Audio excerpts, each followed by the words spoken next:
Hey, 1, 2.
Ladies and gentlemen, welcome to the 2026 PA Preferred Culinary Connection at the 110th Farm Show. It's a special year as we celebrate the 250th anniversary of the start of our great nation.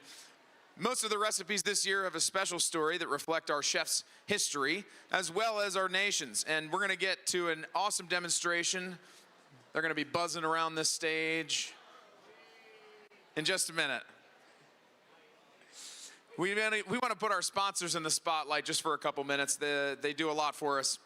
PA Preferred is the official state brand for Pennsylvania agricultural products, established by law to help consumers easily identify products grown and produced in Pennsylvania. So when you go food shopping, look for the PA Preferred logo. That yellow check mark means that the product you're buying is produced or grown in Pennsylvania. We also want to thank our friends at Giant. Without them, none of this would be possible. They've provided a 53-foot trailer, and we've been pulling food out of that all week, and we'll continue to for the rest of the week. The mushroom farmers of Pennsylvania have sponsored all of today's cooking demonstrations, and so mushrooms are going to be the main ingredient or one of the main components in all the recipes you'll see demonstrated on the stage today. So that also means there'll be mushrooms in all the samples you get to try. We can't do what we do without the talented chef instructors and students from from Dauphin County Technical Institute. They're here in the back busy preparing the samples. They'll be out here serving samples on stage, backing up the chefs, and they're amazing. They're running around here, buzzing around all over the stage and all over the kitchen. We'd also like to thank the folks from Thermador. Thanks to them, we have these amazing induction burners, as well as the refrigeration and the ovens in the back. These are state-of-the-art. They run by magnets. They're incredible. Check out thermador.com. We'd also like to give big thanks to Christiana Cabinetry for these awesome butcher block countertops and custom cabinets. They built these just for us. They're a family-owned business in Lancaster County. And go to christianacabinetry.com and see if they can build something for you. Located just across the river in Camp Hill, the restaurant store has everything you could need for your kitchen and ours. You can get industrial-grade restaurant-style equipment at their shop and just get a membership. It's free, and you can cook just like we do in kitchens. Last but certainly not least, we want to thank our friends at the Pennsylvania Winery Association. So every recipe you see demonstrated on this stage has been thoughtfully paired with the wine from the Pennsylvania Winery Association. If you like PA wines or you want to try some PA wines, head in that direction, and you can go to the wine booth and do so. So those are our sponsors, and now if you could put your hands together and give us a nice welcome to the PA State Beekeepers Association. Yeah. Thank you very much. Thanks, Gary. As Kirk didn't say, but I am Gary Carnes. I'm the president of Capital Area Beekeeper Association based here in Harrisburg. I am an 8th generation beekeeper. I run a little over 300 colonies now with my son. I started when I was an old age of 6, beekeeping. My son started when he was 3. I have a picture of my dad here in FFA in 1958 working bees. Changed a little bit with that picture there, and there's my son. That was his Halloween costume in kindergarten. So we go back in my family to Dwight Eisenhower's great-grandfather of honeybees. So on stage I have with me is Kathy and Charlie Vorchet. He just spells it wrong, pronounced wrong, but anyhow. I always have a little trouble with that. We used to have our honey queens, but some of them will be back tomorrow. And we have Ben up here. He's going to help us out, too. So we're going to try to show you a little bit about the life of a beekeeper and what we have to go through and what we do. But before we get started, does anybody know much about bees? Besides the guy sleeping in the back there. Does anybody know who the first beekeeper in history was? Do you know, sir? Take a guess. I don't think it's from the United States. No. Maybe the Egyptians, if you will. No, before that, it was actually Noah. Do you know where he kept the bees? He kept them in the archives. Okay. But anyhow, honeybees are a very unique creature. They're the only living organism that does not harm another living organism. When they make their nest, they secrete their own wax. They build their nest. They live in a hollow cavity.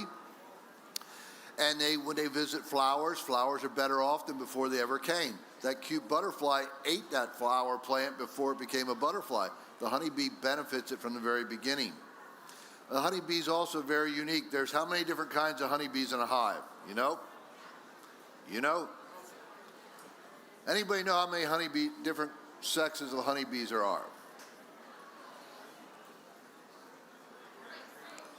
There's 3. Go ahead, holler them out. That's 1. That's 2. The drone. The male. The male does no work. The male also has some other problems. We'll get to that then too. But the male, the drone, he has a mother and a grandfather. He has no father. He's a fatherless child, what can I say? So he's also unloyal. He goes from hive to hive. He doesn't work or anything else. And the girls kill him at the end of the year too, because he doesn't do any work. So anyhow, but like I said, honey is considered a perfect food. It's one of the few foods that never spoil. Found honey in Egyptian tombs, and you can warm it up, and they say it's edible. I'm not going to eat it, but they say it's edible. So we did not have honeybees originally in America. They are imported from Europe, and the American Indians called them white man's flies. They knew when the bees were around, the white man was soon behind. And when you think about it, those were tough people. They put them on ice. They brought them over from Europe, and then they put on covered wagons, and they took them westward. Yeah. So other little facts. Do you know how much one honeybee will produce on average in his lifetime of honey? How much? One what? What'd she say? Huh? No, 1 gallon. I'm going to breed out of your bees. How much? 1 teaspoon. I'm going to breed out of your bees too. 1/12 of a teaspoon. All right. So and they only live 32 to 46 days in the summer. So they don't have a lot when they work themselves to death. Kathy will get into that. But I'm going to turn it over here to the next part of our program. But if you remember one thing from today, remember, what do you do when you get stung? Cry. What are you going to do? Scream. Okay. Do not pull the stinger out. Scrape it out. Because if you pinch it, the stinger is hollow. And there's a poison sac pumping away. And you go and you squeeze that, you just went shh. Shot everything into your skin. This gentleman here, this is 5 days after he was stung. My next buddy, this was the next morning. He had a little problem there. I get stung good day, dozen or less times. Bad day, more than 50 to 100. There's not one single part of my body has not been stung in my lifetime. But I don't wear gloves. You know, I work them when book says you shouldn't work them because I got to. It's my livelihood. And it's just, I'll say a French word, scratch a stinger out, and keep on working, and no big deal. I told my wife it's French. She didn't think so, but anyhow. But anyhow, you like that one, huh? Okay, I'll get some other cute ones here when I'm down front. But until then, I'm going to turn it over to Charlie. He's going to tell you what we do as beekeepers with our regulations and a few things like that. Good, Charlie. All right. Thank you, Gary. My name is Charlie Voracek. This is my wife, Kathy. We're from Northwest Pennsylvania. I'm a past president of the Pennsylvania State Beekeepers Association, and this is the organization that brings this presentation to you. We were established in 1904. We're one of the oldest beekeeping organizations in the country. Actually, Lancaster Beekeeping Society down the road here, they are the oldest. They're 150 years old this year. We represent beekeepers across the state. There's around about 35 local associations, and that's the mechanism by which we work. So if we get input from local associations to help guide us at a state level.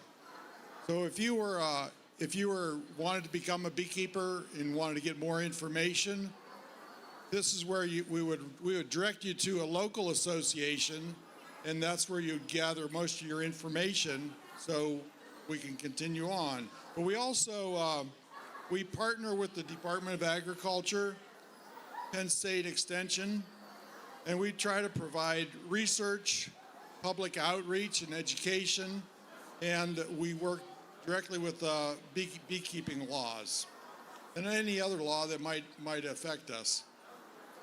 So the majority of beekeepers, we have about 6,500 beekeepers registered in Pennsylvania, run about 66,000 colonies. But you can see from this graph that over 95% of the beekeepers have less than 25 colonies. They're mostly hobbyists, small-time beekeepers. The people that actually bring honey to the market are the sideliners and commercial. So we have about 4% of sideliners and less than 1% are actually commercial. And that's determined by the number of colonies. Gary runs over 250 colonies, so he's technically commercial. Yeah, I have a problem with that. I always thought it was a 10, not a 0.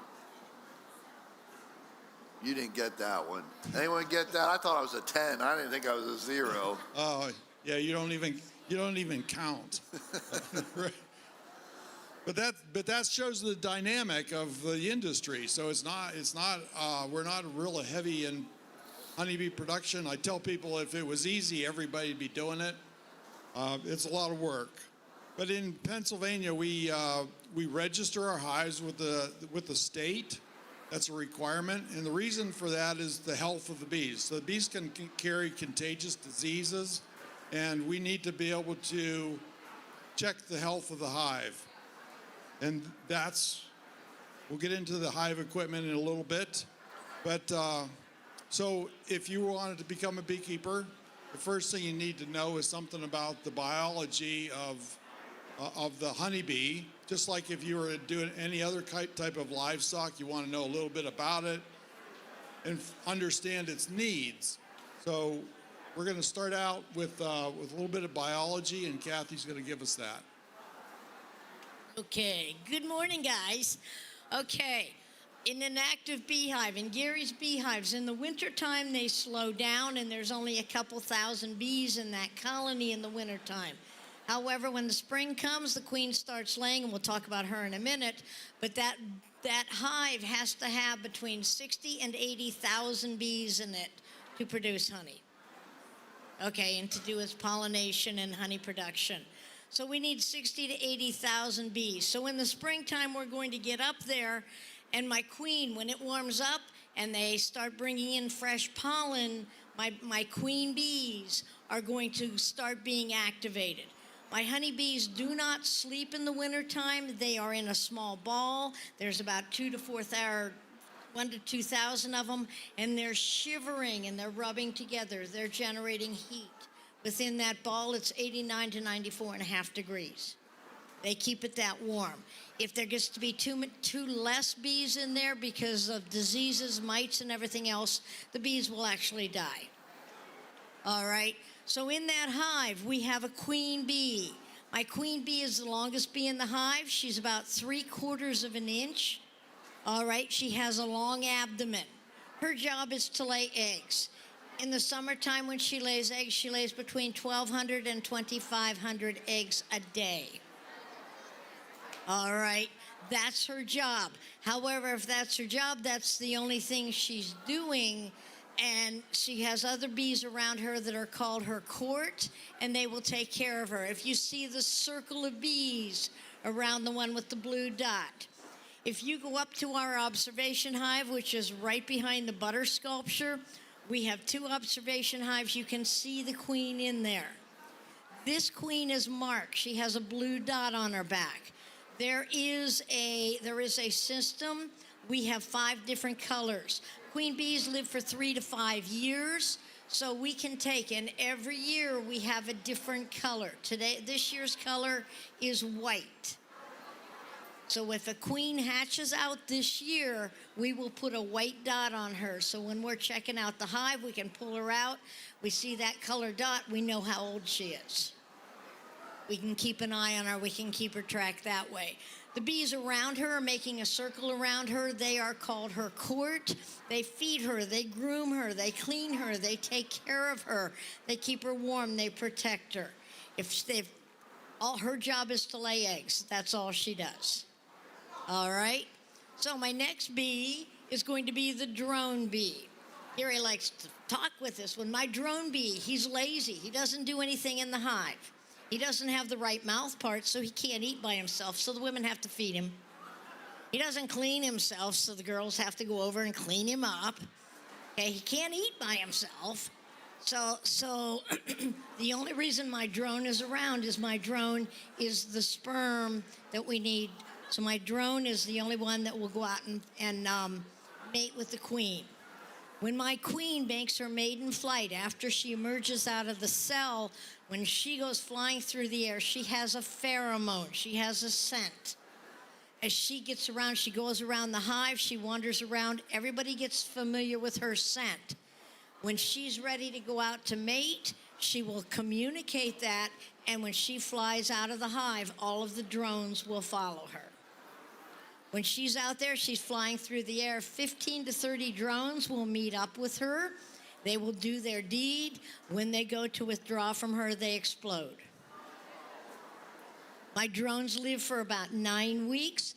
If they do not, like I said, they don't make honey. So if they don't get to mate with the queen, the women kick them out. And it's really cool. In the wintertime, if you come up and look at our observation hive, there are no men in that hive. There are no drones. They didn't help make the honey, so they're not going to stay around to consume that honey. They're not going to feed them. So my drones aren't around in the wintertime. When it comes spring, my worker bees, like Gary was saying, my drones are unique. My drones are from an unfertilized egg. My worker bees can lay drones. My queen can lay drones if she wants. She has a mechanism that she can lay drone eggs. All right, so we know if we're going out and look at a hive, if Gary's looking and sees a lot of drone cells, there's something wrong with that queen. They're going to replace her. So, but my drone carries the genetics. It carries the characteristics that my bees are going to need. Okay, so there's about 500 drones. Out of that 60 to 80,000, there's about 500 drones. That's it. My last bee is the smallest bee. The smallest bee is called my worker bee. She's a little bigger than a 1/2 inch long.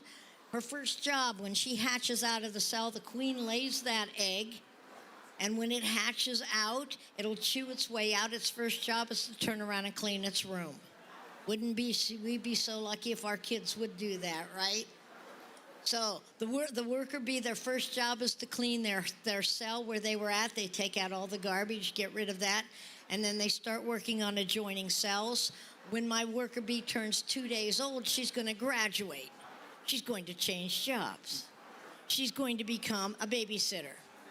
Queen lays that egg. As that queen lays that egg, my worker bees are going to come in. They're going to take and they're going to put some royal jelly in there. They're going to put pollen in there. They're going to put nectar in there.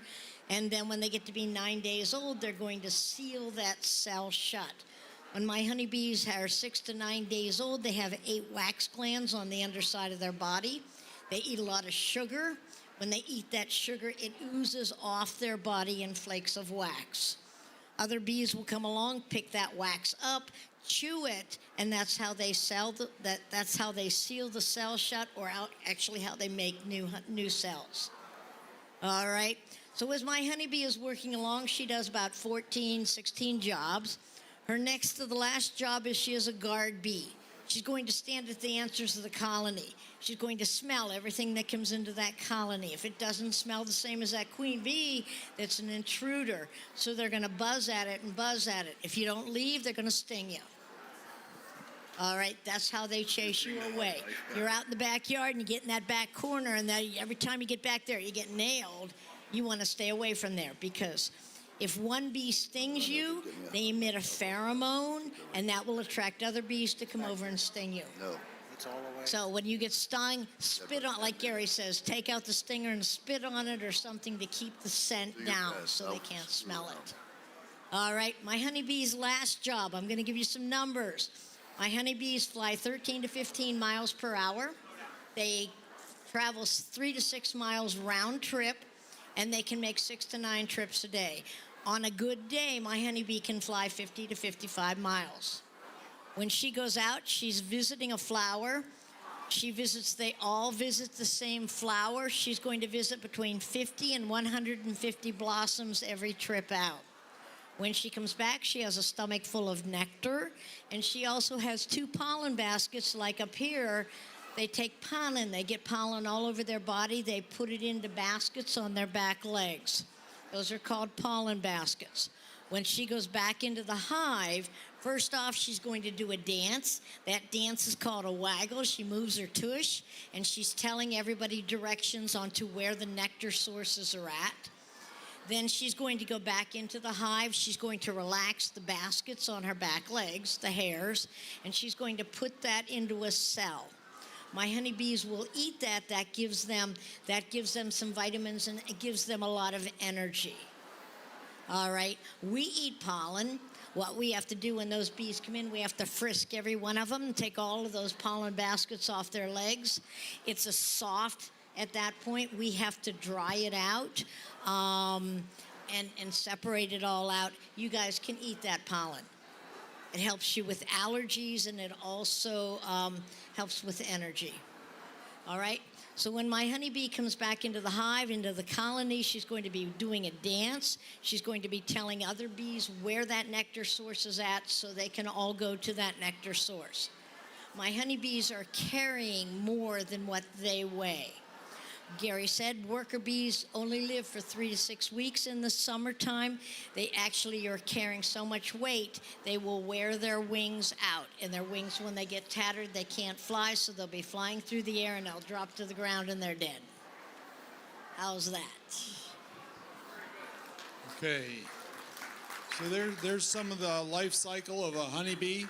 So if you, and honeybees are also a cavity dweller. They like a hollow cavity. They'll only be on the outside of a tree if the weather doesn't prevent them, if it prevents them from finding a cavity. They like a tree or a cave, or sometimes the side of a house or building works for them. So it's really important to have the beekeepers that we do, because we kind of fill in the gaps and we have places for them to stay. So the modern hive, what we call the modern hive, it was developed in 1852 by Reverend Lorenzo Langstroth. He understood that what we call bee space. So this box is set up for bee space, and also gives us the ability to inspect it for health conditions. So we start with a bottom board, and then we develop this bee space. These are frames. These are removable frames. They have a foundation in them. So the bees will fill a space. They like about a 1/4 inch travel space. If it's bigger than a 1/4 inch, they'll fill it with wax. If it's smaller than, if they can't get through it, they'll fill it up with something else. But we start with a wax this is a plastic foundation. It's imprinted with the cell structure. We imprint that because we encourage them for worker cells.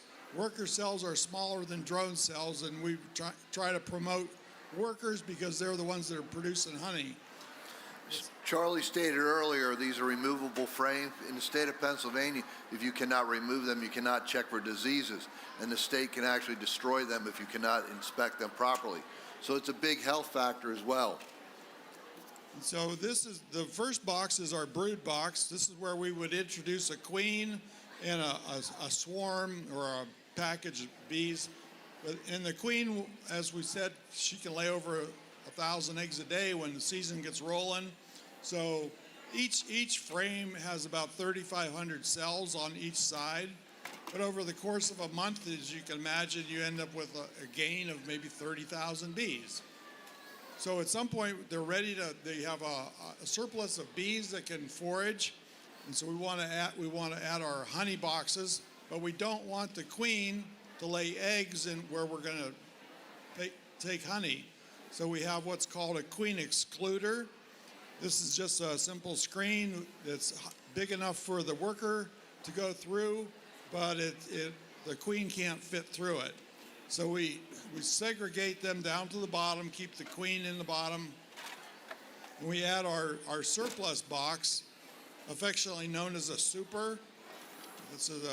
And it's the same configuration. It's got removable frames, but you can see it's a shorter box. It's a shorter box, mostly because it's for weight. So these bottom boxes are like 80 to 90 pounds when they're full. They're a little bit harder to handle.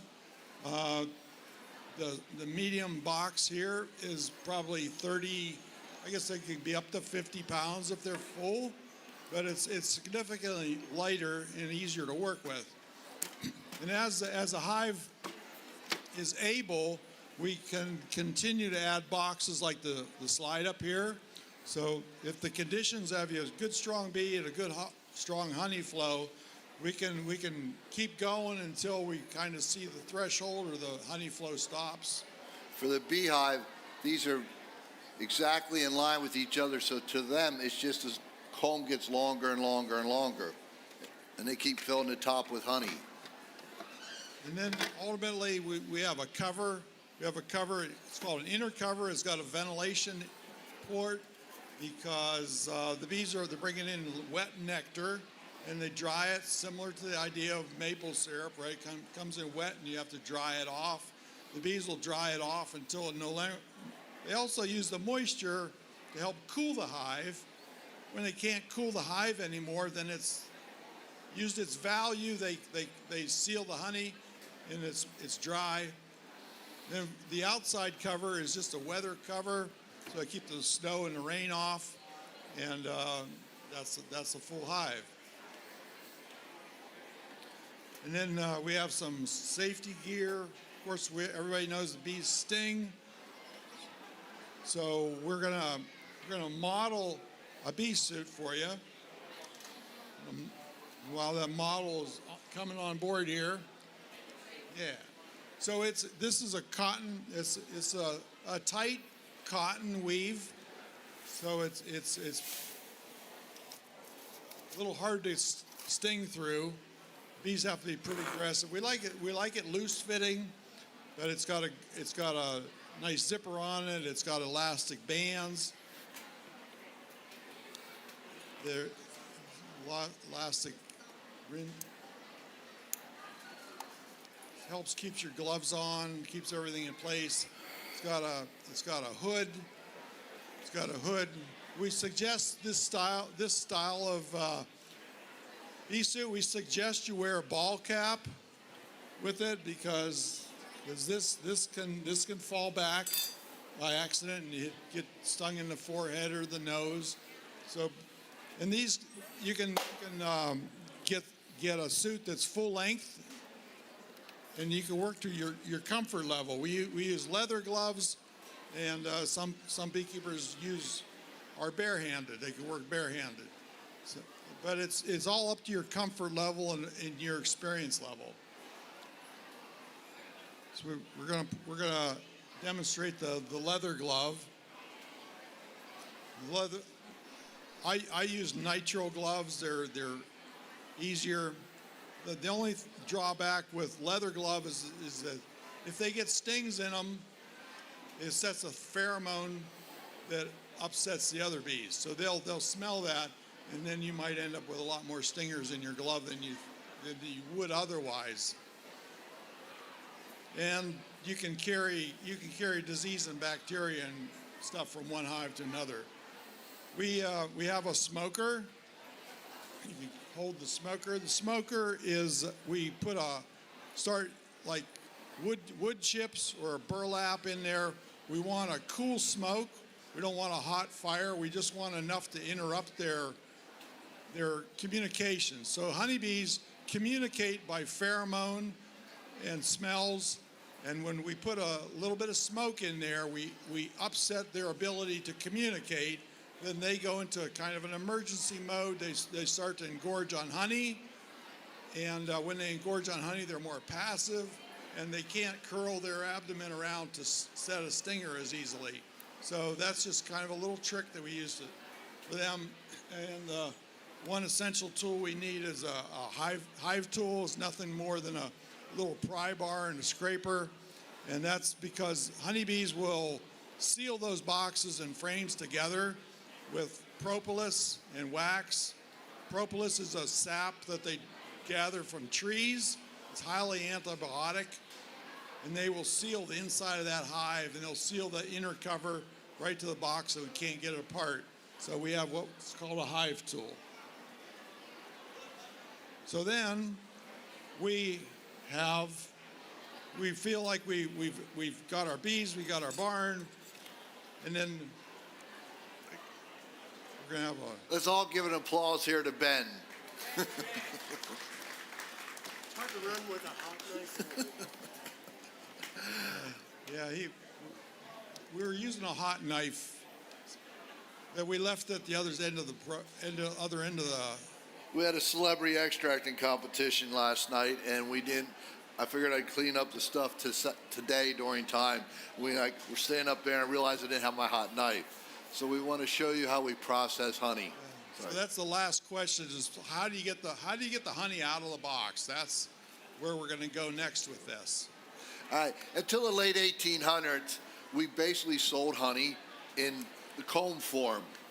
We weighed it. Today we still weigh honey. We don't sell by pints, ounces, or we do sell by ounces. We don't sell by pints or quarts. We sell by the pound. Do you know why? What does a gallon of water weigh? Anybody know? 8 pounds, right? A little over 8 pounds. What does a gallon of honey weigh? 12 pounds. So the same volume has different weight. So we sell it by weight. And by the 1800s, if you ate a block of wax like that, you can eat that. It's perfectly edible. Wax is perfectly edible. You weighed it. You knew you got a pure product. Unfortunately, in those days, even we had people cheating and putting stuff in honey which shouldn't be there. So that's why PA prefers a nice thing. Or when you go and you do buy honey, don't get the cheap stuff. I guarantee you, you're probably getting corn syrup. And if you read the label, it comes from Argentina, Canada, Vietnam, all over the world. And if they put 10% U.S. honey with it, they can call it U.S. grade A honey. So, but we're going to show you how the 95% of the population would remove their honey. So there's multiple ways. You can have a scratcher, where you could actually literally scratch your combs off. You have to remove the wax capping or the honey will not come out. The combs are completely reusable. I can take the honey out, put it back on, and they will rebuild it. Like Charlie showed you, the foundation. This is plastic foundation. In my lifetime, I've done thousands and thousands of frames of wax foundation. I'd have to put wires in here to give it strength, because when you put it in a centrifuge, it would fly apart. But the mouse gets in there, or the hive gets weak, wax moths come in there, they chew the comb up and ruin it. Plastic foundation, I can scrape it off, recoat it, and the bees will rebuild on it. So it's by far a more economical thing for me to use. Now, by putting the boxes on top of each other, they put burr comb. They need a little ladder for that itty bitty space, so that's what I'm cutting off here. I don't know if we mentioned anything, but there's a thing called parolis, however you want to say it. That's the bee's antibiotic. That's their glue. Anything less than 1/4 of an inch, they will put propolis here. This stuff here, if you want something really interesting, Google health benefits of propolis. We found it shrinks prostate tumor, or not shrinks, stops the growth of prostate tumors. If you put this on a cold sore or an ulcer, it cleans them up in 2 days, and it's perfectly edible. I actually eat it every day for myself. It's their antibiotic of the beehive. So we're going to use this hot knife, and I'm going to remove the cappings. Piece of cake, right? You should have seen the celebrities. I'm glad bees are recyclers, because they might as well gave them hatchets yesterday. Channel 21, I thought for sure the guy was going to burn the girl's hands, but they got it done. There's a nice pattern of color in there, Gary. You see a dark and a lighter pattern. That could be one of two things. One is it might have been a brood comb at one time, or one honey flow stopped and another one started, so they're filling the honey in. Now, in my case, that had brood there at one time. I do not use queen excluders. I call them honey excluders, because some bees will not go through it, and then they'll fill my brood chamber up with honey, and I give the hive as much room as possible to store honey. And so queens do not like to cross honey. They will cross empty comb, but not normally honey. So they're notorious for this propolis. That's the most valuable thing in this beehive. But now, this little unit here is a small little 2-frame centrifuge. When I was a young kid, the age of 5, Dad got a little 4-frame extractor. And we proceeded to crank away and crank away and crank away. My dad, being a good FFA kid, good Pennsylvania Dutchman, that was not for us. He went and got a used wash machine, took the motor out of it, got 2 pulleys and a light switch, and we were in the mechanized business now. But my own processing, I have a chain uncapper.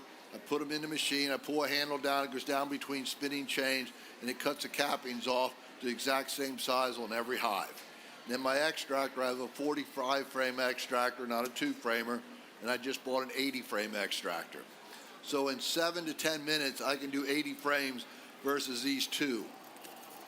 So this is the first workout equipment we had, too. Unfortunately, I had the honey queens here yesterday, and I left them crank and crank and crank until their face got cherry red, and then I told them that's good enough.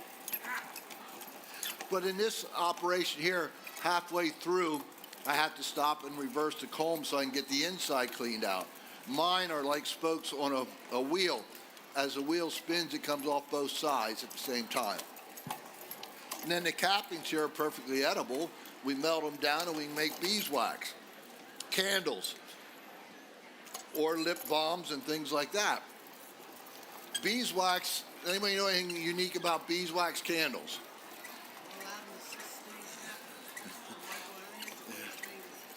In the Catholic chapels and stuff like that, they burn them in centuries because beeswax doesn't give off smoke. It burns brighter than paraffin, and it burns slower, so it doesn't mess up that pretty painting. You can see that one is pretty dry. Believe me, when I turn my 45 framer on, I go and do other projects at the time then.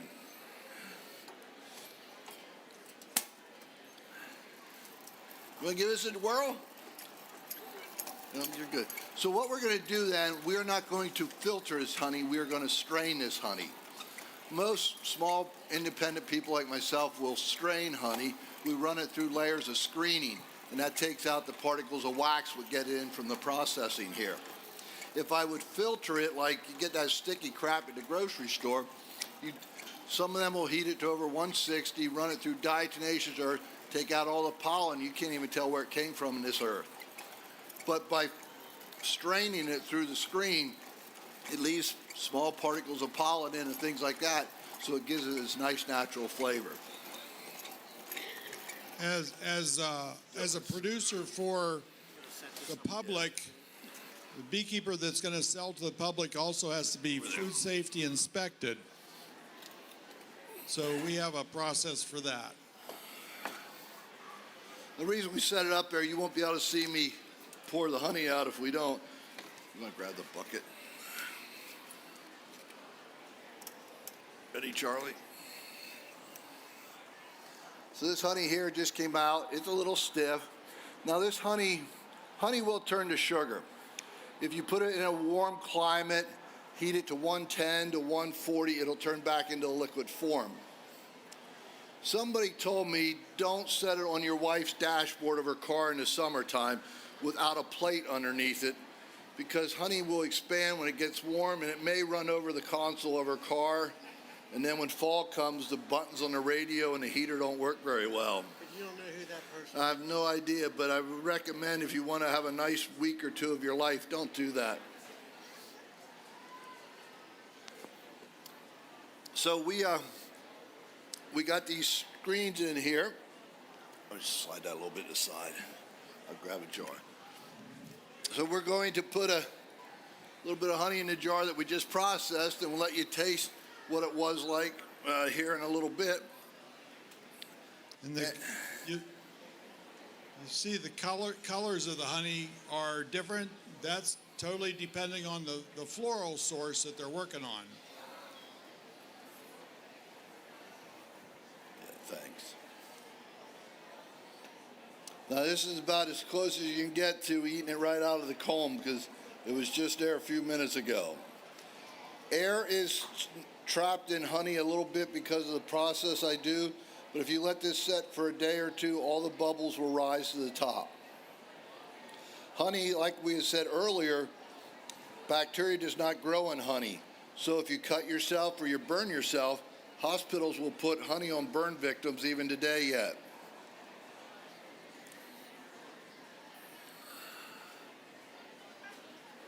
Normally speaking, you don't get it that full at the grocery store. While you're visiting today, if you'd like to purchase honey, we have the Pennsylvania beekeepers have a market up here near the exhibit area, in our learning area, and over in the food court we have waffles, honey waffles, and honey ice cream. So be sure to treat yourself, and they have open bottles of honey that you could drizzle all over your ice cream. This particular honey has a little bit of spotted lanternfly honey in it. Spotted lanternfly honey is supposed to have 2 more antioxidants in it than even Manuka honey from New Zealand does. It's supposed to be extremely healthy for you. I particularly am not thrilled about the flavor. Unless you want to buy it, then it's my best stuff I got on the shelf. But I do outreach when I sell at fairs or events. I give taste tests. And half the people love the spotted lanternfly. They say it has an earthy taste. To me, it tastes like it's a smoky bacon or a little bit of burnt maple, and it lingers in your mouth, where normal honey, you eat it, oh, that was nice, and it's gone. But this sticks with you. Like I said, there's nothing wrong with it. It's super healthy. And the darker the honey, and the more antioxidants they normally have. Springtime honey is normally very light here in PA. Fall is normally much darker. So, I got a ton we can sit here all day long, and I'll just get started talking to you. But if you have 1 or 2 questions quick, we'll answer them. And yes, sir.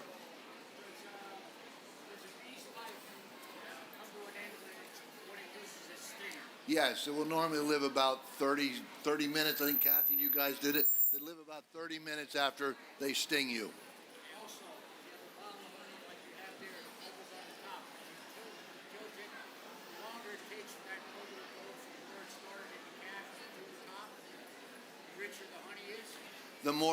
The slower it moves, the less moisture content. Yeah, so some people would watch the bubble, and that's telling you how dense it is. It's giving you an idea of the moisture content.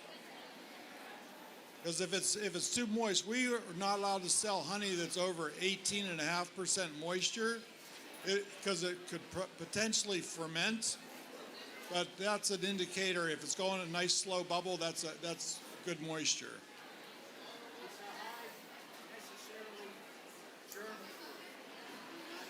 I don't know, but if you want to say germ-proof, okay? Bacteria doesn't grow in there. I've had it where they've killed mice and they completely dismember the mouse, and then they'll cover the skeletal system with propolis or Parolis, I'm going to say. I have pictures of that. It's really remarkable. But they are extremely clean. If I have frames, like get a little boogered up there, put it in there, they rebuild them, you never know it. Yep. Any other quick questions? We're going to have samples. We have honey. The honey that we just extracted here is going to be available if you want to taste it with a toothpick over there. We've got some information you can take with you. And kids, be sure to get a coloring book. Or older kids too. And then we have there's going to be a cooking demonstration here immediately following. So we're going to go ahead and turn the stage over to the Thank you. PA Preferred. Where's my cook? 40-40 where You run. or All right, walk thank you for being a great audience. I think I got that covered.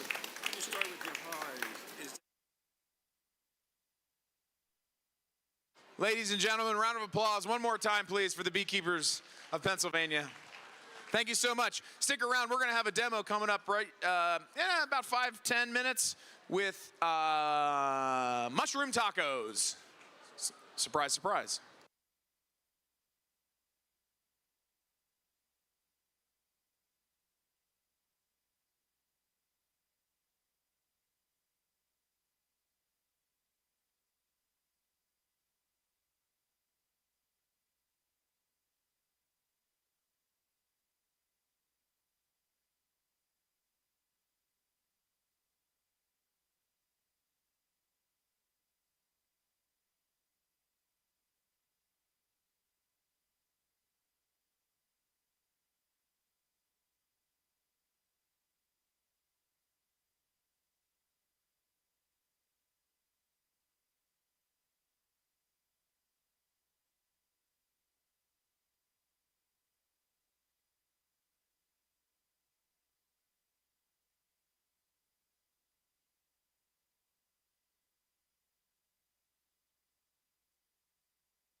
Good morning, everybody.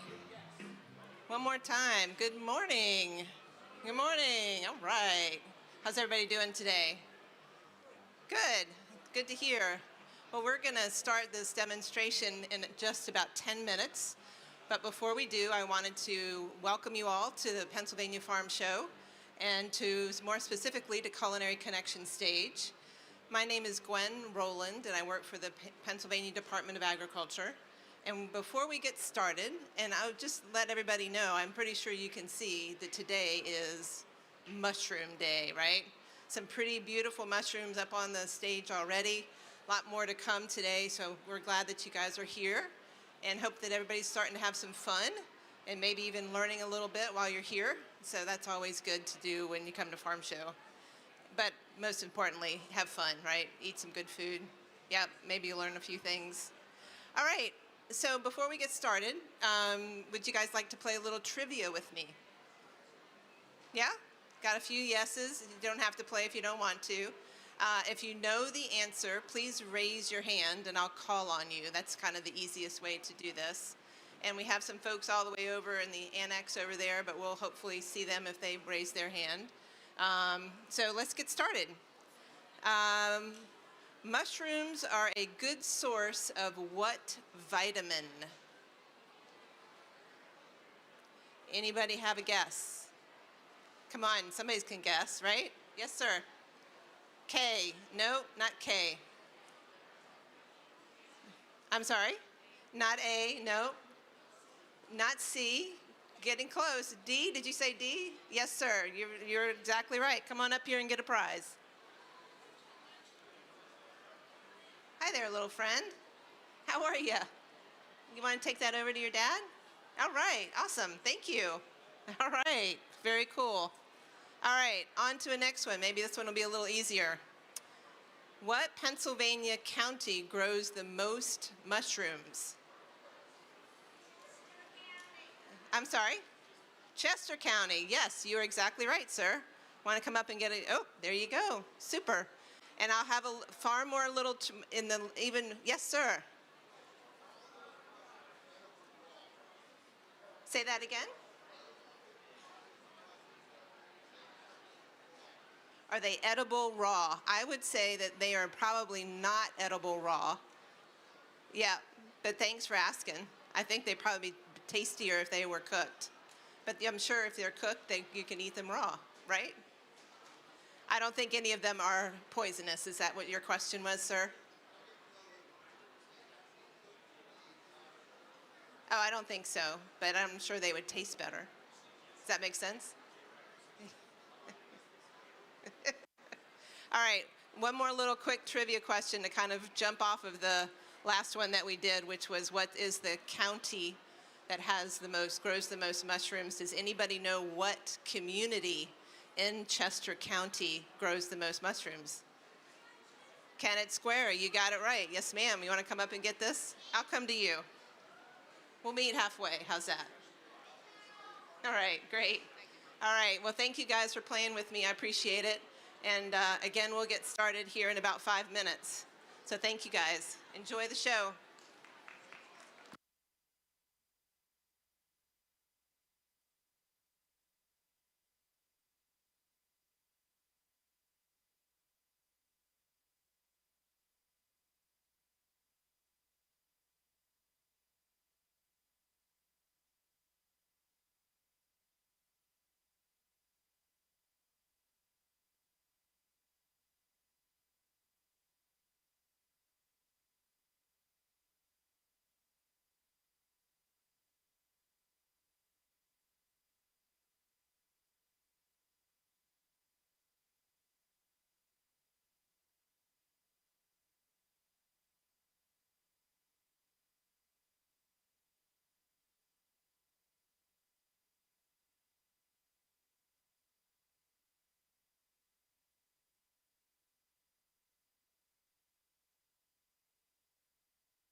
Ready?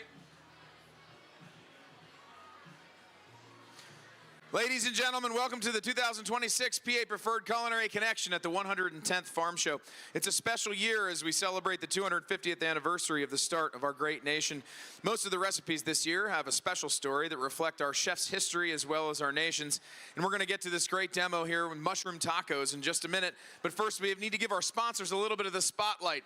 PA Preferred is the official state brand for Pennsylvania agricultural products established by law to help consumers easily identify products grown and produced in Pennsylvania. So when you go food shopping, we want you to look for the PA Preferred logo.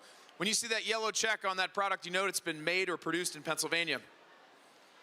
We want to thank our friends at Giant. Without them, none of this would be possible. They've donated a full-size trailer. We've got it parked out back of the kitchen, and it's filled with food we've been serving all week and will continue to serve for the rest of the week. The mushroom farmers of Pennsylvania have sponsored all of today's cooking demonstrations, if you couldn't tell. So all of the demonstrations, and that means all of the samples that you'll get to try, are going to have mushrooms in it, and they will be the main component in most of the recipes. We can't do what we do without the talented chef instructors and students from Dauphin County Technical School. They're here in the back preparing. They're going to be coming out here on stage in just a minute, and they're doing an incredible job, and they're going to be with us all day. We'd also like to thank the folks at Thermador. So thanks to them, we have these amazing appliances that we cook with on stage. This induction cooktop is powered by magnets, and it's a state-of-the-art cooktop. Go to thermador.com and check out their state-of-the-art appliances for your home. We'd like to give a big thanks to Christiana Cabinetry for these awesome butcher block countertops and custom cabinets. What you can't see from out there is that we've got all kinds of stuff lined up through here in drawers, cabinets, custom built-in refrigeration, everything we need to do a demo or to compete on the stage. Go to christianacabinetry.com and check out what they could build for you. Located just across the river in Camp Hill is the restaurant store, and they have everything you could need for your kitchen or ours. And I'm in there about every week. I shop there all the time. You can shop there too. You can buy industrial quality restaurant equipment and cook just like a chef. So check out Restaurant Store. Last but certainly not least, we want to thank our friends at the Pennsylvania Winery Association. Every recipe in our book has been thoughtfully paired with a wine by the Pennsylvania Winery Association. And if you want to try or purchase any Pennsylvania wines, head in that direction past the Pennsylvania Hardwood exhibit, and you can do that. There's a wine booth over there with all kinds of stuff to choose from, and almost every winery on stage this week is represented there. All right, that's it for the housekeeping, if you will. And this next presentation showcases the power of hands-on culinary education and the instructor shaping the next generation of chefs right here in central Pennsylvania. The chef you're about to see represents Dauphin County Technical School, where the Culinary Arts program prepares students for careers in quality food service operations and for continued study at the collegiate level. Taught in a state-of-the-art facility that includes a restaurant, kitchen, and dining room, bake shop, and demonstration theater, the program blends professional cooking and baking, restaurant service, culinary math, and food service management, equipping students with the skills needed to succeed in today's food industry. Leading today's presentation is Vito Menino, culinary arts instructors at Dauphin County Technical School. Chef Vito began his culinary journey working in his family's pizza shop at just 12 years old. Went on to graduate from the Culinary Institute of America, worked in hotels and restaurants, and even opened his own restaurant before returning to education to share his knowledge with the next generation. So ladies and gentlemen, please put your hands together for two students from Dauphin County Technical School and Chef Vito Menino. Thank you, Chef. Hello, everyone. Welcome to the PA Food Farm Show. Thank you so much for coming out today. Welcome. Like he said, my name is Chef Vito Menino. I'm a culinary arts instructor with Dauphin County Technical School. So if you're not familiar with Dauphin County Technical School, we get students ready for more trades in the real world. So obviously culinary arts is one of the programs that we deal with, then HVAC, automotive, welding, a bunch of different trades that the students can learn through the school and through our program, different programs that we offer. So like they said, today is Mushroom Day here at the Farm Show, so we are going to be preparing some mushroom tacos for you. I have two of our fabulous seniors here with me helping prepare everything for the demo. So I'm going to let them introduce themselves. We have Miss Luna here. Oh. Hello, I'm Luna. I'm a culinary arts senior in DCTS. Awesome. And we have Mr. Hector here as well, helping us. Hello, my name is Hector, and I'm from Dauphin County Technical School in the Culinary Arts program. Fantastic. So at Dauphin County Technical, when the students are in their senior year, we have them run our restaurant that is open to the public. Okay, so if you guys are familiar with Locust Lane, that's where the school is located. You can check our website for days that we are open to the public. You're welcome to come join us for a dining experience. Once you get to senior year with the school, we have the students actually create their own restaurant concept. They create the menus, they create the dishes, so they run the show there for their week, and Chef Stauffer and I are there as support to help them get through that program. So if you guys are ever in the area, please feel free to come visit and come have a nice dining experience with us. So today, like we said, we're making mushroom tacos. Hector's going to tell you a little bit about what type of recipe we're working with today. So Hector, what type of recipe are we making today? So these recipes are component recipes that end up building up to the master recipe. So what does that mean? So in this recipe, we have multiple different components that we need to prepare to then get our final dish ready. So right now, we're going to do what is the most time-consuming part of our recipe. That's the first component we're getting ready, which for our tacos here, we're doing some pickled onions. So Luna at the end here, she's julienning some onions, and Hector is getting our pickling juice ready. In the pot here, Hector has some water. He's dissolving some salt and sugar in there. And then we have some sherry vinegar that we're going to add in there as well. Once the onions are chopped, we're going to put them in there and get those pickling. At minimum, you want to do this at least 30 minutes in advance. You want to have the pickles have enough time to get pickled, so they want around that 30-minute mark. You can put this in the refrigerator, let it cool. I would prefer to do this at least a day in advance, just so the onions can really have that time in that pickling liquid to go through the process. Got that? Then when you have the onions, put them right in there. Okay. So as we're working through that, perfect. And you guys can, yeah.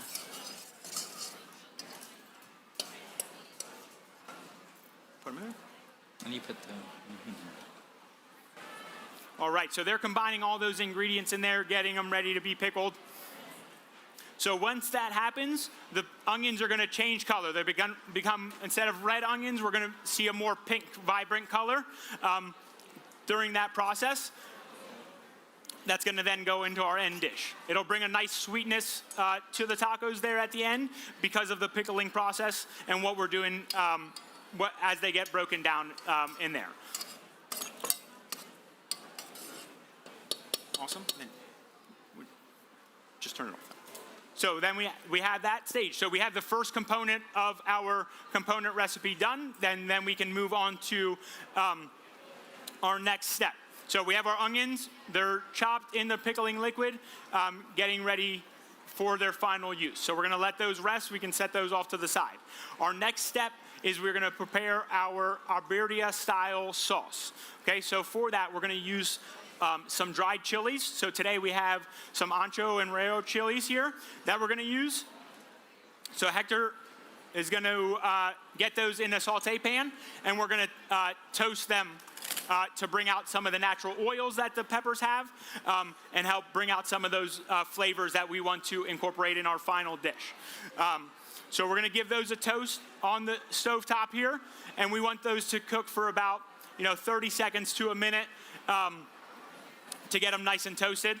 Once that happens, we can move on to the next step of the process here, okay? So right now, we're just trying to bring out more flavor of the dry pepper and how we're gonna then infuse that into our sauce, which is what we're gonna use on the tacos later on here, okay?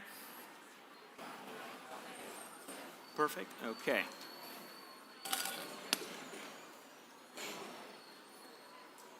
That's so doing that. We can take. So then as we're doing those are getting toasted up. We're going to take those off then after we hit that 1 minute mark. and we're going to put those off to the side. Then we're going to take the stems out of them, and we're going to de-seed the peppers, okay? When they're dried, all that stuff stays attached. The stems, seeds, they're all still in the peppers. Obviously, we don't want those in the final product, so we're going to make sure to get those out and remove them after the toasting process is done here, okay? So Hector, we can go ahead and take those off. Luna, if you don't mind taking the stems out and getting them all ready to go here. You want them here? I'll throw them on the cardboard. Okay, put those here. We can get those ready. We can save our saute pan for the step later on in the process here.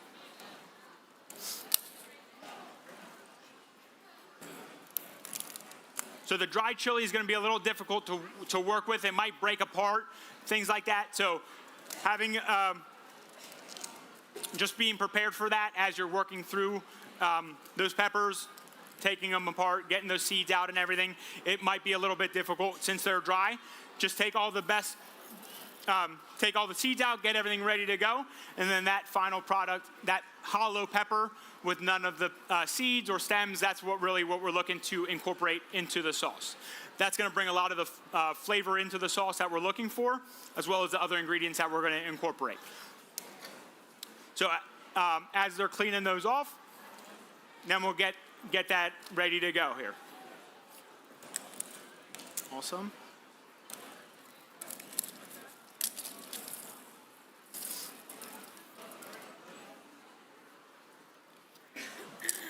That's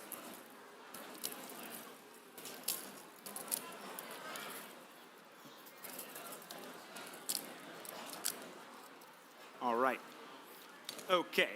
Now that they got that done, we're going to blend these ingredients all together. So Hector, can you mind grabbing the blender there? We can throw in the peppers. Just leave it there. Yep. Just grab the top. It's already plugged in. You got it. Just yep. That. Okay. Now in our sauce, we're Mr. Hector here, he's adding in the peppers into the blender, and then we're gonna add in some orange juice for some sweetness. Okay, here you guys go. And then we're gonna add in some Mexican oregano. Gonna bring a little bit different flavor. So real similar to the oregano that you're probably used to, just has a slight different flavor that's more traditional to the dish. And what we're using, we have some garlic clove that we're gonna also throw in. And then some cumin as well to bring out some of those flavors. Toss that. A little bit of salt for seasoning. Don't put it all in. Then Hector's gonna get that blended, and so we want to blend that smooth. Once it blends smooth, it's gonna be a nice consistency. Like a thinned out pudding is kind of what we're looking for on consistency wise when it comes to the Alberia sauce. Once you have that strained, once you have that blended, that's all good. So you'll see chunks of the pepper still in there. We want that blended smooth.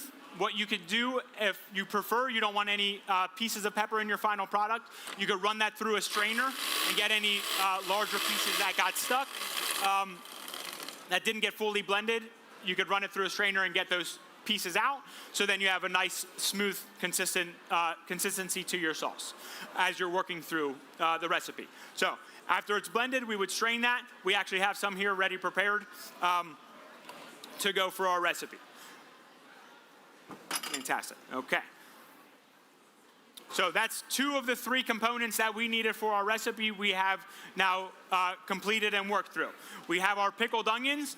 Luna was chop those up. They're in our pickling juice.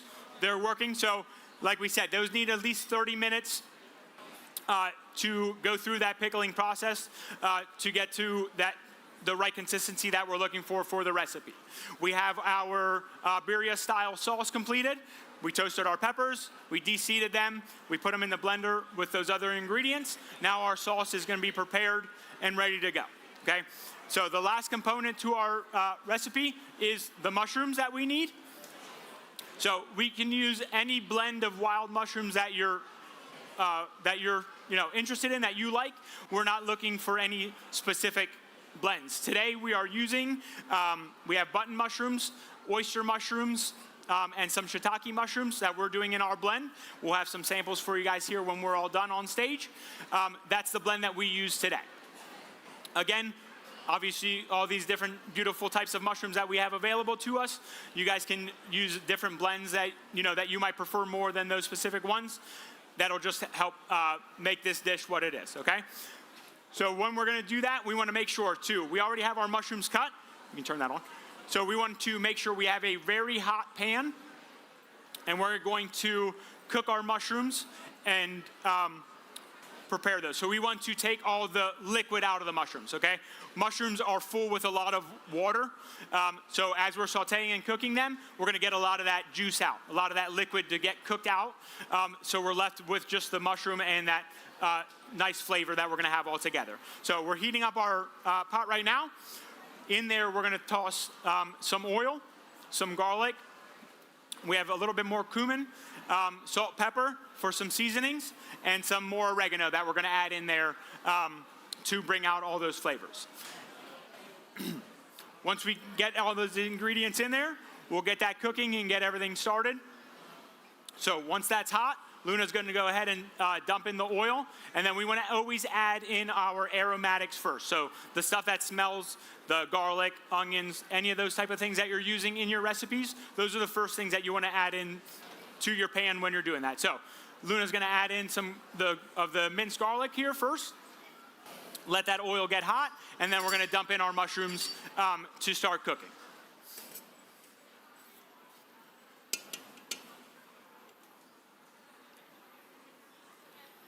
Very good.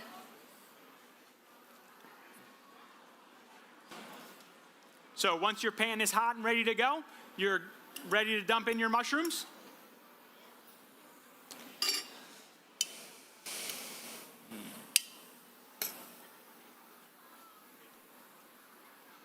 Fantastic. So she's cooking those away there. Like I said, we're trying to remove the liquid from the mushrooms, get all that cooked out. So we have just the mushroom. We don't have a lot of sogginess going on there when we're trying to plate our final dish. Why don't you guys talk about like your senior weeks and stuff like that? Okay. So I'm gonna have, while we're waiting for the mushrooms to cook, I'm gonna actually have the students here talk about their senior weeks and what restaurant concepts they're gonna be bringing to life here at Dauphin County Tech. Like I said, that's part of your senior year, your final project here at the school with us is to create your restaurant idea, your concept, and bring it to life there in our dining room at the school. Hector and Luna are in two different groups, so they have two different restaurant concepts that they're gonna be bringing to life. So mine is a mix between Puerto Rican and Mexican because in our group we have one Puerto Rican, one Mexican, so we just kind of wanted to bring both of the cultures together. We're not fully done with it yet, but we're like experimenting. I'm trying to cook all like the types of food that I want to like work with in my restaurant. For my restaurant, it's kind of like a Tiana type of, like the Princess Tiana type of theme, and we're focused on more like the beignets because that's the focus that Princess Tiana has. So that's kind of my concept. So that, like I said, we have the students come up with all the concepts, their own recipes when they develop those ideas. So they're going to be working on those, and they'll be starting in February here. We're going to start and kick off our senior weeks at Dauphin County Technical School, where all the students will be running their different concepts throughout those weeks. And like I said, we are open to the public for those, so you guys are always welcome to come join us. So at this point, we have our mushrooms cooking. They're sauteing away here very nicely. So at this point, we've done well, our last component is cooking, but we are all through our three components of our recipe. Component number one, pickling our onions. Those are sitting in their pickling juice, all done. We have that ready to go. Component number two was making the sauce that we needed for the recipe, our Barrio sauce. We toasted our peppers. We blended them with the other ingredients. We have that completed. Our mushrooms are cooking now. So those are going to be completed. Once those are all cooked, we're going to move on to combining those three components for our master recipe, which is the final dish. We're going to be toasting some tortillas. We're going to do that in a saute pan. If at home you have an open range with gas flame, you could toast those tortillas right on that gas fire.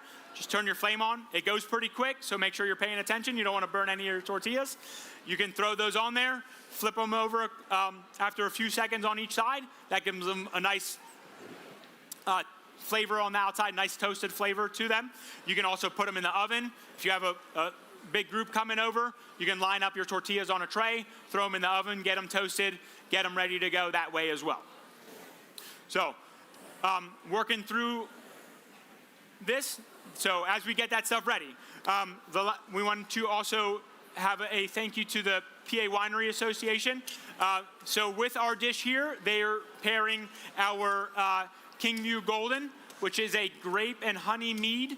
Okay, so a mead is normally made with honey over grapes. In this, they blended the two together, so they pair very well with our dish, bringing a new balance to the mushroom dish and helping bring out some of those hidden flavors. So definitely a good pairing with this with the dish here.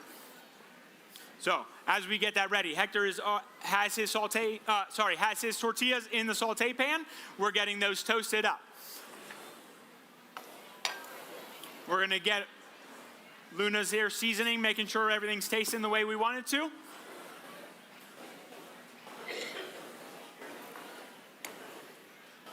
So as we get everything ready here, we're going to be moving on to the final plating of the dish.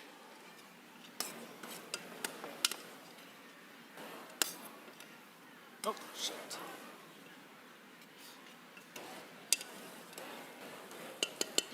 With the next one, see if you can do both at the same time. So as we're toasting those, we're just softening them up, getting them ready for the presentation. So mushrooms are cooked and ready to go. So at this point, we have all the components ready for our dish. We're going to do a little TV magic here. We have our onions already pickled, ready to go. Because we're hitting the 30-minute mark now, but we have some ready to go. We have our sauce and everything ready. Hector's toasting off the tortillas so then we can get everything plated and show you what that final plate would look like. And then we'll have some samples ready for you guys to try so you can try the dish for yourself as well, okay? So we're toasting those. We have a nice plate here.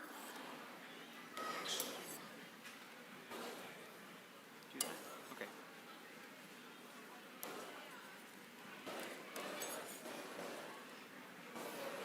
So Hector's just flipping them in the saute pan there, toasting both sides, making sure we're getting them nice and soft how we want them. So the tortillas are ready to go. Once we have those, then we're going to. Perfect. Okay, so we have our tortillas on the plate. Now, Luna is going to grab some of the mushrooms, and we're going to put some mushrooms on each dish. Just use. Okay. So then we have our mushroom blend here, fully cooked, ready to go.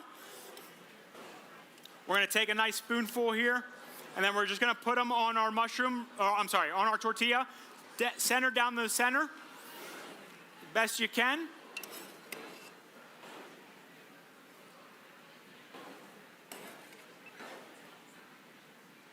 All right. Make sure we get a nice blend of all the mushrooms in on each one. Do you have another spoon? Do you have another spoon?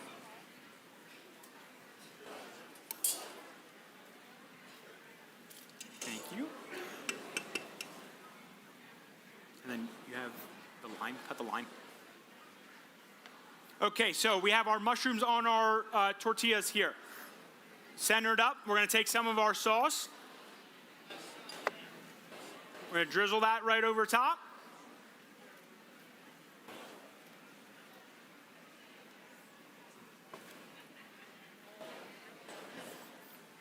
This is personal preference, however much or little that you would like on them.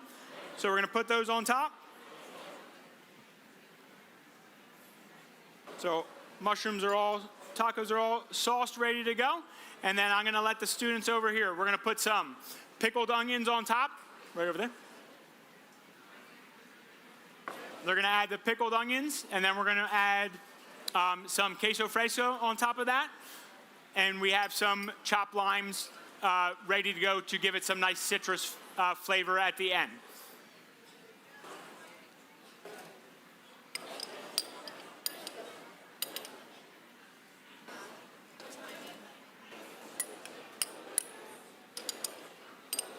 Very nice, Hector. Okay. All right. Luna, sprinkle some cheese on, and then we'll put the cilantro on top to finish the dish.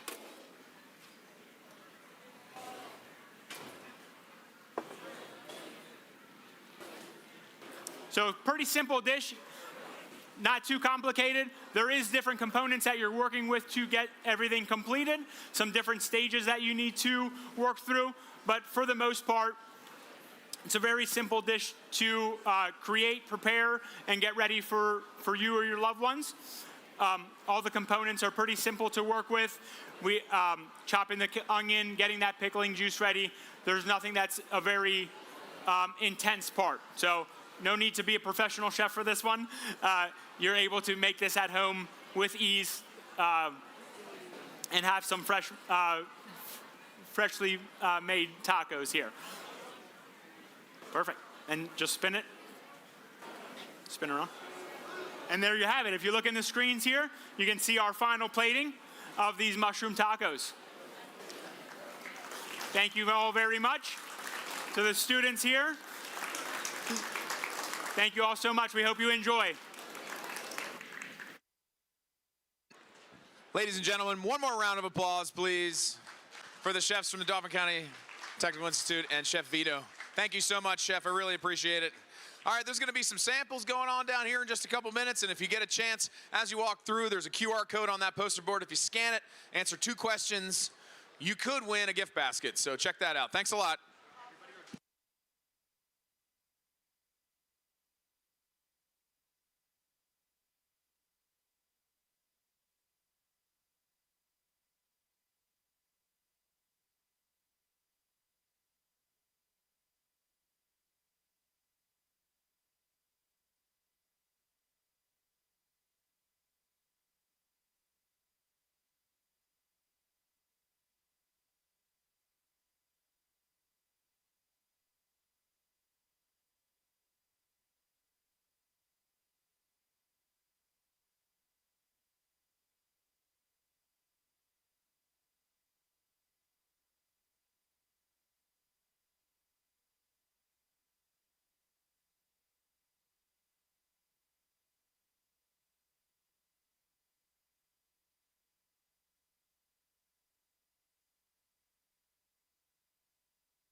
Good morning, everybody.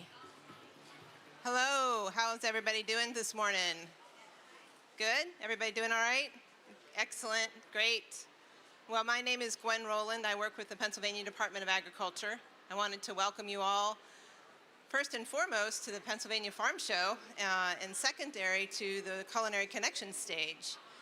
We're going to be getting started here in about 10 minutes with the next demonstration. And we're looking forward to seeing everything that happens with that next demo. But before we get started, I wanted to see if anybody wanted to play a little trivia with me. Does anybody want to play a little trivia? There are prizes involved. Uh-oh, did I get everybody's attention? Okay. All right. The first question, and so how we play is that you raise your hand and I will call on you, okay? So let's not just shout out answers because I probably won't hear you, but I will see your hand up and that'll be more helpful for me, okay? All right. What is the most common edible mushroom in the United States? The most common. Woman in the blue shirt. Nope, not portobello.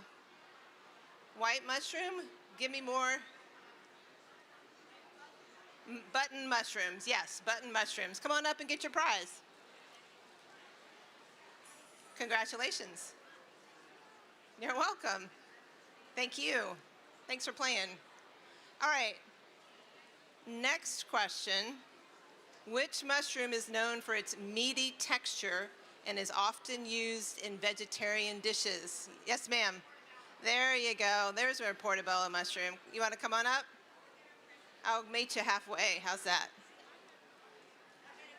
All right. Thank you. All right. Well, as I mentioned, we're going to get started here very shortly with our next demo. And I hope everybody continues to have a really great time here at Farm Show. And thank you for your attention, and thanks for playing a little trivia with me. Have a good rest of your time here.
Freedom. Teenagers want freedom. Freedom to be left alone when they want to be left alone. Right. You know what I mean? Hang out when they want to hang out. Hang out when they want to hang out. Go see their friends when they want to go see their friends. You know, 11 and 13. Oh, okay. We were just getting into the. But you know, I realize these days in 2025, 11, 13 seems really 15 to me. I mean,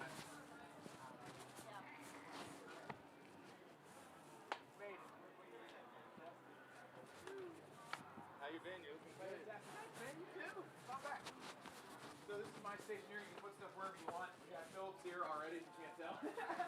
Yo, their turkey tail's been slamming, bro. Dude, how about that shit? Yeah, like it was about time somebody started producing that scale. I can't believe they're doing it. And then Whittier's, Bro, I bought like all their shit, bro. Did you really? No, yeah, I like literally bought their whole supply chain. No, that's what's up. That's awesome, dude. It's about time, bro. Like, I can't believe it. So, all right. Alexa, this is Will. She's about to go out on stage, and she's doing a saltado, which is like a Peruvian stew, right? Stir fry, Peruvian stir fry with a little bit of kimchi in it too, right? And there's going to be some mushrooms out there, and so what we've been doing is, there isn't supposed to be saffron in that, is there? No, okay. No, I just wanted to show it in case anybody does. I'm going to put it in the next one coming up. Okay. So we've got a competition, and after this, she's got to go on stage in 5 minutes. Dude, that's a lot of stuff. That's just a part of the mustache.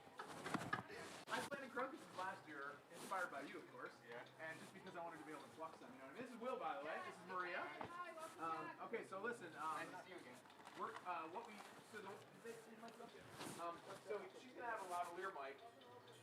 I'm gonna go out there and I'm gonna do my thing like I normally do. Do all the sponsors, talk about mic her up, okay? And then when I get done talking about the sponsors, okay? When I get done talking.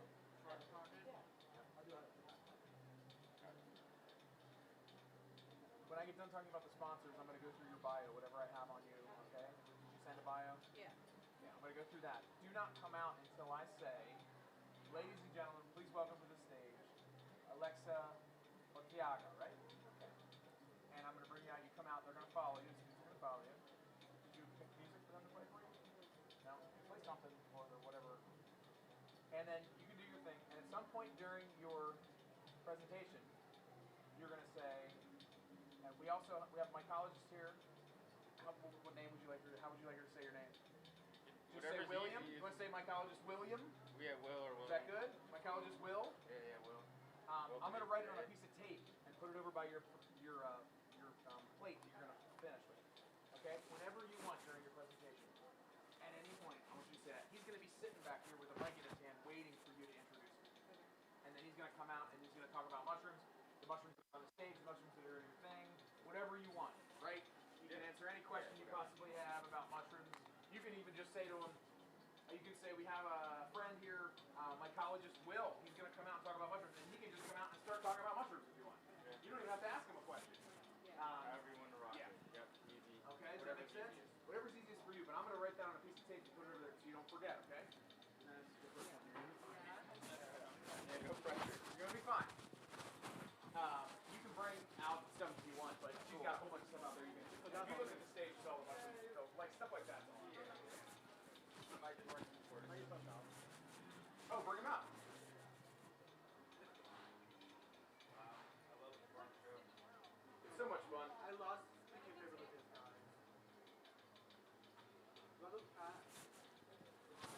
We all do.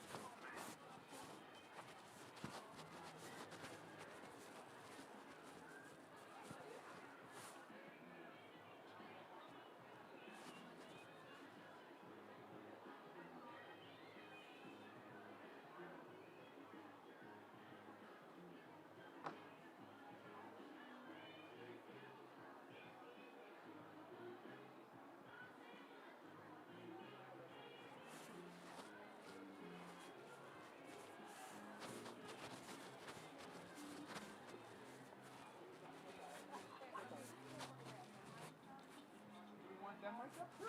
Just one of Just them. me. We have one more lavalier mic for one of the students, please. You got it. Will, can you, after this, No, I was just posting. oh shit, sorry. You're good, you're good. So the saffron, I want to put it in the mystery basket for the next competition, so they have to use it.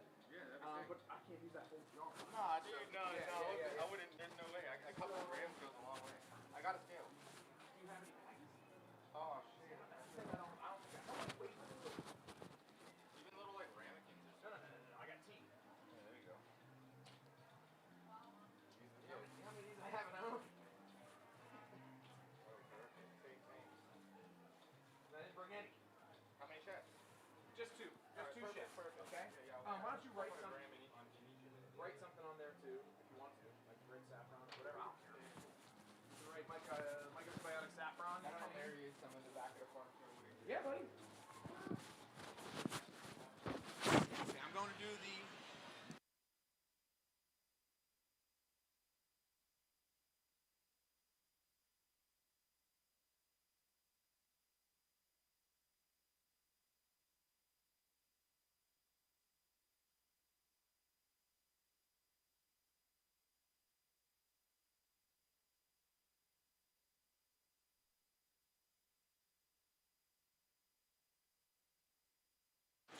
Ladies and gentlemen, welcome to the 2026 Preferred Culinary Connection, PA Preferred Culinary Connection at the 110th Farm Show. It's a special year as we celebrate the 250th anniversary of the start of our great nation, and most of the recipes this year have a unique story that reflects chef's history, nation's history, and we're going to get to one of those unique stories here in just a minute. with our next presenter. But first, we want to put our sponsors in the spotlight for just a few minutes. Pennsylvania Preferred is the official state brand for Pennsylvania agricultural products established by law to help consumers easily identify products grown and produced in PA. So when you go food shopping, look for that logo, the PA Preferred logo. If it's got the yellow check mark on it, you know that it's been grown or produced in Pennsylvania. We want to thank our friends at Giant. Without them, none of this would be possible. They donated a full-size 53-foot trailer filled with food for this operation, and we've been pulling from it and will pull from it all week. Yeah. Thank you to Giant. The mushroom farmers of Pennsylvania have sponsored all of today's cooking demonstrations. And so mushrooms are going to be the main ingredient, the main component in all the recipes you're going to see today, which also means the majority, almost all of the samples you're going to get to try will have mushrooms in it. We can't do what we do without the talented chef instructors and students from Dauphin County Technical School. They're here in the back, they're out front, they're going to be out on stage here in just a minute, running around, working hard, doing a great job getting all this stuff ready, and we are in debt to them for that. We'd also like to thank the folks at Thermador. Thanks to them, we have this incredible equipment like these induction burner cooktops, as well as these convection ovens and the built-in refrigeration back here. Go to thermador.com to check out the latest lineup of state-of-the-art appliances for your home. We would also like to give a big shout out to Christiana Cabinetry.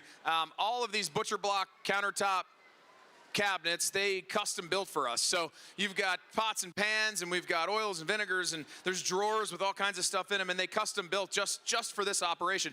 Go to christianacabinetry.com to check out what they could maybe build for you. Located just across the river in Camp Hill, the restaurant store has everything you could need for your kitchen and ours. So industrial quality kitchen equipment we use in our kitchens, but you can use in yours as well. So go over to the restaurant store and get a free membership, and you can walk out with really nice equipment just like we have. Last but certainly not least, we want to thank our friends at the Pennsylvania Winery Association. Every recipe in our book has been thoughtfully paired with a wine from Pennsylvania. And if you like Pennsylvania wines or you're interested in tasting Pennsylvania wines, head in that direction, past the Pennsylvania Hardwood Expo, and you can taste the Pennsylvania wines at the wine booth. All right, that's out of the way. So, on to our first demonstration of the day. Alexa Ortiaga is the winner of the 2025 PA Mushroom Festival. This next presenter is a rising culinary talent whose creativity and skill shined at one of Pennsylvania's most beloved food festivals. Alexa Ortiaga is the winner, and it's a chopped style cooking contest where she captured top honors with her inventive and flavorful cooking using Pennsylvania mushrooms. Alexa's winning dish, mixed mushroom saltado with kimchi twist, showcased her ability to blend bold flavors and thoughtful technique in a competitive, high-pressure environment, earning praise from judges and fellow contestants alike. Her passion for cooking and creative culinary vision have made her a standout in the festival's vibrant food community, and today she brings that same energy and expertise to the PA Farm Show stage. Ladies and gentlemen, please put your hands together and welcome to the stage, Alexa Ortiaga.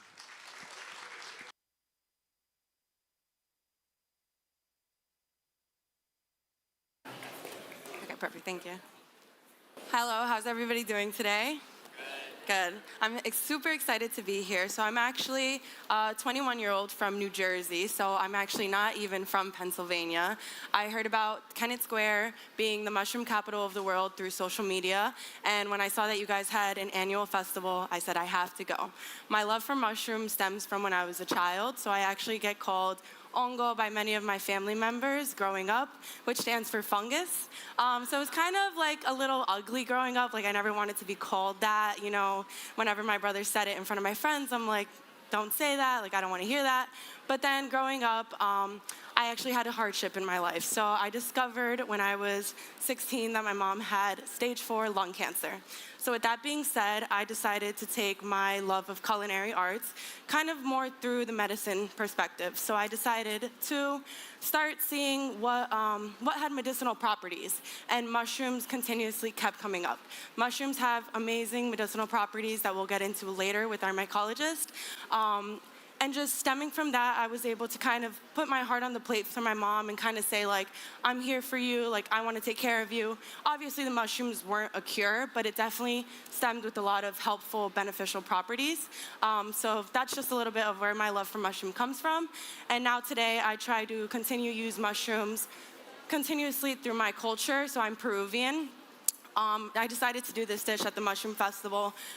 Before even getting to the competition the second day, I told myself, I'm gonna do a saltado. Whatever ingredients I get, I'm gonna just stir fry it because that's what my culture stems from. Saltado is a huge cooking technique that we do in Peru, which just means stir fry, and it has a lot of Asian influence in it. So I decided, whatever the ingredients, whatever the mystery ingredients were, I'm gonna just saute it, stir fry it, and I know it'll come through. And that's exactly what I did, and I was able to kind of give a story through my dish. The judges were able to tell my culture, not just my love for mushrooms. They were able to tell why I wanted to do it, the connection I had to it. They saw how easy it stemmed for me to be able to do that. So I'm here to just share a little bit of my culture and the Peruvian influence that we have in this country, which is pretty big. So like I said, I am from New Jersey, and in New Jersey they have a huge, huge Peruvian culture where I'm able to really, incorporate, like I said, mushrooms in dishes that are considered more meat-based. So for example, this dish, lomo saltado, essentially means beef stir fry, but what I did was replace the beef completely for mushrooms, which is something that's not really often seen, but huge in rising vegetarian diets and stuff like that. So I was able to really incorporate that. So I'm gonna start off here with Savannah. She's going to start mincing some fresh garlic for me just for the stir fry, so she's gonna go ahead and get started on that. While she gets started on that, I'm just gonna start prepping the veggies for the saltado. So some of the main ingredients for the saltado is red onion, garlic, a bell pepper, a tomato, and then either your meat or mushrooms. In this case, we're only doing mushrooms today, but you can do both, either or. Some people even do chicken saltado. It's very, very versatile, just like mushrooms, I would say. And also, we have 2 culinary students from Dauphin County Technical School. I actually myself also went to a technical school for high school based on culinary. So being able to connect with them, they're able to tell you a little bit more about how those schools work, and you learn a little bit about the school that I went to as well. So we're gonna have Chris explain that a little bit. Hey, my name is Chris, right? So essentially, culinary arts is really a amazing program. I think so, because there's a lot of things I learned, a lot like knife skills and other things. And I love to experience other cultures as well. That's always been a dream of mine. And I love to experience stuff like food, which everybody loves food. And it's a huge comfort for everybody. And I always wanted to experience that and also give that experience to others. So yeah. So yeah, I went to a vocational school based in New Jersey, 4 years of culinary arts program. I was actually more in the pastry industry to begin with, and then I have now more incorporated cooking. I currently work as a line cook at a restaurant, a ramen restaurant, and I also work as, I would say, just like a head cook at a cafe. So I kind of do a little bit of a lot of things there, actually. I host once a month my own culinary dinners where I do a menu based on a lot of the things that I use as mushrooms, obviously, but a whole bunch of different flavor styles. I did one night a Peruvian night, and I actually sold out one time, and very proud of it, that I was able to host my own dinner event with, reservation style, full-on dinner service, which I never thought I would be able to do, but I was, and it was very, very cool. So I still try to host those now up in New Jersey, but I have over here my red onion. So for the lomo saltado, what you want is kind of chunky pieces. You don't want anything too thin because then it'll just caramelize. So what you want to aim on these is really a nice crunch. Because again, we're cooking it at high heat for a short period of time. We're not stewing it. We're not gonna do any of that. So the same thing for the red onion. Growing up, this was one of those dishes that was just a staple in our house. Anytime you had potatoes, red onion, and some type of meat, it was just that's what you were having for dinner. A lot of these dishes that I create today, one of my main, motivations, I would say, is being able to chase the flavors that I had as a child, in my mom's kitchen. Food tells stories, You have a dish one time, and it'll take you back to sometime you were with your mom, with your grandma, with your grandpa, and that's what I like to do a lot of the time. So whenever I'm following a recipe, I don't really like to follow the recipe. I'll just kind of let my taste buds go wherever they want to go with that story. If I want to feel like I'm at home, if I want to feel like I'm a little girl in my mom's kitchen again, I'm able to just kind of follow the memories that I have. And I feel like that's one of the strongest, most powerful things about cooking, is it can really like time travel you to some place that you want it to be, you know what I mean? Everybody has like one dish that just is super heartfelt to them, and I feel like that's what connects us as people, you know? Dishes are able to take us places that nowhere really can. So, over here for the tomato, I don't really like to get the seeds in it because, like I said, we want a nice crunch on everything. If we get the seeds in there, it's just kind of make it like kind of gooey. So we don't want that. You just kind of de-seed them a little, and you have like nice bell pepper pieces as well. I also have a mushroom cutting board. I don't know if you guys see that. So this was actually gifted to me, and I took this to the competition, and everybody was like obsessed. I had my mushroom pants, my mushroom towel, I had like a mushroom shirt. I have a couple mushroom tattoos. So like I said, super significant to me, and I love to be able to incorporate them in any dish, which like my culture dish is not a lot of mushroom heavy. So being able to incorporate that is kind of like life-changing for me, I feel like. You want to start doing these? Sure. Perfect. I'll just have you rip them apart. So for the mushrooms, we're just gonna be able to rip them apart into bite-sized pieces. It doesn't have to be any specific way. We kind of want it to resemble like meat pieces. So just chunks like that is perfect. So just like that, he's just gonna rip them up and just don't get that part. And then we're gonna cut these into slices to resemble the meat pieces as well. We have the garlic done over here. So we have some freshly minced garlic, which is also gonna go in our stir fry. So we're just gonna put that to the side. And while that's all going, I'm gonna bring out our mycologist, Will, just so he can tell us a little bit more about the properties of mushroom and get us some more fun information. I probably have some questions for him too. So I'll just have Will come on out here whenever he's ready. Hi. Howdy, howdy. How's everybody doing today? My name's Will. I'm a mycologist, local here from New Cumberland, Pennsylvania. I have a laboratory over there where I study fungi, local fungi, which is really interesting because a lot of these varieties, except for the pink one, the yellow one, and this one right here, and shiitake. Actually, the only thing that's here that's local, the wood ear and the maitake. So I thought that there was a little bit more that might be local. So that's one of the things that I emphasize at my laboratory in New Cumberland is finding local native varieties of mushrooms that are delicious, edible, or may have some benefits supplementally or for the body. So we have a lot of variety here, which is really interesting. We have our shiitake. Take actually means mushroom in Japanese, so the beginning part of the word actually describes the mushroom. So shiitake usually means like oak mushroom. We have the maitake here, which is really, really cool, really beautiful. This one grows here in Pennsylvania. A lot of people that I've been foraging all around Pennsylvania. Depending on where you are in Pennsylvania, people will call this mushroom sheep's head or ram's head. Has anybody heard that before? Yeah, so some people around in the mountains in Pennsylvania will call this sheep's head or ram's head. This is maitake mushroom, and that means the dancing mushroom in Japanese. It's a really beautiful one that's cultivated here in Pennsylvania. Can also be found wild. So the shiitake is native to Asia, as well as the golden oyster mushroom. The golden oyster mushroom is native to Asia, and due to the production of golden oysters in Pennsylvania and New Jersey, it actually is growing in the woods here in Pennsylvania. Here we have Pio Pino. This is Agroscoby agarita. This one is actually native in Europe, and we'll find that one growing from the base of trees. This one is Foliota adiposa, which is very interesting. This one is edible. This one is an Asian variety known as the chestnut mushroom. We have varieties that look very, very similar and are related to this that grow in the woods here in Pennsylvania that are actually toxic and you don't want to eat them. So it's important to know what your mushrooms are. And speaking on that, we actually do have a really great mushroom club.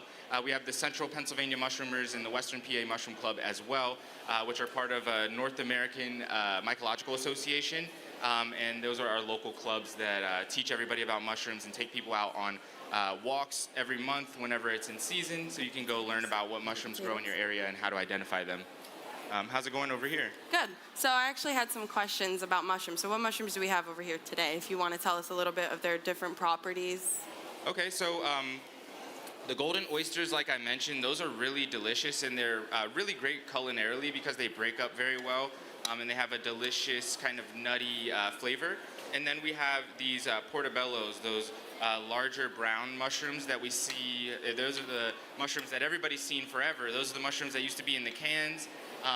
And it's a really interesting fact, and they may have it over at the mushroom display, that the little button mushrooms, the little white mushrooms, the little cremini mushrooms, and the big portobello mushrooms are all the same mushrooms grown in different ways. So you can get the mushroom to turn brown if you put light on it, or it'll stay white if you keep it in the dark. And that's how they create these different varieties from the same mushroom. I need wedges. I need wedges. And then we have shiitake, which is beautiful. It's one of my favorite culinarily. It has kind of a fatty bite to it. And as far as like people that don't like to eat meat, it's one that is a good whole food replacement because it has that really great texture to it. So those are some of the varieties that we have there on your plate. And that'll make a really nice medley. I can cut down. Yeah, so is there a reason why Kennett Square, I don't know if you're able to answer this, if Kennett Square, like how did it become the mushroom capital like of the world, essentially? Like New Jersey doesn't have anything like that near us, you know what I mean? Kennett Square is the mushroom capital of the United States. China dominates the mushroom market by light years. But as far as the United States, Kennett Square produces more mushrooms than anywhere else in the United States. And the reason is there were Italian florist families there in the early 1900s, late 1800s, early 1900s that were going back and forth to Europe to connect with their families. And some of the families in Europe had adopted the French practice of cultivating button mushrooms that they had figured out how to do from agricultural purposes. We're cooking here. I don't want to go too deep on how the French figured out how to cultivate these mushrooms. But the Italians that were interacting with the French translated that over to their Italian families that were living over in Kennett Square that had flower greenhouses for flowers. And they figured out a technique of cultivating the button mushrooms underneath the flower beds, which then they started building up mushroom farms specifically for mushrooms instead of flowers in these tunnels that kind of in a slight way mimic the old flower greenhouses. But this is where mushroom cultivation started in the US, and it wasn't until the 70s and the 80s that mycologists from Washington State and Oregon started traveling to China to figure out how Chinese people cultivated mushrooms, that we started to get more of these other varieties of versatile mushrooms. ones. Awesome. I have a question about oyster mushrooms. I know there's different colored ones. Is that alongside changing like their properties and their flavors when cooking? Do you happen to know? Yes. So the yellow oyster mushroom is more nutty, and the pink oyster mushroom is more fishy. And the white, gray, and bluish oyster mushrooms are more of an in-between, kind of like a mild, meaty kind of flavor that they have. And they do all have different properties, and that's one of the things that we study at my lab is what makes all of these mushrooms different. And they're also from different places. So the yellow oyster mushroom is native to Russia. This pink oyster mushroom is a tropical oyster mushroom. This one can't really grow in cold places, so they have to control the environment a little bit more. It has to be warmer. And then the grayish blue white oyster mushrooms that you see, those are native here in Pennsylvania.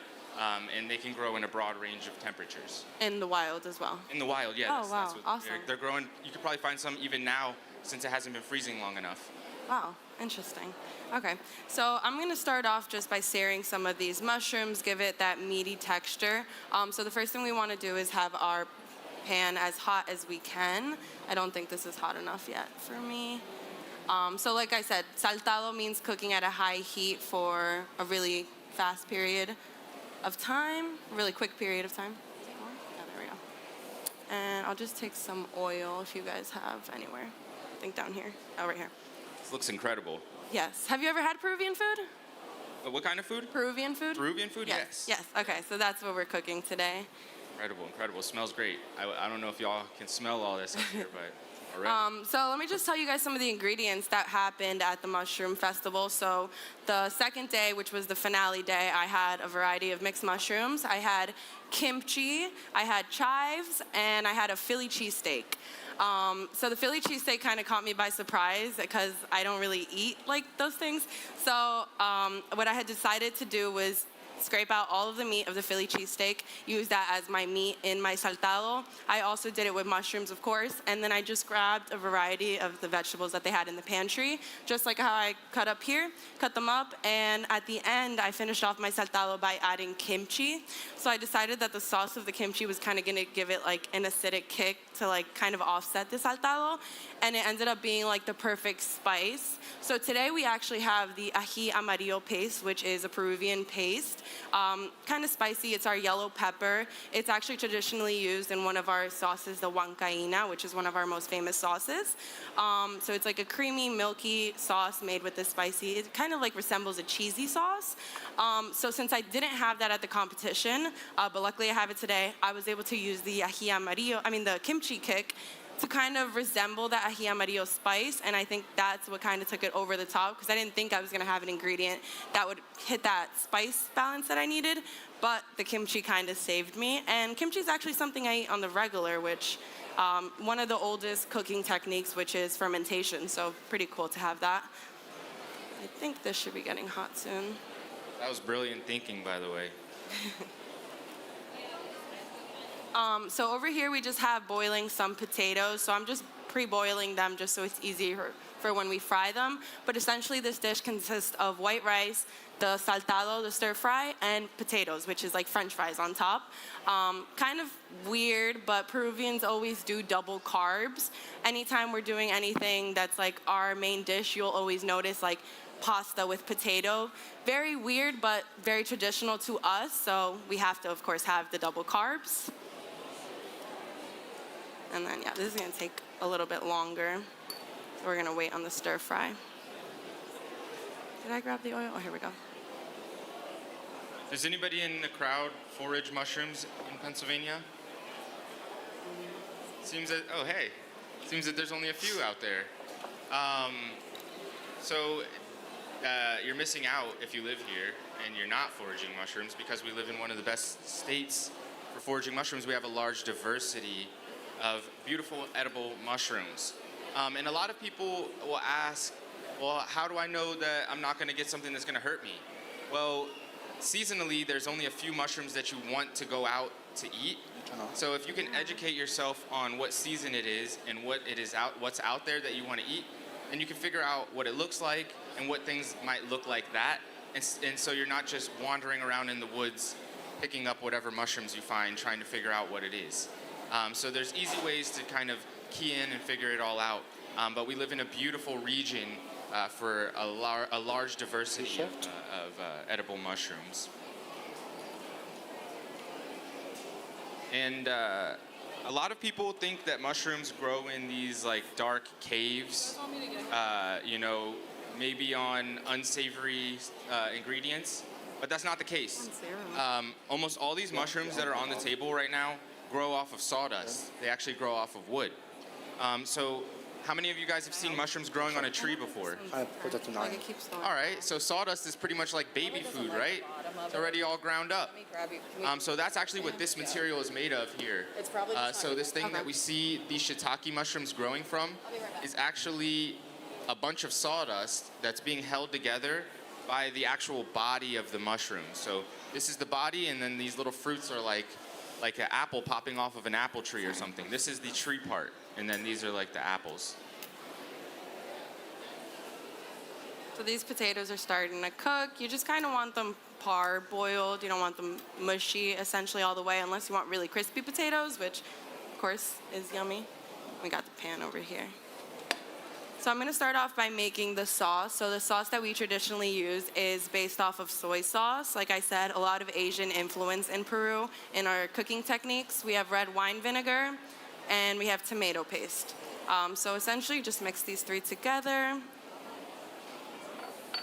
Usually to taste, this is measured out already, but you kind of just want to let the flavor sway you. Like I said, if you're looking for a specific flavor, you don't have to follow a recipe. Just cooking from the heart usually it makes the best dishes, as we all know. So we're just going to mix this up. Attention, Marshall Complex. Will Tammy Schaefer please return to the nut room? Tammy Schaefer, please return to the nut room. And we also have the ají amarillo. So that has a very strong kick. If you're not somebody who likes too much spicy, then you just leave that out or you reduce it a little bit. But I do like, sometimes honestly, not always, but less spicy on this dish, preferably. So you just mix that up.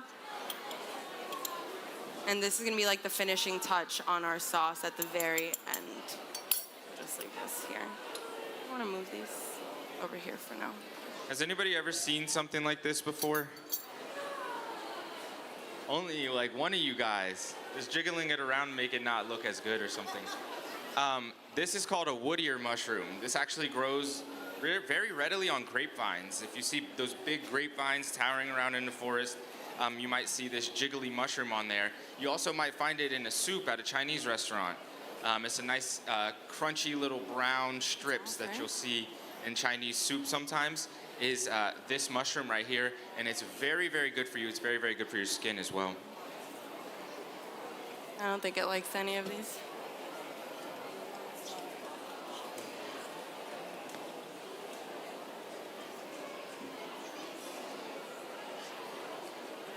This one's actually pretty fun to grow. You can grow mushrooms by buying some cultures from different mushroom suppliers. Luckily, we live in Pennsylvania where there's a lot of us. And you can drill holes into logs and introduce little bits of the actual body of the mushroom into the logs and get these mushrooms to pop out. Usually will take like 9 months to 14 months from the time that you drill the holes and put the mushroom material in. But you can get these mushrooms to grow on logs in your yard, in your forest, by mimicking the environment.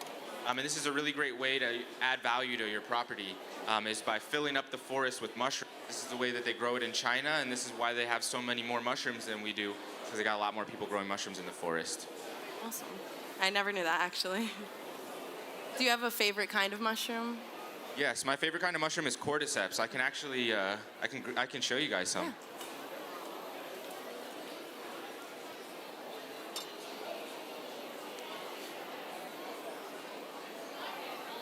So we finally got this pan. We want to just like a touch smoking, just so that when we throw the mushrooms on there, we hear the sizzle right away. Like I said, we don't want to stew them up at all. So if we had it at a low temperature, the mushroom will actually have time to release its natural juices and essentially braise itself, which we don't want. So I'm gonna start. I think it feels hot enough now. Show some cordyceps. Is there a reason why it's your favorite? These mushrooms are my favorite mushroom because they changed my whole life and really helped me establish my career in a non-conventional space in an unconventional way. These mushrooms are native here in Pennsylvania. They grow in the forest.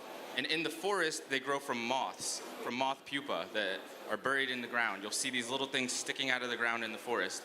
And in China, these are highly valued. There's another variety of them that grows in the Himalayas that's worth $15 a gram. And it represents 2% of the GDP of Tibet is a single mushroom. So it's a really big deal there. So these grow in the forest here. Back in 2015, I started a mushroom festival and we hosted it in Duncannon. And I got a bunch of people out in the forest and somebody found one. And I tried to figure out how to grow it and realized nobody else ever did it before me. Oh, wow. And I wrote a book on how to grow it, and then people all around started asking me how to do it, and I've taught thousands of people how to cultivate this mushroom, and it still represents a very interesting niche economic venture because these mushrooms still sell for about $500 to $600 per pound for dry mushrooms like this. Yeah. And we don't need insects to grow them. We grow them on rice. So we grow them on domestic rice here, and they're really good for energy and for oxygen uptake as a supplement. So we have a lot of athletes that are taking them, and then a lot of people that like to hike into high altitudes that like to take them. And a lot of people are trying to utilize them as an alternative to coffee and things like this. I think I saw somebody's hand go up. This mushroom is called cordyceps. I don't know whoever has the camera, if they can zoom in on my hat. It says it on my hat. I don't know what camera that one is up there, but it says it on my hat. Cordyceps mushrooms, that's the, where do I look? Up? Can you guys see it? Yeah. All right, that's it. It's cordyceps. So that's the mushroom that's in my hand. I wrote a book on how to grow it. You can find it on our website, mycosymbiotics.com. And we also have cordyceps and cordyceps products available that are PA preferred and produced here in Pennsylvania over in New Cumberland.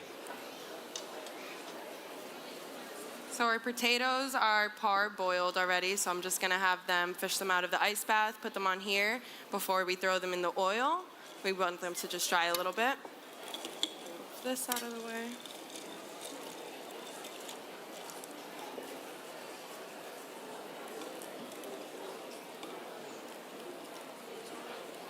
Does anybody else have any questions about mushrooms? I mean, I'm going to be here for a while today.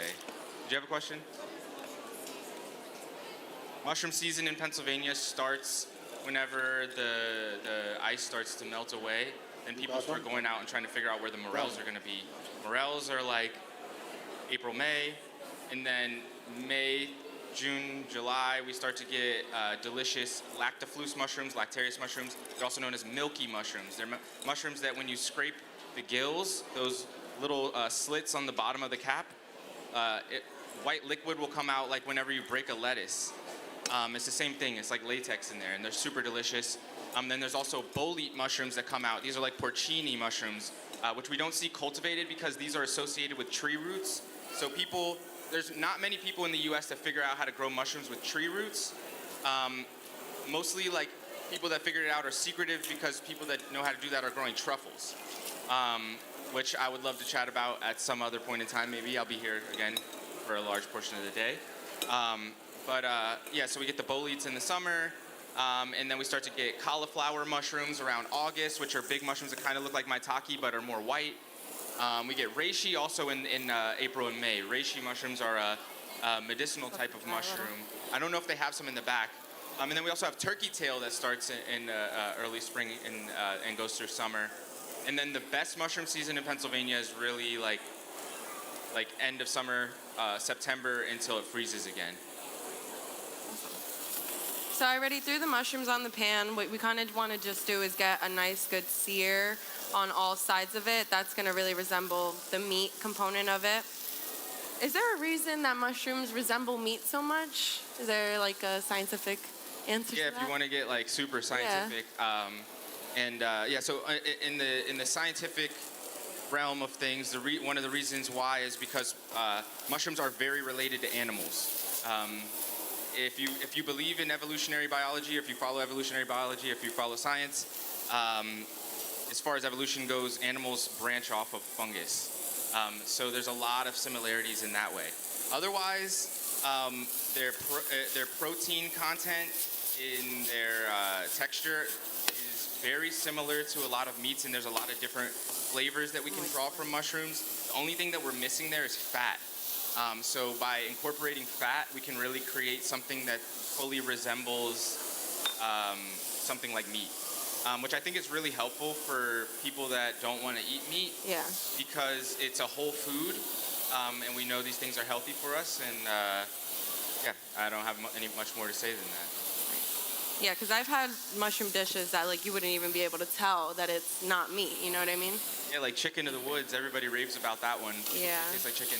I personally don't think it tastes like chicken, but I'm not here to change anybody's opinions because a lot of people do think it tastes like chicken. But there's a lot of mushrooms that do have that texture and can have those characteristics, and people, do get fooled often. There's another one called lion's mane, which typically in the Pennsylvania cultivation they call it pom-pom.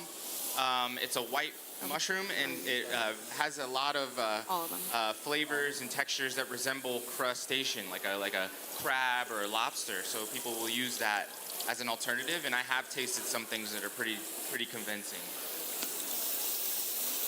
So here we just have the mushrooms, the onion, and the garlic. First, you throw off the onion and the garlic just because the onion takes a little bit longest to cook. The tomatoes, like I said, you want them nice and fresh and crisp, so that you kind of add more in the last minute along with the bell peppers. But once you kind of have like a good color on your mushrooms and your onions is when I would say is a perfect time to add the tomatoes. So I think you guys can see, right? You see like just the caramelization a little bit on the mushrooms, the garlic starting to cook down into it, and it's starting to release flavor into the mushroom before we add the rest of it. No. Oh, is it over? over this. One of the things that is, we get some towels on stage. I would move Here we go. this. That'd be nice. One of the things that is really interesting about mushrooms caramelizing is that they actually do produce sugar, which is really, really cool. This mushroom here, maitake, produces a lot of sugar. This one has unique sugar in it, if you want to get really scientific and nerdy, called D-mannitol. So I make mushroom extracts. If you ever check out my website, Mycosymbiotics, I know that's a crazy long name, but I'm sure if you want to connect with me, we can connect. I can get that to you. I make mushroom extracts, and a lot of times when I make extracts with this mushroom, I will see straight up sugar crystals in some of my extracts because these mushrooms are very, very high in sugar. So when you see these mushrooms caramelize, it's probably sugar caramelizing in there. So they have a kind of sugar to them, essentially. That's what browns them, essentially, the sugar part of it. Yeah, there's some of them have a really high percent of sugar. But this sugar is different. This sugar is like safer for people that may have issues with sugar. It's our body's like way more Can you go to the back? easy to process it. So just to clarify, it's not like regular sugar, like cane sugar. And then you'll just spider them out. So we have them over here just starting to fry the potatoes. Like I said, you just want French fries essentially on there. So we had somebody ask the difference between fungi and mushrooms. It's the same thing.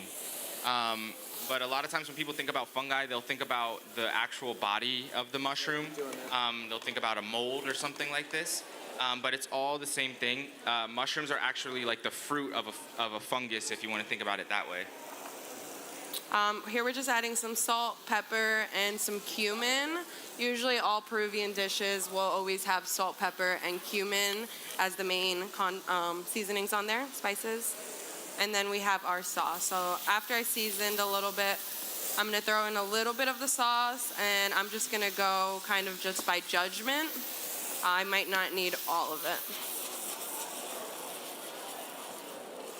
Everything's starting to smell crazier. I think I was just smelling the kimchi before. Now it's smelling all sorts now of it smells delicious. like the stir fry. So there you have a nice little sauce on the bottom of the pan. It'll take off all those brown bits of the mushroom and start to really like deglaze it into a really nice rich sauce. If you had beef, it would be able to deglaze the beef on the pan. And the goal is to always have like a little bit extra sauce, but not cooked into the onions or the vegetables, essentially. And what I did at the end of the Mushroom Festival was I kind of just threw the kimchi in there as a last touch. I didn't really transform it into anything else. So that's what we're gonna do today. We're just gonna stir fry it a little. I didn't want to cook down the acidity of the kimchi, so which is why I added it last second. So I'm actually gonna turn off the pan so that we have this stop cooking. If I can.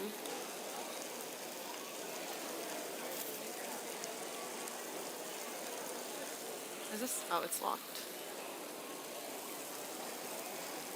Speaking on mushrooms for health, oyster mushrooms actually produce natural statins. It's a really interesting fact about oyster mushrooms. So some people may know what that is. If you do, then you know why that's a health tip about mushrooms.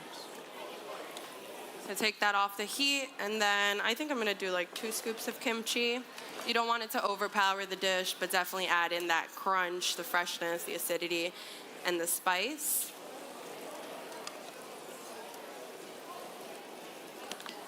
This potato is looking golden over there. And this is essentially our final dish of the stir fry. Traditionally, actually, this is also made in a wok. My wok, unfortunately, doesn't work with the induction here today. But if you know a Peruvian, most likely they always will have a wok in their house, just like traditional cooking equipment for us to always have. Nice big pan that heats up really nicely, and you just, toss it all up. So this created a really nice sauce. We see all that glaze on there. Onions cooked perfectly, peppers are crunchy still, tomatoes still have structure. If you see any of the veggies falling apart, then that means you overcooked it a little bit too much, but this looks perfect right here. We're just gonna start waiting on the potatoes. extra sauce. Whenever you're cooking with mushrooms, if you see the end bits and sometimes they have a little bit of what looks like straw or sawdust or something on the back, you want to cut that off. But the rest of the pieces that you're not using, like the chunky stems, if you have a dehydrator, maybe you want to throw it in your dehydrator and save that, because you can add that if you make any soup stock, any bone broth, or anything like that. It's going to be something that's going to add a lot of flavor and health benefits into your broths that you make. And if you're into fermentation, you may be interested in taking those little bits and fermenting them and creating some sauces or adding that into different foods that you're making. So I'm just gonna go ahead and try mushroom, see if the salt, pepper, and cumin is all good. Yeah, perfect. And the kimchi is super spicy. Do you wanna try? Sure. Yeah, for sure I do. If you like spice, it'll be good. Ooh, let's see, I want to get a little oyster bit, a little shiitake bit. It's cool when you can still identify the mushrooms when they're cooked. That looks incredible.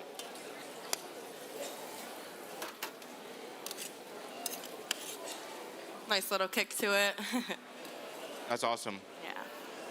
I hope they recorded this. I'm gonna have to watch this back. Yeah, we'll send you the recipe. With the potatoes and the rice though, Yeah, double carbs always, like I the mentioned. moon. So we're gonna go ahead and just start plating. So I have the cooked rice already. Something different that Peruvians do with their rice is we do oil and garlic, saute that before we throw in our rice, just to give it more flavor, essentially garlicky rice. So this rice here has cumin, garlic, salt, just a little bit more flavor packed and Peruvian based. Wow. Oh, you got to do that. You got to make that at home. I do. I'm telling you, it's like, it's palate coating. My whole mouth. Yeah, the sauce stays on the palate really nice. It's No, that's nice incredible. and thick. And like I said, it's only soy sauce, red wine vinegar. And if you have a little bit of spice, a unique spice, you could use like gochujang or some different spice. Beautiful to make it. You don't need the ají amarillo paste that we traditionally use. So we have some rice. And then you could throw some salt on those potatoes. We're gonna plate our saltado. So we want a little bit of all the different veggies on there. So actually at the mushroom competition, the day before I had competed, I went to a little store in Kennett Square and they had little mushroom cookie cutters and I packed them in my culinary bag, and the day I was plating, I plated the rice into little mushrooms just because I had a little bit extra time. Since this recipe was like so natural to me, I had like an extra 5 minutes and I plated little mushrooms on the plate, and that's kind of like what sent my plate over the top. So yeah, I'm always thankful for that little store. I think it was the Mushroom Cap store, if anybody's ever been there. Yeah, I think it was that one. I loved it in there. It had everything. And then I'll take the potatoes. Perfect. At the competition that day too, they had purple potatoes, which is very native to Peru, so I grabbed those instead of the regular potatoes. They're a little bit more, I would say, umami, kind of more salty or base, like if you throw the salt on there, but they were delicious. I made them into like little chips instead of fries, just to make it a little bit different, and delicious. If anybody noticed I can't keep my eyes off the food, that should tell you.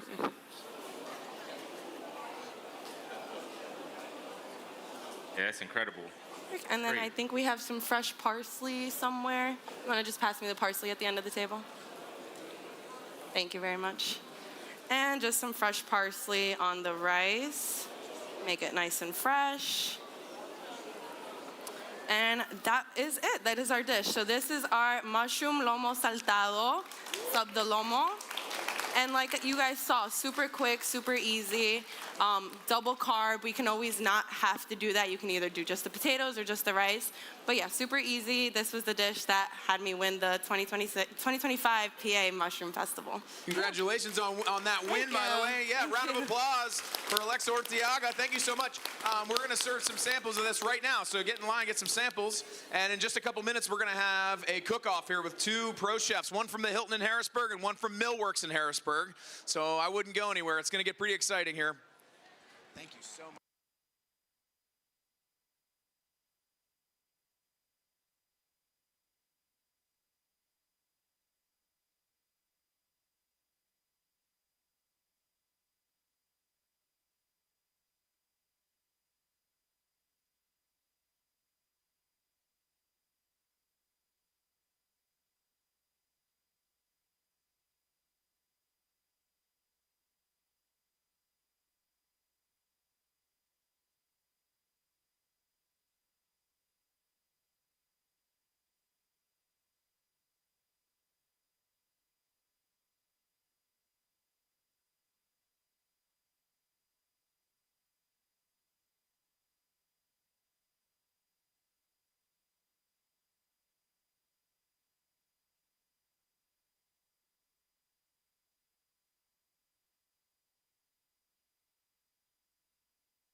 Good afternoon, everybody, and welcome to the Pennsylvania Farm Show. How's everybody doing? Doing well? Having a good time? All right, excellent. We're glad that everybody is here, and I see some faces that have been here for a couple of demonstrations, which is all good. We really enjoy seeing the same faces over and over. It's a lot of fun. Hopefully you guys are having a good time and learning something new. It's also just great to have fun here at the farm show. My name is Gwen Rowland. I am the PA Preferred Program Manager. I also work with the Pennsylvania Department of Agriculture. And today is Mushroom Day, if you haven't already figured that out. Woohoo! Yay for mushrooms. And as you can see up on the stage, we've got lots of beautiful mushrooms along with a lot of other great products from our sponsor at Giant. So we're excited to be here today and hope you guys are too. Well, our next demonstration is going to begin shortly, but I just thought we could do a little trivia. Do you guys want to do a little trivia with me? Yeah? All right.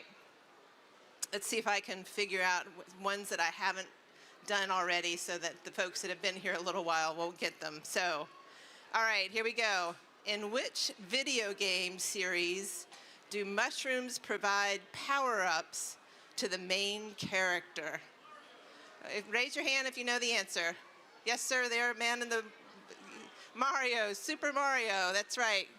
Why don't you come on up and get a prize?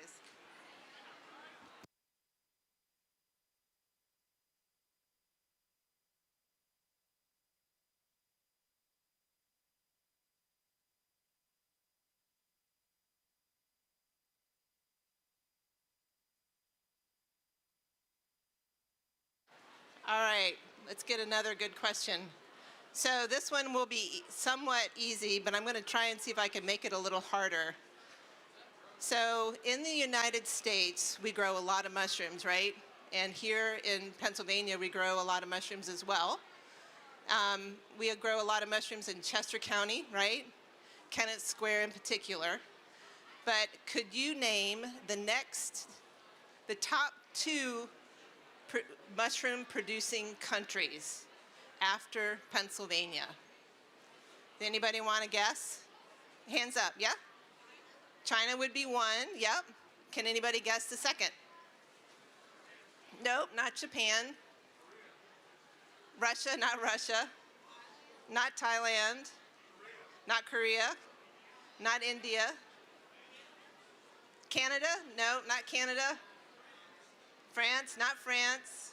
We're all getting close if we're going to stay. Let's stay in Europe if anybody wants a hint.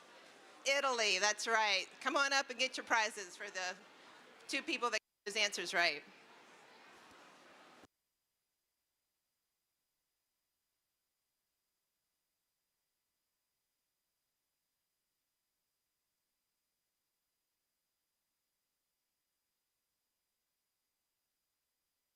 Thank you guys for playing a little trivia with me. I think these guys are getting ready to get started because it's almost 2 o'clock.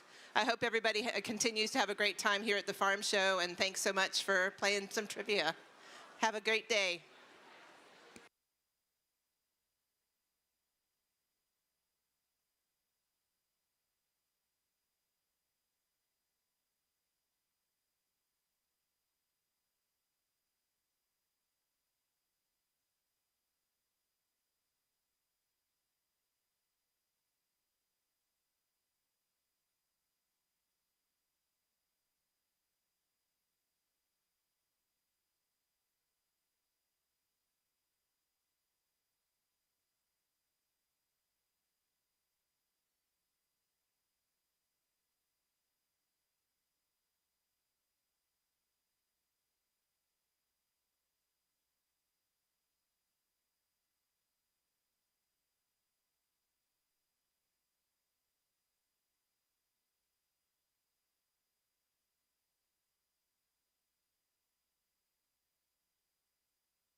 Ladies and gentlemen, welcome to the 2026 PA Preferred Culinary Connection at the 110th Farm Show.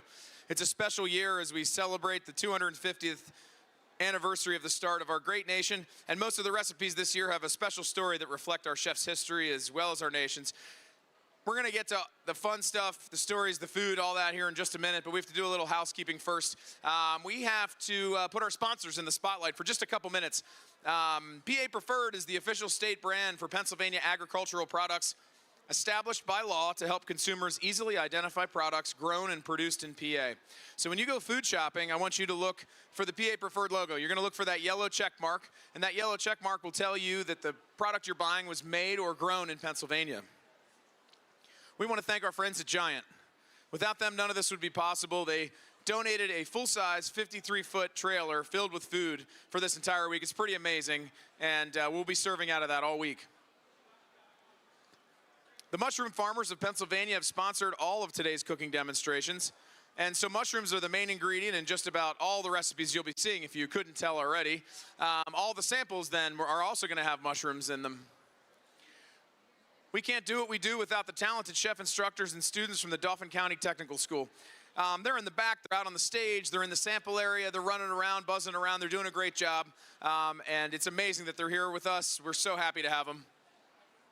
We'd also like to thank the folks at Thermador. So thanks to them, they've provided some great appliances like these induction cooktops, built-in refrigeration, and the convection ovens that are behind us. Go to thermador.com to check out the latest lineup of state-of-the-art appliances for your home. We'd also like to give a big thanks to Christiana Cabinetry. So they made these butcher's block countertop cabinets for us. They're custom made. Back here we've got everything we need to cook, and there's drawers and shelves and stuff like that. Go to christianacabinetry.com and see if they could build you something for your home. Located just across the river in Camp Hill, the restaurant store has everything you could need for your kitchen and ours. Industrial quality kitchen equipment from walk-in refrigerators to spatulas. Membership is free, and you can walk out of that store with equipment just like we use in our restaurant kitchens. Last but certainly not least, we want to thank our friends at the Pennsylvania Winery Association. Every recipe in our recipe book is thoughtfully paired with a Pennsylvania wine. So if you're interested in tasting PA wines or you want to purchase some PA wines, you can do it while you're here. Head in that direction on the other side of the Pennsylvania hardwood sign there, and there's the wine booth, and you can sample or purchase PA wines. All right, so anybody out there ready to see a cooking competition? You guys ready? All right, so our first participant, Derek Ott, he's the chef. He's a leader in Pennsylvania's farm-to-table movement, known for turning local ingredients into unforgettable dishes. Chef Derek Ott is the chef de cuisine at the Millworks in Harrisburg, where he is known for his commitment to seasonal cooking, local sourcing, and showcasing Pennsylvania's agricultural bounty. Under his leadership, the Millworks has become a destination for thoughtfully prepared, ingredient-driven cuisine that reflects both creativity and respect for local farmers and producers. Ladies and gentlemen, please welcome to the stage Chef Eric Ott. Our next participant in the cook-off is the executive sous chef at the Hilton in Harrisburg, where he oversees banquet operations, catering, and food service for one of the central Pennsylvania's premier hospitality destinations. Known for his ability to deliver high-quality cuisine at scale, Chef Riddle combines strong technique, organization, and creativity to serve thousands of guests across conferences, events, and special functions. Ladies and gentlemen, please welcome to the stage Chef Mike Riddle. All right, now that we have everybody out here, there's one more person that we need. I can't do this alone. In fact, there's someone that does all the planning, does all the ordering, takes care of all the food in the back. She's the peas to my carrots. Ladies and gentlemen, one more round of applause, please, for Chef Maureen Fowler. Hello. You said you had everyone, and I was like, what about me? That's it. What about you? All right, so this is a 30-minute cooking competition. It's going to go fast, chefs and audience. It's going to go quick. Obviously, it's mushroom day, and any mushroom on stage is fair game. They can use whatever they want. We've got these amazing mushrooms donated by Phillips Mushrooms and Giorgio Fresh, so we want you to have fun using them. These are mystery baskets. These chefs don't know what's in them. They're locally sourced Pennsylvania PA preferred stuff that I source specifically for the competitions. They don't have to use all of what's in the bag, but they have to use a little bit of each item in the bag, okay? They can lose points if they don't. So we're gonna get to all that in just a minute. Now we're gonna do a countdown, and then a 30-minute timer is gonna come on the clock. You gentlemen, come on over here and grab your baskets as soon as that countdown begins. Are you ready? You can stand right here. Ladies and gentlemen, please count down with me, okay? You ready? 5, 4, 3, 2, 1. 1. Let's cook, chefs. So we've got some awesome mushrooms here. These are shiitakes. These are piopinos. We got oyster mushrooms, chestnut mushrooms, and wood ear, which is a wild mushroom that they figured out how to cultivate. It's awesome. It's a beautiful mushroom, tasty. My personal favorite, the maitakes. Lots to choose from. Both of these chefs have been formulating a plan which may or may not work with what I put in the baskets, but generally that's kind of what chefs do. They want to plan ahead, be ready, and we'll see how it goes with what came out of the baskets. So it looks like, is there some saffron, chef? Yep, we are gonna talk about the saffron. Yes, yes. Chef, don't forget this. Oh, you have one. Heard that. Yes, that's saffron. Yes, we're gonna talk all about that saffron in just a couple minutes. I just like poking around, seeing what they're doing, getting them their way, you know? Yep. So the first item you may have noticed, we have this smoked duck breast. All right. So this is from our friends at Jurgelowitz and Sons, and they are really our friends this year. How about it? They really are, and they're a good friend to have. Oh my gosh, I love duck. It's my favorite protein. I don't know about you all, but we also had duck eggs on the stage. Duck fat. Yeah, duck fat on the stage. We've got whole ducks coming up later in the week, and these are breasts that have been smoked in their facility in Berks County, Pennsylvania, where they raise all their duck. They are the top 10 duck producer in the nation, #1 in Pennsylvania. Joey Jurgelowitz himself was here yesterday, and I think I was saying Lebanon County all week, and he corrected me on stage. It's actually Berks County. Berks County. Yeah. So obviously mushrooms are also, they have to use mushrooms in their plate. And all these mushrooms were donated, like I said earlier, by Giorgio Fresh and Phillips Mushrooms. One of the other ingredients we have is a maple sugar, which you can see right here. Chef Mike Riddle has the maple sugar out. Maple sugar is exactly what you would think it is. It's maple syrup that's been crystallized into sugar, and it tastes just like maple syrup. It's amazing. It's from Buck Family Maple, Little Marsh, PA, up in Tioga County. So there's the Maple Belt, if you're familiar. I mean, you got to check out the maple stand in this hall. It's over there, over by the wine booth, and you can get maple cream. You can get maple cotton candy. Oh, I love the maple cotton candy. Maple fudge. Yeah, there's all kinds of stuff, but they're one of the many, many maple farms. Maple Belt goes across the top of Pennsylvania, from Erie all the way over to the Poconos. We're only second to Vermont. That's right. Yep, only second to Vermont in maple production. We're definitely third to Canada, though, I believe. I think so, probably, yeah. Yeah. Our neighbors to the north. Also in the basket, you've got Sunshine Pilsner, which is amazingly balanced Pilsner from Trogs Brewing Company in Hershey, PA. It's actually one of my favorite beers that they produce. It's a fantastic beer. It should be a nice, it'd be easy to balance with, Absolutely, basically. yeah, absolutely. That's one of my favorites, too. Not too overpowering, that kind of thing. Do about anything with it. And then finally, we've got some saffron. Does anybody out there know what saffron is? Yeah? Yeah, it's the stamen of a crocus flower. And we've got Central PA grown saffron from Mycosymbiotics. The gentleman sitting there on the end is the owner of Mycosymbiotics.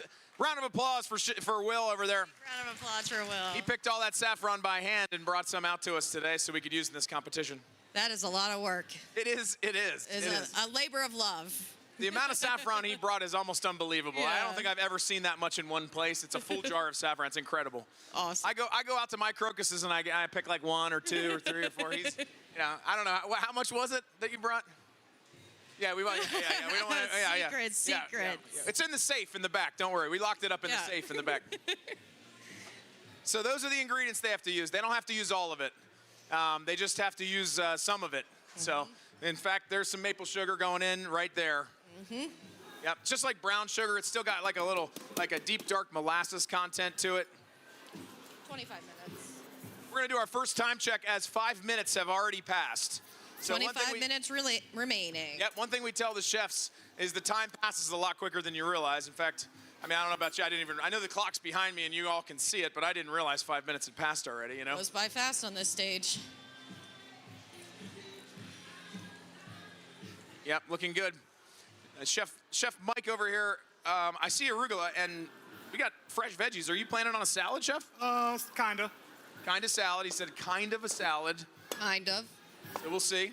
Not giving up any secrets. Chef Derek has a bunch of stuff going. He's got potatoes and the squash already cleaned. Yeah, the delicata. That's one of my favorite squashes. Delicata is one of my favorite too. Yeah, I love delicata. I love delicata. And Chef, you took the skin off and you've got it with the potatoes, so I'm guessing you're planning on doing it together? Correct. I'm doing sort of a curry thing. You're gonna do a curry thing. Love it. Ooh, And so those potatoes, exciting. Chef knows that he's got to cut them small because he doesn't have as long as he'd like to cook them. So he's got to cut them as small as he can to get them in the water and get them boiling. He said he's doing a curry thing. We haven't had that. I'm in. I love it. I'm excited. Yep, we haven't had it yet. First time delicata's been pulled out on this stage too. So It has. I'm very excited about Every seeing single morning, I know. we put that out delicata out. I would go for the delicata first. So would I. That would have been me. So would I. I love it. It does take a while to clean, and you can see it already Yes. 5 minutes in. Yeah, absolutely. But that sweetness that it gives, oh my gosh. Oh yeah, he's going. So a lot of people don't realize tomatoes in curry.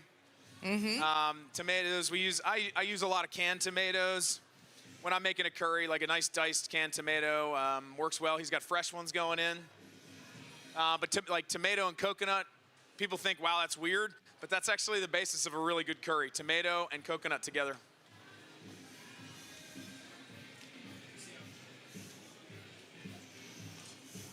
Chef Mike cut the pita bread. I just want to show everybody, he really wanted him to look good, so he wanted him to be the exact size that he wanted.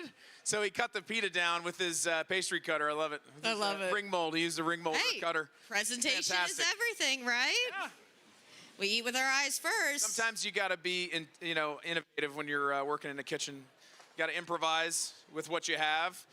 That's kind of the whole idea of these competitions, is just kind of do with what you have. Oh, please grab some of them, Chef. Yes. Oh yes, get into this. Love it. Maitake and oyster. I mean, have we seen these pink oysters? Yeah, they're pretty. Are they the most beautiful thing you've ever seen? Yeah. Yeah, I love them. I love them. Yeah. I'm going to be eating mushrooms the rest of the week. Yep, me too. Every day. I agree. Should eat mushrooms Butter's a already mushroom a working. day keeps the doctor away. Right, Tina? Yep. We got chestnut and baby portobello's going on this side. I love it. Okay, I love that. I love that we have two different kinds of mushrooms going on too. Different approaches to these dishes.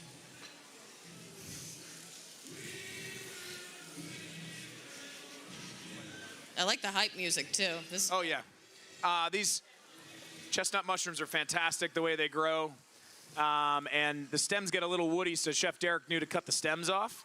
And he just used most of the cap, which is going to be a lot nicer in the dish. Expert move. Oh, yeah. Absolutely.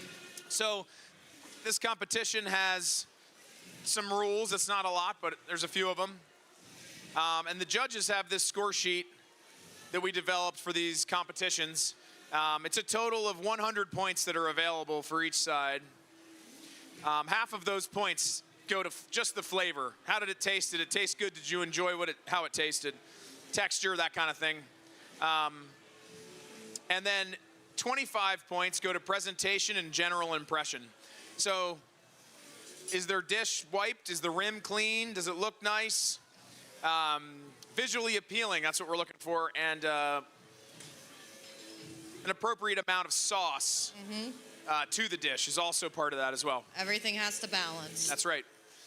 The final 25 points are for originality and creativity. So the overall creativity and use of color, spice, that kind of thing is going to be another 25 points. So that's 100 total. And then they can lose points. They can lose half a point if they go over the 30 minutes. So for every minute that they go over, they lose half a point. For every ingredient that has not been included in their final dish, they can lose half a point. Now, sometimes what happens is, as just happened the other day. It did. Sometimes it's better to go over the allotted time than to not get something on the plate. We had a chef that went 3 minutes over. He only lost 1.5 points.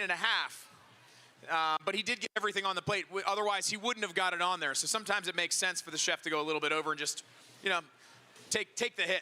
Yeah, because sometimes if you take that little extra time to make it perfect, you can just bring it through, you know? Try explaining that to Chef when you're on the line, though. You know what I mean? I've tried many times. When the fries aren't ready, times. when the prosciutto isn't on the bone marrow and the jam isn't there, and it's not ready yet. I've had those days, that's for sure. Been on both sides of that situation. I've been yes, absolutely. Yep, absolutely. I felt like I needed to go maybe study at McDonald's to learn how to cook fries faster at one point in my career. I mean, they are the experts. They really are, though. They really are. We've got a saute working here. It looks like. Oh, we've got the saffron in over here in some boiling water.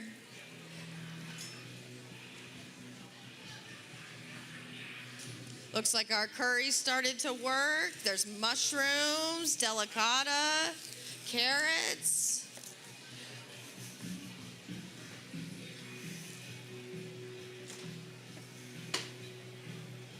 All right, so it's time to meet our judges.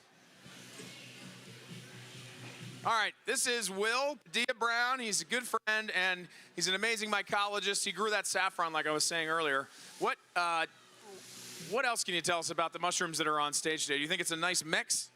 Yeah, it's a really incredible mix. This is a really great display of what Pennsylvania is all about, why Pennsylvania is the mushroom capital of the U.S. We have all of the exotics on the table. This is what's classically called exotics in eastern Pennsylvania, and then we got the classical button mushroom, portobello mushrooms also. So yeah, a really great display of our Pennsylvania classics, and then everybody comes to me for the Pennsylvania novelties.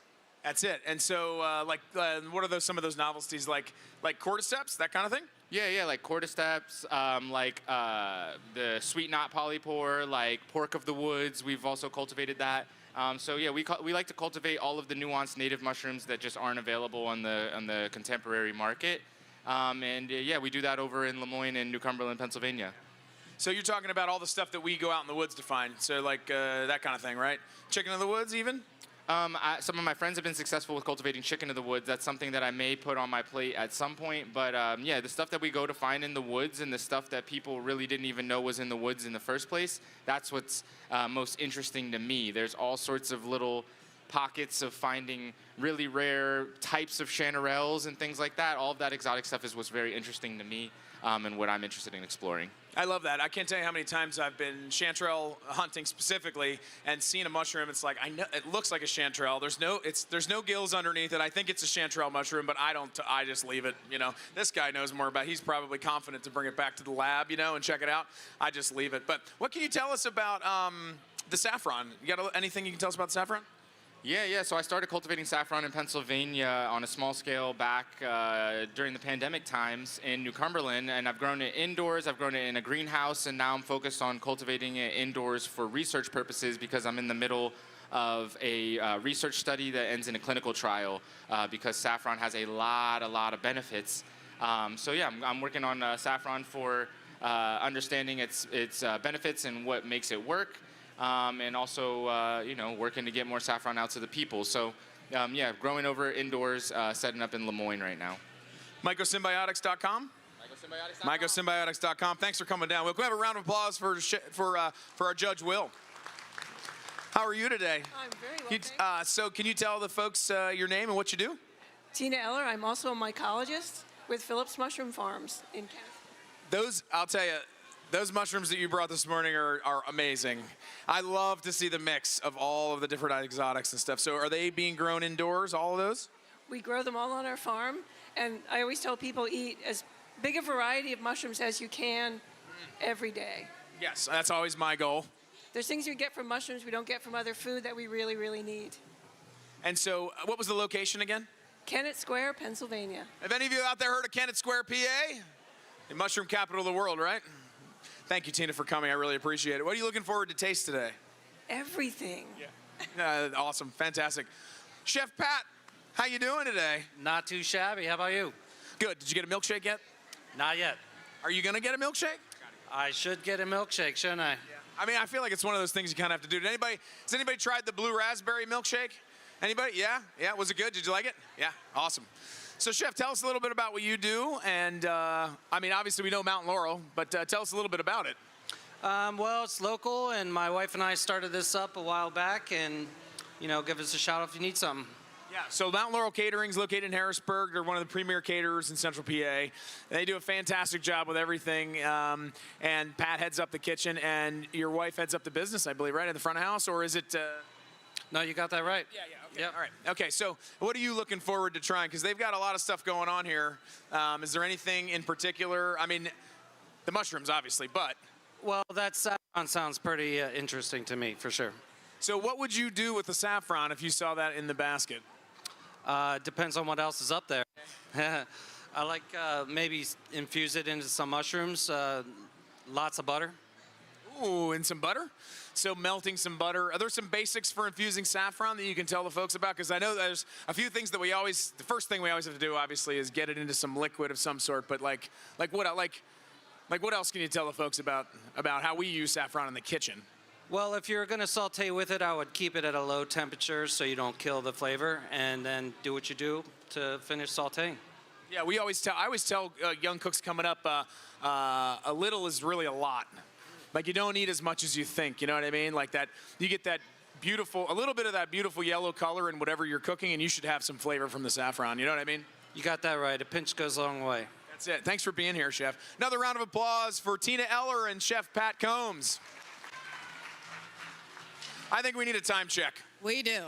Looks like we're at 13 minutes and 50 seconds, chefs. 13 minutes and 50 seconds, and we've got a very curry-looking pot over here, just as he said. You missed a lot over here, okay? Oh, well, fill me in. We are poaching eggs. I mean, I guess they all saw it. We are poaching eggs in saffron.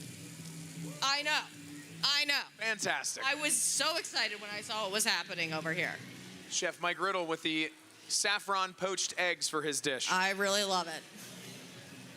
I think we've got two different techniques here on either side of the stage. Approaches, not techniques. I agree. But we've got two different overall approaches, Yeah. I think. I love it when a competition is like this because there's so different approaches and you never know where it's going to go. Yeah. Have any of you been here for any of the cooking competitions in the past? Anybody? Yeah. And one thing you notice is sometimes the chefs tend to go in the same direction because we do give them a lot of the ingredients that they have to use. It's a lot of pressure. It's 30 minutes. And so the chefs tend to go in the same direction a lot of the time, and you end up with sometimes a dish that's very close, you know, on either side. But today, on this competition very specifically, we do have two very different approaches going on either side, and it's going to make for two completely different dishes, which will actually still make the judging pretty tough. Absolutely. I would not envy one of these judges. This is going to be very, very difficult for them to choose. Yeah, I mean, I definitely want to. One of these days, you and I get to be the judge. Yes, we have to. Come on. And get to taste something at some point. We'll MC and we'll judge. Why not? We'll just present them right here. I mean, I can talk while I write if I have to. Exactly. Do whatever I have to do. Yeah, if I get to eat this food, the curry is smelling fantastic. I walked right through it, man. It was awesome. Can you all smell it out there? Yeah, well, I'm gonna get a handheld fan that I can just walk. That's what I need. I can waft it all to the audience. Now, I like it. Those of you in the front row, I will say you are in the splash zone, and I know that sounds ridiculous, but we did have Chef Jay Varga from the JDK group here competing yesterday. He won his competition, but he did one of those crazy molecular plating techniques where you put the sauce on the plate and smash it, you know, with a spoon, and it went everywhere, and it did go down there. I'm just gonna let you know. So you never know. Chef Mike Riddle might get a little crazy with his plating technique, and you might end up with some pickled mustard seed, Chef? Yes, sir. Yes, awesome. You might. Maple sugar with you. Maple sugar's in there with the pickled mustard seed. All right. We have pickled mustard seed on the. Oh, that's one of my favorite things. Oh my gosh. I'm very jealous of these judges right now. One of my favorite things. The texture, they just get so nice. These mushrooms are nice and crispy too. They look great, Chef. We love they look that. Fantastic. We love a crispy mushroom. Beautiful. Oh, this is smelling. So let's do a time check. We're at 10 minutes. We're just over 10 minutes, chefs. Just over 10 minutes. We need to make sure we get all those ingredients in. Don't forget about your beer, your maple sugar. We got the duck. We've got the saffron. All those things need to get into these plates. And of course, the star of the show, the mushroom. Oh, I forgot about the mushrooms. How could you forget about these mushrooms? I forgot to wear my mushroom hat. I forgot my mushroom hat. I'd be wearing it, and I wouldn't have forgotten. Next year, we'll wear mushroom hats. Maybe I'll just wear it I mean, I think you should. No, wear it on pork day. Yeah, I encourage it. I could put a pig pin on it, and then it would be a. Then it's both, yeah. Pork day. I like it. Pork day hat. Yeah. Farm show week hat. That duck's looking really nice and crispy. Yep. Sauce in the blender over here. Yeah, I'm really curious to what's all going on in that sauce in there. A lot going on both sides.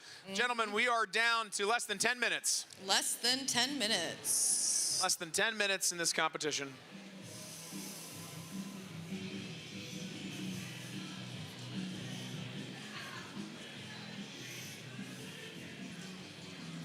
That curry over there is, as we say, working hard.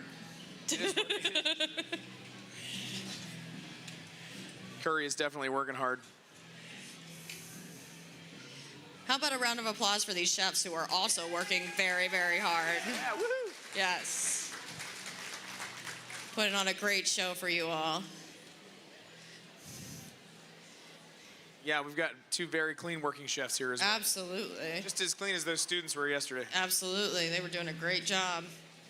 Yeah, it is nice to see. Absolutely. Nice to see clean workstations. Mm-hmm. It's one of those things you look for as a chef when you're. Could be a rarity some days. Can be, that's for sure. We have just under 9 minutes, chefs. We're getting down to it. But these chefs look like they're both on track here. All right, we're gonna do our little thing where we invite the judges to come onto the stage, take a peek at what everybody's got going on, and tell us what you think. Ask some questions, get in their way a little bit. Oh yeah, please ask them some questions. Yep. Ask some questions, see what they're thinking.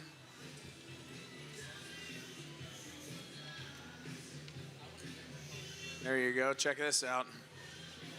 Your mushrooms are shiitake, and what else do you have in? I have some of the shiitake and portobellas. Yeah, and then and this what's this? It's a little mushroom chutney to garnish with. Sounds delicious, chef. Looks great. Everything looks great, doesn't it? Yeah. Go ahead, get your phone. Go ahead. Sorry. No, you're. We gotta do some. I think Will needs to do some live streaming. Absolutely. Got to multitask, you know. All right, chef. We gotta ask you. What do you see? What do you think? This looks pretty interesting. I'm a big fan of curry, but I'm a big fan of some of the interesting infused eggs over here. And the smoked duck. If that's on both dishes, I'm gonna have a hard time figuring out who to vote for. Mm-hmm. I still can't believe he saffron poached those eggs. I'm in awe. Yeah, I love it. Yeah, it's awesome. I love it. So, did you see what he did with his mushrooms there too? He's nice and crispy. And then over here, he's got them in there, and he's got like another mushroom dish working over there too. So, yeah. Every curry needs a chutney. That's what I always say. I mean, I'm impressed with how clean their stations are. Yeah, it's it's 30 minutes to cook, you know? Yeah, absolutely. Sometimes it gets a little crazy. Well, that's part of it. You got to keep it clean. Absolutely. It's even clean back here. You folks can't see that, but it's actually clean back here too. What do you think? This is incredible. I would have never thought about doing the saffron egg. Like, that was something incredibly creative. And the smells coming out over here are just insanity. Like, did you stick your head in the mushrooms get a sniff on the pan of mushrooms? It's unbelievable. I don't think I could do anything but that. I know, it's awesome. And the curry is strong too in itself. It smells great. Looks like it's got some mustard in there, I think. Yeah, and you just put some beer in there, so that's gonna be awesome. I think there's rice in that pot, I'm pretty sure. Saffron, chef? Yep, already. Saffron rice? Oh, yeah. Nice. You sniffed out the saffron in every... Mm-hmm, oh yeah. Yeah, I'm keyed in on it. 6 minutes? Yeah. I am very interested to find out what kind of benefits the saffron, what you get from the saffron, you know? So, don't worry. As soon as the judging starts, you're going to tell us all about it. All right. You're going to tell us all about the benefits of saffron, because I think everybody needs to know. I agree. Because it really does go hand in hand with a lot of the mushroom benefits too, you know? And it's got history here in Pennsylvania. History here in Pennsylvania, you're going to tell us about that too. Yeah, you're going to tell us about that. As soon as the judging happens, history of the saffron, and you're also going to tell us about the benefits, because it really goes hand in hand with the mushrooms. I mean, these mushrooms can all be found in the woods of Pennsylvania. Only these two. Just those. So you're not going to That's see. what I said when I came up first, and I was like, wait, oh, never mind, just these two. Wow, okay. All of these are from different countries. Oh, that's right. The oysters, I just learned that and I forgot. So oysters are actually not from the U.S. No, just the golden and the pink ones. The blue, white ones, and the gray ones. They are from the U.S. And these you can find in Lancaster County and towards eastern Pennsylvania. You can find button mushrooms. We call them Agaricus campestris, that grows in the fields because when European people brought cows here, the cows had the spores of this mushroom in their stomach because it grows around the grass that the cows eat. So the cows brought it, and they didn't even do it intentionally, and it brought a whole food source over here. So it didn't leak out of the mushroom farms down there. It actually came from that. Okay, that's awesome. Oh, thank you for that. I didn't know that. That's amazing. Especially these wood ear mushrooms are something else. In fact, this is a little different. How come these are fuzzy compared to the ones we find in the woods? Yeah, this is. I mean, It's better for cooking. This is way better for cooking. The wood ear mushrooms I find in the woods, they pop and snap because they're filled with liquid, and so you go to cook them in the pan and you end up getting hot oil on you. But these have this different texture to them, which will actually help, when cooking them. Hot mic. It's a hot mic. Texture sliced up thin in soup or. Oh yeah, all kinds of ways. Yeah. Oh yeah. I know a lot of people see them. They're not sure what to do with them, but there's a lot of ways to use it. Oh, it's the final countdown. Okay, so we're under 4 minutes. We've already got plating going on over here. Looks fantastic, chef. Looks fantastic. All right, let's do an applause-o-meter. Oh yeah. Okay, go ahead. All right. Who is thinking that Chef Mike is gonna take it? He's like, come on. What about Chef Derek over here? Oh, it's pretty close. Very close. Yeah, it's pretty close. One of these days we're gonna get one of those real applause-o-meters. I know, we really are. And the giant hand. Any sponsors have an applause-o-meter we can get? I don't know, maybe Thermodome makes one. Applause-o-meter? We'll have to ask Chef West if he has an applause-o-meter. Maybe it's an induction style Induction applause-o-meter. A convection applause-o-meter. So it looks like we have the duck being seared over here now. He's loading his plate up with rice, saffron rice. Look at that color on that saffron rice. Beautiful. Oh, they can see it. Look at the color on that. It's so gorgeous. So bright.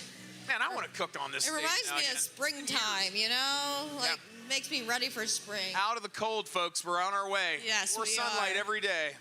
Yes, we More are. sunlight every day. I want to cook on this stage again. It's been a long time. It's been a couple years, but I'll tell you what, this is the product they're getting to use. I guess Very exciting. It's pretty bad. I just realized I'm just tooting my own horn. I did not mean to, but that's what happens sometimes. Hey, you should. So there's maple sugar and beer going in with the duck. duck? Oh man, it's looking delicious. Maple sugar and beer. This is going to be delicious. Judges, can you save me a bite? Chef Mike, are you looks like finished? he might be finished. Chef Mike is finished. We've got 3 plates finished on this side. And we have Just 2 minutes 2 left. minutes left. Just 2 minutes. Chef Derek is on his way. So, Chef, let me ask you. Have we ever poached eggs in saffron before? Maybe once or twice. Yeah. You just were like, this sounds great. Yeah, I had to use it. I love it. I love it. Very unique way to use it. Chef, what was in the blender? Balsamic vinaigrette. Okay. But I put some of the rendered duck fat and sautéed some of the golden oyster mushrooms in there. Yeah, that's my kind of vinaigrette, is with duck fat in it. Love it. That's right my there. kind. So that's ended up being a warm vinaigrette? No. No. Oh, no. It's just kind of what it became. Awesome. About Very 1 cool. minute. Very cool. Looks fantastic, Chef. That's a Thank great you. plate. Great plate. Great job. Looks like we're approaching the 1 minute mark. You will present first since you finished first, just as soon as the timer expires, okay? Mm-hmm. Plating on this side as well. Absolutely.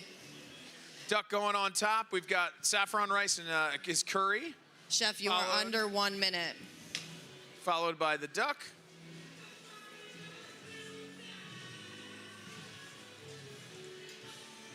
Mushrooms going on top now.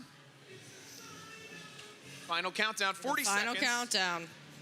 40 seconds. Folks, are you going to count down with us from 10? We're going to have you count down with us from 10 We have seconds to. here. 30 seconds.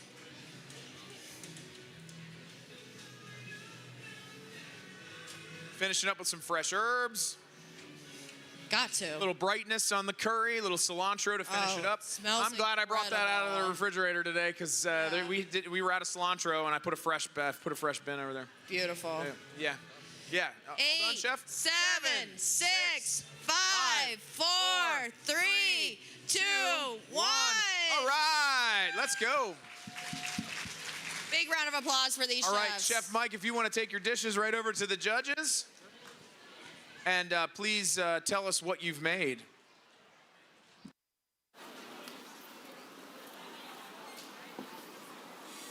Pardon me.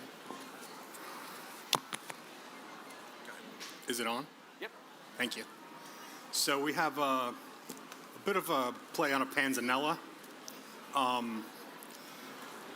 Toasted pita, some fresh cucumber, tomato, bell pepper, shallot, marinated in a loose vinaigrette.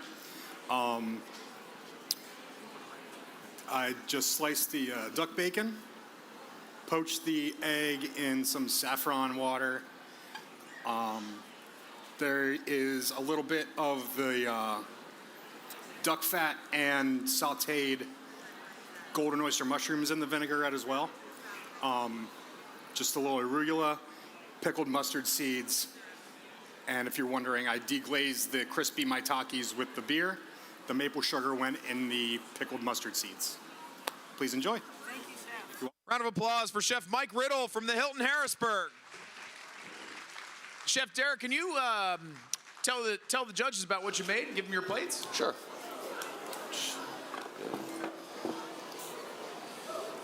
All right, so I made a mushroom curry. I used the saffron, made a saffron spiced rice. It had the jasmati blend. Tried to reduce the mushrooms down to get some of that umami flavor. Got some squash, potatoes in there. I made a mushroom chutney, so I took a bunch of the different kinds of mushrooms, a little soy sauce, mustard seed, used some of the beer in there, reduce that down to get some of that more savory flavor out, a little vinegar.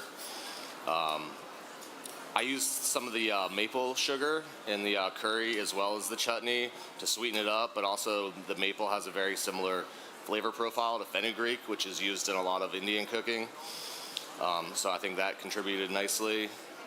I pan-seared the duck breast, reduced with a little bit of the beer, and then garnished with some cilantro. So, Fantastic, thanks, yeah. Chef. Applause for Chef Derek. For both our chefs, they did a really great job. And I love how calm, cool, and collected they seemed the whole time. Both of them, You very, know? very cool, very calm. Chef, did you feel calm, cool, and collected the whole time? For the most part. Yeah? Good. It showed. Once you start cooking. Yeah, you're confident in your skills. You know what you're doing. Absolutely. That's what makes you a pro. They probably took it back. All right, so the judges are tasting. I'll remind the judges, get a good taste of everything, but yep, that's okay. I'll remind the judges, get a good taste of everything, but remember, you're just gonna get a bite or two, move on to the next dish, okay? And then I'll take the dish because I'm gonna take it in the back and eat it. No, you can eat the rest when you're done, but just take a bite or two, make sure you get the flavor on each one, and then move on. Really nice stations too. I don't know if I've said this, or I probably have. Not very dirty, looking good. It's amazing. Sometimes when you're cooking in only 30 minutes, the mess that you can make. Absolutely. I mean, we could have pots and pans all over the floor and stuff everywhere. It can happen. Yeah, it happens all the time. I do it all the time. So, Chef, when you saw the mystery ingredients open up, I know you had a plan to begin with. Did the plan change at all? Very slightly. Very slightly. Okay. Was there anything that threw you off? The duck. The duck. I was planning on a vegetarian dish. Oh, okay. Yeah, because of Mushroom Day. Interesting. Chef Derek, your plan. When you opened that basket, what did you think? Did you say, "Oh, I gotta change my plan. Oh, I'm gonna go with it"? I just went with it. I was able to use everything. I felt like all the ingredients worked out pretty well. Beer is always easy to use. Absolutely. My And you restaurant. all at the I was gonna say our restaurant has a brewery, use so the beer's a lot, huh? you can use that in anything you want. Yeah. Sugar's used in everything. Absolutely. So Yeah. So you're like, okay, I can yeah, do this. definitely. Excellent. Chef Derek, you know a little bit about beer, Yes. right? From a little shop across the river. Correct. Yeah. What do we know about that shop? Well, it's run by my father, Fran Ott, Scottson Brothers. Yeah. So it's a little homebrew supply shop. Yeah. Yeah. So if you ever want to brew beer, they have all kinds of stuff there. You can get all the equipment you need. He's always giving me advice when it comes to brewing beer or any other kind of fermented stuff. I know Will, one of the judges, frequents that shop for a lot of his mushroom projects. Absolutely. Anything fermentation you can get over at Scottson Brothers. I don't know where that name came from. I'm not sure. Brothers, yeah. Yeah. We should have him out one day. Yeah. That'd be fun to have, and we could do a competition of some sort. I mean, obviously the stuff would already have to be fermented, but it would be fun. Yeah. It would be really fun. Oh, it'd be a great time. Yeah. The fermentation throwdown. I'm in. Looks like we've got some heads nodding. Yes, it is. Some scores being filled out over there. I think we have some happy judges. Yeah, they are looking.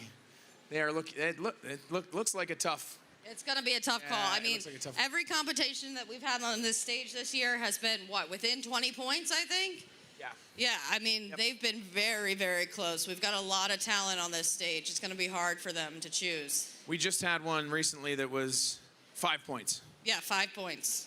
It's one of the closest spreads I think we've ever had.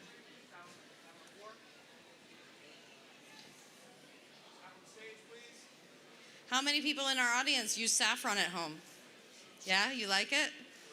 Has anybody ever poached an egg in saffron? Who's going to? I like it. Adventurous. Great job, guys. Super great job. I don't know if we need that. Just put it on. Have any of you out there made dinner in 30 minutes or less? Yeah. Yeah. What kind of? I mean, like. How does your kitchen look? How's your? Yeah? You're a clean worker too? Good job. Awesome. Yeah. Awesome. You're a pro. I can tell. It is tough to keep the kitchen clean and get a meal for the family done, you know, in that short amount of time for this many people. And these guys made sauces, poached eggs, right? It's mind-blowing, isn't it? It's crazy what they do. Yeah. How we doing? Okay? Doing all right? A lot of All thinking done? going on, I Want to think. come on the stage and talk about, let's talk about Pennsylvania heritage a little bit, mushrooms and saffron.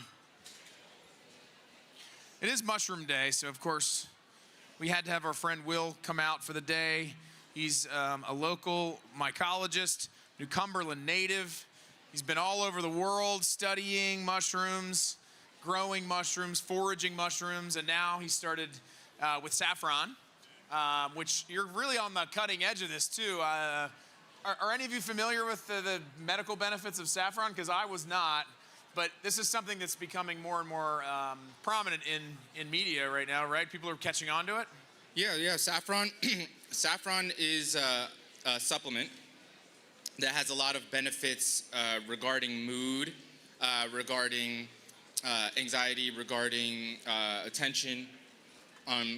And there's a lot of research papers coming out showing that saffron is almost effective as a lot of medication that people take for those same reasons. Granted, saffron is not a medication. Saffron is a plant. It's a supplement. But it is a very effective supplement. I personally believe it may be one of the most concentrated forms of wellness on the planet. You see, one flower only produces 3 of those little threads that you guys may have seen floating around there. And one or two of those threads is enough to turn a whole cup of water yellow and filled with that flavor and with those aromas, because the research is showing that the benefits are associated with the color and with the aroma. So when you get that really colorful, very aromatic saffron, it's not just very tasty, but it's also good for mood uplifting. And Pennsylvania actually has a pretty interesting history with saffron. because some of the Pennsylvania Dutch original peoples that came over here to Pennsylvania, they brought with them saffron. Saffron really originated in the Mediterranean and then became very popular in the Middle East, where it's now cultivated the most in Iran and in Afghanistan. That saffron came over here to Pennsylvania, and Pennsylvania became the saffron belt of the United States. And for what I was learning at the judges' table is that during colonial times, Pennsylvania may have been one of the largest producers of saffron in the world. Ah, I didn't know that. That's awesome. For a brief period of time, but there's still a culture of Pennsylvania saffron, a small culture of Pennsylvania saffron that's growing here, and then our little research projects that we do over in the West Shore. And so you think that the benefits of saffron health-wise, even with just 3 threads in a cup of water, or is it something that needs to be concentrated? Is that what you're doing? Even just threads in water. There's a lot of research besides for mood, attention, and anxiety. There's a lot of research showing that it's also beneficial for eye health. It may potentially be beneficial for individuals with macular degeneration. So definitely look into that. Everything I say is my own opinion. And there may be research backing the things that I'm saying that you can then go look up on your own. But there is research showing that saffron may be beneficial for eye health because it shares compounds, carotenoid compounds, similar reasons why carrots are good for eye health. I didn't know that. Thank you for all that information. Will's going to be here all day. He's going to be hanging out, so you're going to get lots more information on saffron mushrooms and Pennsylvania heritage. So we've got some results. We're going to do the results. We're going to bring both chefs out here. If you want to stand right here and you want to stand right here. All right. So this one's pretty close too with a score. It would be. I know. A score of 271 to 261. Ladies and gentlemen, the winner of the 30-Minute Meals Mushroom Cook-Off is Chef Mike Riddle. Thank you so much, Chef, for being here. Appreciate you. Great job today, Chef. You did a fantastic job. I want to eat that curry myself. But, me too. It smells so good. Thank you so much, folks, for being here. Please stick around. We're going to have a demo here in just a couple minutes with more mushrooms. And if you get up to leave on your way out, fill out the survey. It's just 2 questions and you can win a gift basket. So thanks so much for being here.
Good afternoon, good people. Welcome to the Culinary Connection stage. We're going to have an exciting demonstration coming up here in the next 2 to 3 minutes, so I'll quickly go through some information here. Hi, my name's Michael.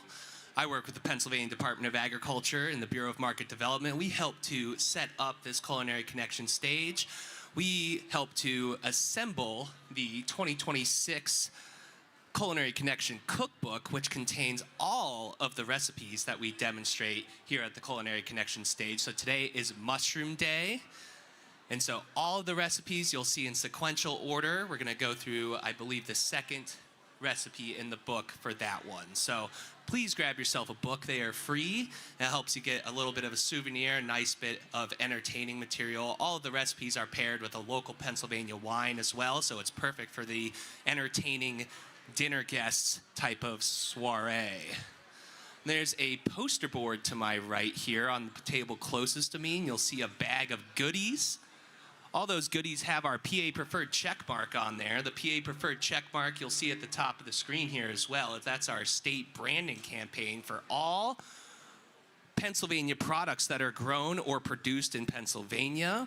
So if you see that poster board, it has something called a QR code on it.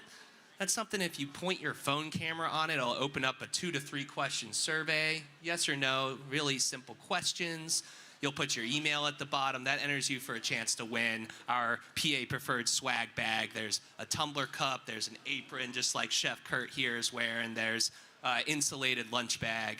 And finally, what I'm gonna be doing here before we get started is I'm gonna do 1 or 2 questions here. So can anyone tell me which state in the United States, which state is the mushroom capital of the United States? Which one?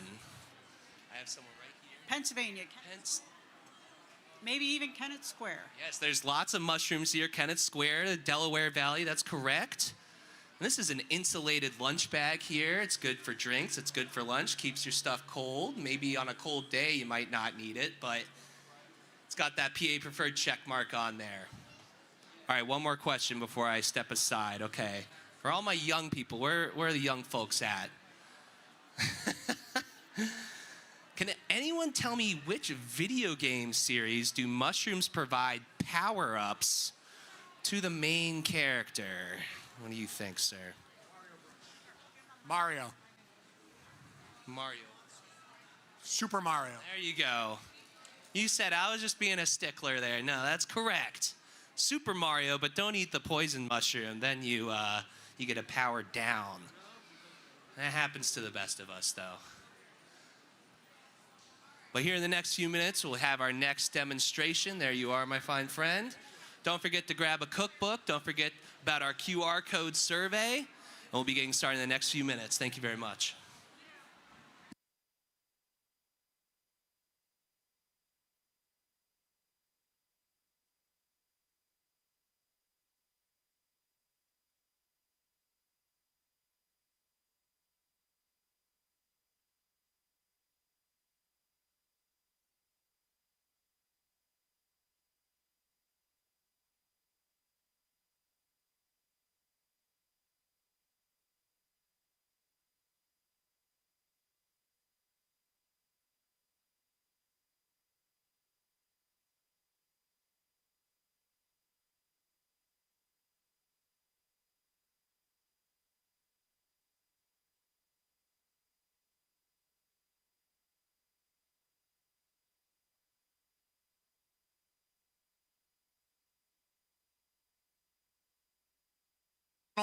Ladies and gentlemen, welcome to the 2026 PA Preferred Culinary Connection at the 110th Farm Show. It's a special year as we celebrate the 250th anniversary of our great nation. Most of the recipes in our book have a story, a history, along with the chef's story and history, and we're about to get to one of those amazing stories as well as a really fun demonstration. But first we have to put our sponsors in the spotlight for just a few minutes. PA Preferred is the official state brand for Pennsylvania agricultural products established by law to help consumers easily identify products grown and produced in Pennsylvania. You want to look for that logo, the PA Preferred logo. If you see the yellow check on the food that you're purchasing, you know that it was grown or produced in Pennsylvania. We want to thank our friends at Giant. Without them, none of this would be possible. They've provided a full-size trailer of food for us to prepare and serve to you for this week. It's sitting out back, and we couldn't be more happy to have Giant as one of our sponsors. The mushroom farmers of Pennsylvania have sponsored all of today's cooking demonstrations. And that means that mushrooms are going to be one of the main components to all the recipes you see demonstrated on the stage, if you couldn't tell by this display. That also means that there'll be mushrooms in all of the samples that you'll be able to try over here in our sample area. We can't do what we do without the talented chef instructors and students from Dauphin County Technical School. They're here in the back, and they're out on the stage, and they're down in the sample area. They're busy preparing the samples, the demos, and everything that we need. We'd also like to thank the folks from Thermador. So these induction cooktops, the convection ovens, and the built-in refrigeration, all provided by Thermador. They have state-of-the-art appliances. You can check out thermador.com for the latest lineup. We'd also like to give a big thanks to Christiana Cabinetry for these awesome butcher block countertop cabinets that we have here. From back here, we have all of the stuff we need to cook. So we've got drawers and cabinets and built-in refrigeration. So they're custom built just for us. They're a Lancaster-based, family-owned business. And they do an amazing job. So check them out at christianacabinetry.com and see maybe what they could build for you. Located just across the river in Camp Hill is the restaurant store. And they've got everything that you could need for your kitchen and ours. Industrial quality kitchen equipment, from walk-in refrigerators to spatulas. Membership is free, so please check out the restaurant store. Last but certainly not least, we want to thank our friends at the Pennsylvania Winery Association. Every recipe in our book that you'll see demonstrated today has a wine pairing, just like this one here. And if you want to sample PA wines, or if you'd like to purchase some PA-made wines, head in that direction. And on the other side of the Pennsylvania Hardwood exhibit, you can do that. There's a wine booth in that direction, and you can do that there. All right, so that's it for the sponsors.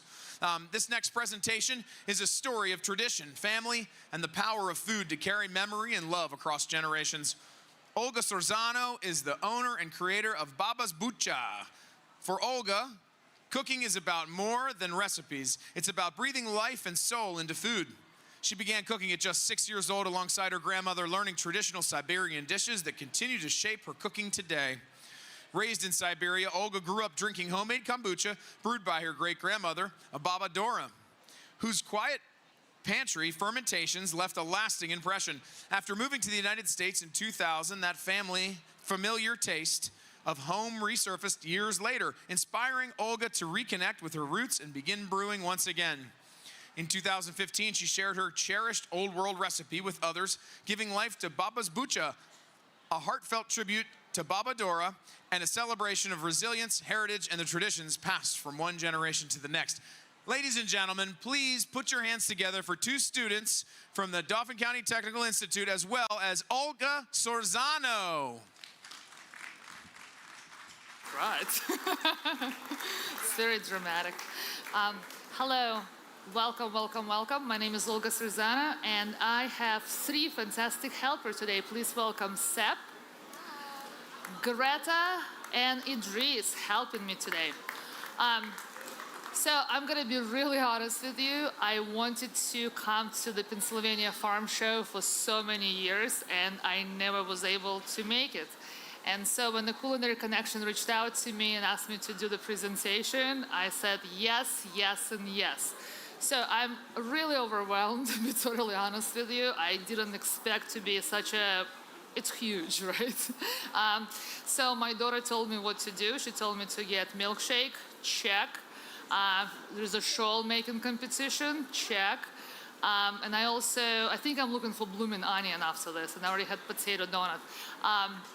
But the most impressive was tractor square dancing. Mind blown. I actually posted on my Instagram, I said line dancing, and they said, no, you have no idea what you're talking about. So, square dancing. Anyways, stop talking about this. I'm gonna show you how to make one of the most humble, simplest dishes, potato gnocchi. So potato gnocchi, it's the peasant food from Italy, And it's actually pre-ages tomatoes because potatoes was introduced to Italy way before than potatoes. So gnocchi actually means little knots or little knuckles. So it's meant to be imperfect and perfect at the same time. So how many people know it? How many people love gnocchi? Yes, so I'm gonna show you how to make it super, super easy gnocchi. The big thing about gnocchi, they are described as the savory pillows. So they're really light, they're really delicious, very, very fluffy. There's two types of gnocchi. There's a ricotta gnocchi and there's a potato gnocchi. So today we will be making potato gnocchi. And just like any dish that has only a few ingredients, it all relies on technique and the right choice of the vegetables or ingredients. So potato gnocchi are made with the russet potato for the best result. So there's three different types of potatoes. There's the starchy potatoes. This is the example of starchy potato. Russet potato, Idaho potatoes, there's starchy potatoes. And there's the waxy potatoes. And the best, probably most known example of the waxy potatoes would be your red skin potatoes. So what's the difference? The starchy potatoes have a lot of starch and they have a very, very low amount of moisture. And this is what we are looking for when we make gnocchi. We need the least amount of moisture to be introduced. Otherwise, our gnocchi are gonna be all gluey and really tough. It's also important to bake the potatoes or steam potatoes instead of boiling them. Again, this prevents getting all this extra moisture in the potato. So roast the potato, boil up, steam your potato, and make sure you do this right before you're ready to do your dish, so it's still warm. Okay, so we will get those potatoes peeled.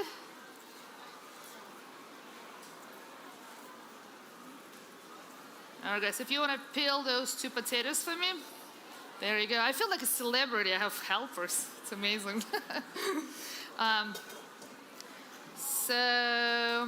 And what I brought this was in my purse. I almost got stopped with security. So this is the potato ricer. And it's a very, very old school potato ricer. It almost looks like a giant garlic press.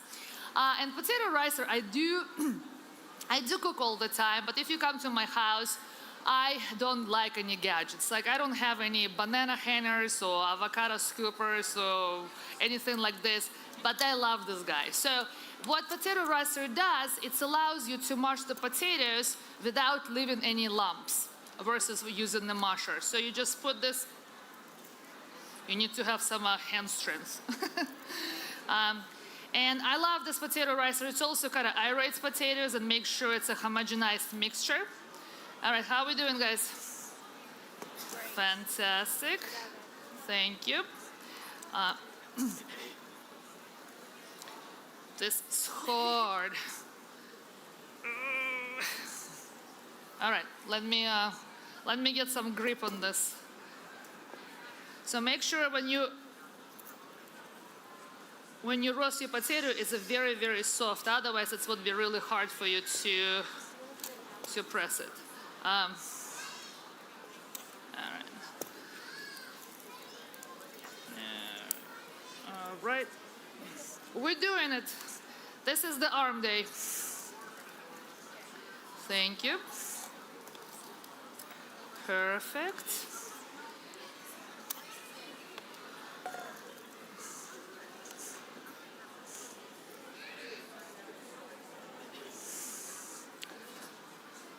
There you go.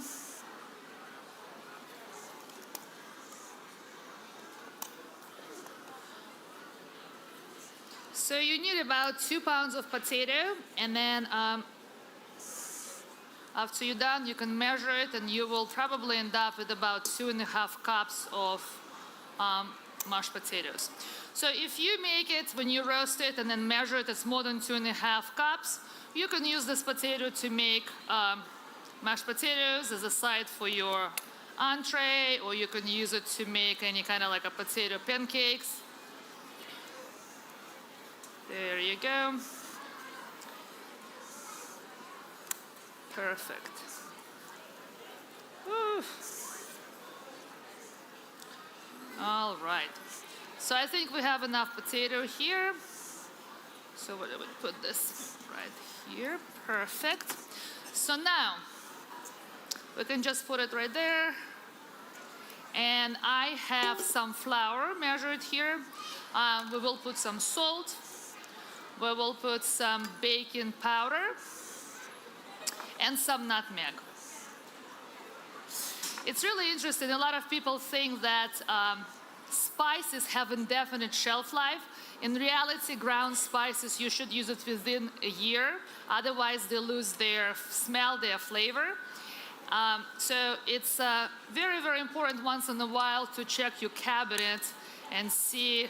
I have a friend who had spices that were like older than her daughter, and she's still using this. So now you just want to mix it all stuff up. I will just put this all in the mixing bowl so we don't make too much mess. There you go. And we need to mix it. So it's very, very important to know what happens when you mix flour with some liquid. What it does, it develops gluten. And gluten is the protein in the flour that it actually holds all our ingredients together, right? So if you mix it, the more you mix it, the more gluten you develop. So this is why when you're making something like when you're making bread, or if you're making pizza, it tells you to mix it for a long time, right? The longer you mix it, the better, the more gluten develops. So this is why when you want something really nice and chewy like bagel or pizza, that you do mix it much longer. If you're making something like biscuits or gnocchi, you want just to knead it enough until all the ingredients comes together, right? So we just want to mix it when it just comes together and becomes kind of homogenized mixture. All right.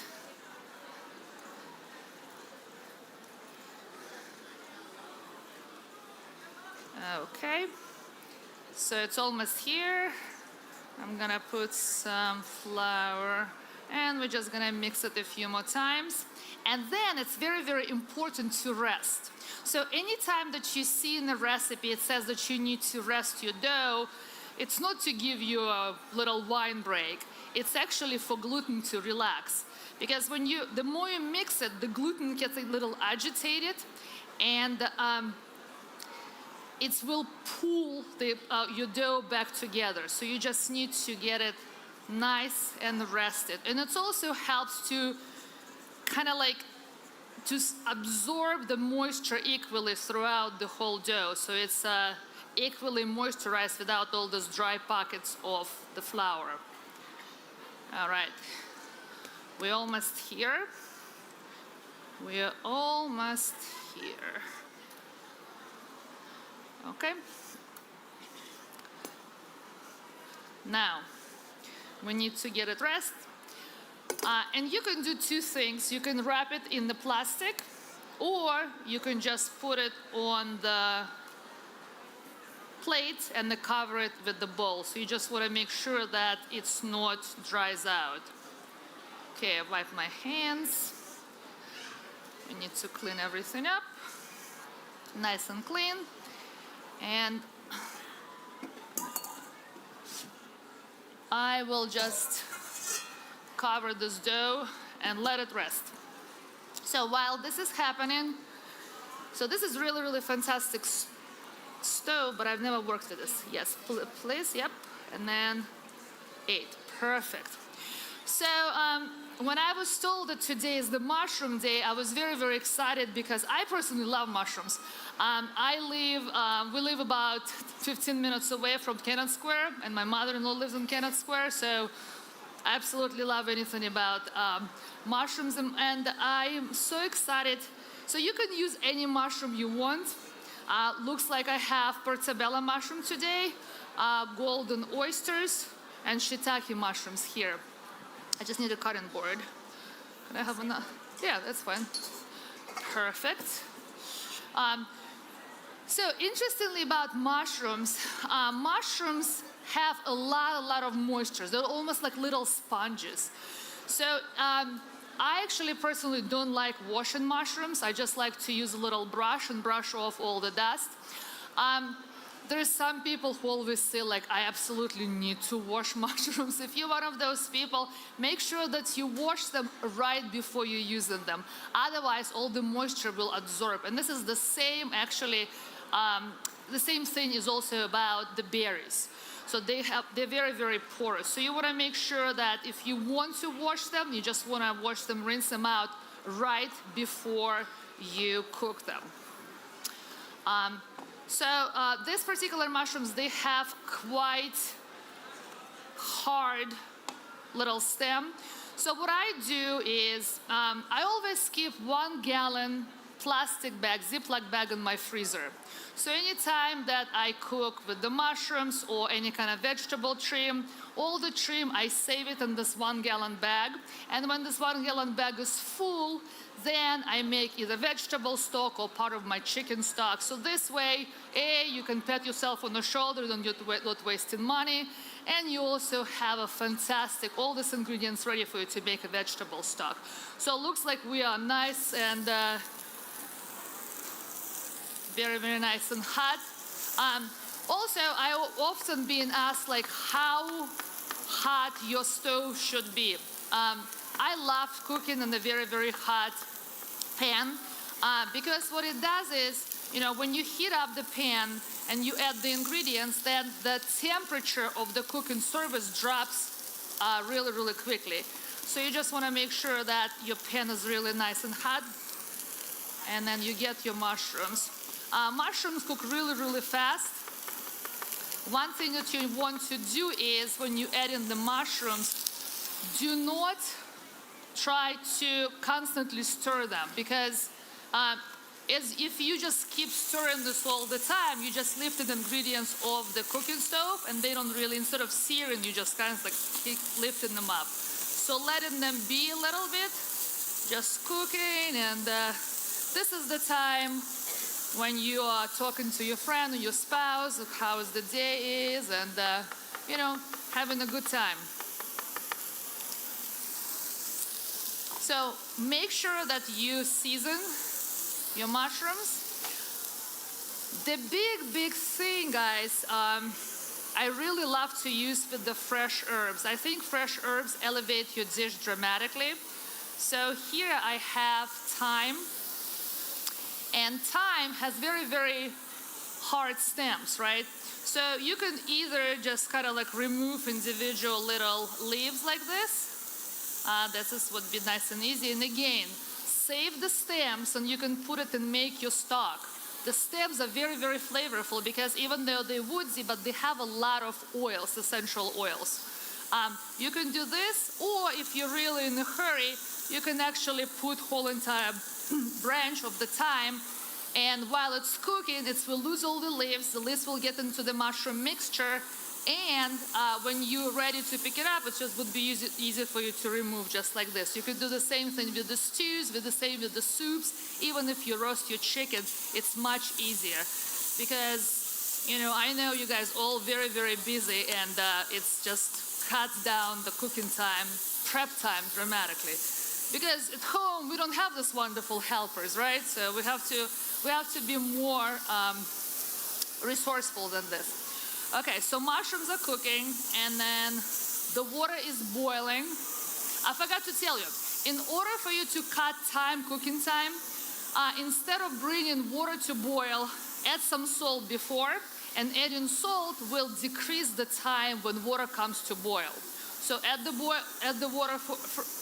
salt in the water first, then turn it on, and then it will come to boil much faster. So our mushrooms are cooking. I want to have it a little bit nice and caramelized. One of my favorite chefs, rest in peace, Anne Burrell, her saying was, brown food tastes good. You want to make sure you caramelize your vegetables, you caramelize your protein. It will bring really nice flavor. So it's nicely cooking. And now, what are we gonna do?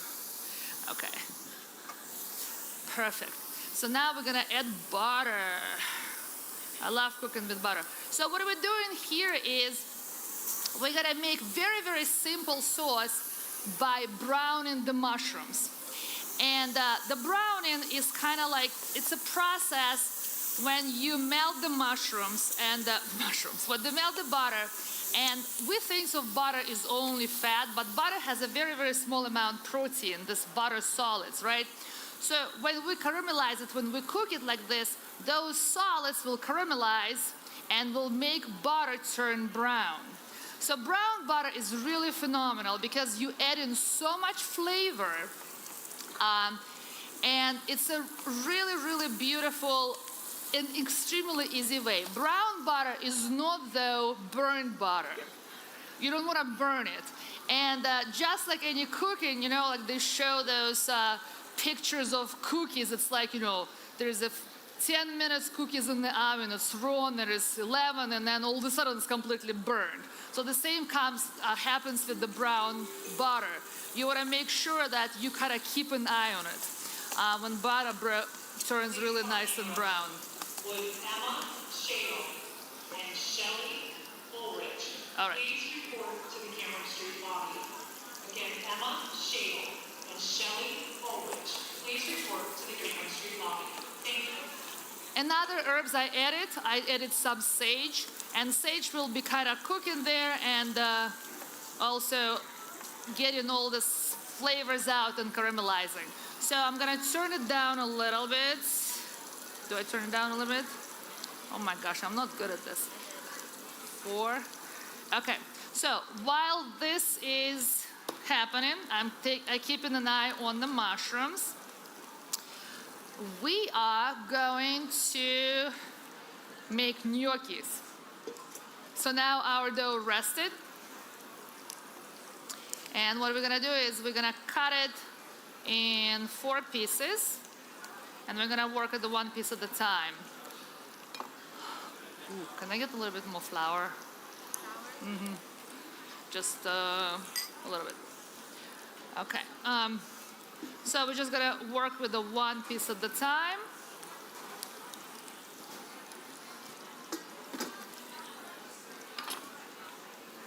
Sapa's gonna get me a little bit flour. But remember, it's very, very, I see so many people when they make it, it's like almost like an impulse that people want to add a little bit more flour. You don't want to add more flour because you're not making any kind of you're not making pasta, you're making gnocchi. So the less flour you add, the more pillowy, the lighter your gnocchi will be. So even if though you probably want it oh my gosh, I don't want it to get stuck to my surface and I want to add more flour, try to resist this flour adding urge. Okay, so I just got a little bit of flour just in case. I always like to say it's almost like a little Milky Way universe right here. So just a little bit so it doesn't get stuck. And then you can just cut it in individual pieces. The size doesn't matter as long as it is kind of sort of the same size, because if your one gnocchi is like this big and another one like that, when you cook this, one gnocchi will be overcooked and another would be still undercooked. And you cut them into little pieces. There are very, very fancy ways to do. There is a gnocchi boards. You can also use the back of the fork to make a little ridges. You can do all this stuff. The ridges, I actually, can I get a fork? Oh, there's a fork. I saw the fork. No, that's not a fork. Can I have a fork? So the ridges on gnocchi is not just decorative. What the ridges do is, when we find it, what the ridges do is it creates a little wells, and when you mix it with the sauce will get stuck in those ridges. So it's almost like increases the surface of the gnocchi and it's okay, it's all right. Well, you can imagine there's a little, fork making ridges, so it's all good. So we just cut those gnocchis right here. Let's increase the temperature to 9 again. And so we're just gonna keep doing the same. So you can make gnocchi 1 day ahead if you wanna keep it in the fridge. What I do is I make all the gnocchis and I just put it in the freezer. So before you put it all in the freezer, very, very important, you want to make sure they are individually frozen. So what you want to do is you want to get parchment paper on your sheet pan, put your gnocchi in one row, pop it in your freezer, freeze it for at least half an hour. So now they're individually frozen. Then you take them out and you can put it in Ziploc bag, and you can keep it in a Ziploc bag for 3 months, they say, but you can keep it forever, but it's never really lasts in my freezer, so we eat it immediately. But you want to make sure that you do not want to keep it in the fridge. You just want to make sure that you eat it fresh, or you cook it or you put it in the freezer, individually frozen. And look at this. So I only had 2 pounds of potatoes, and it makes so many gnocchi. So you can make a lot of food without breaking the bank. So you can just use the back of the fork and you create the ridges like this.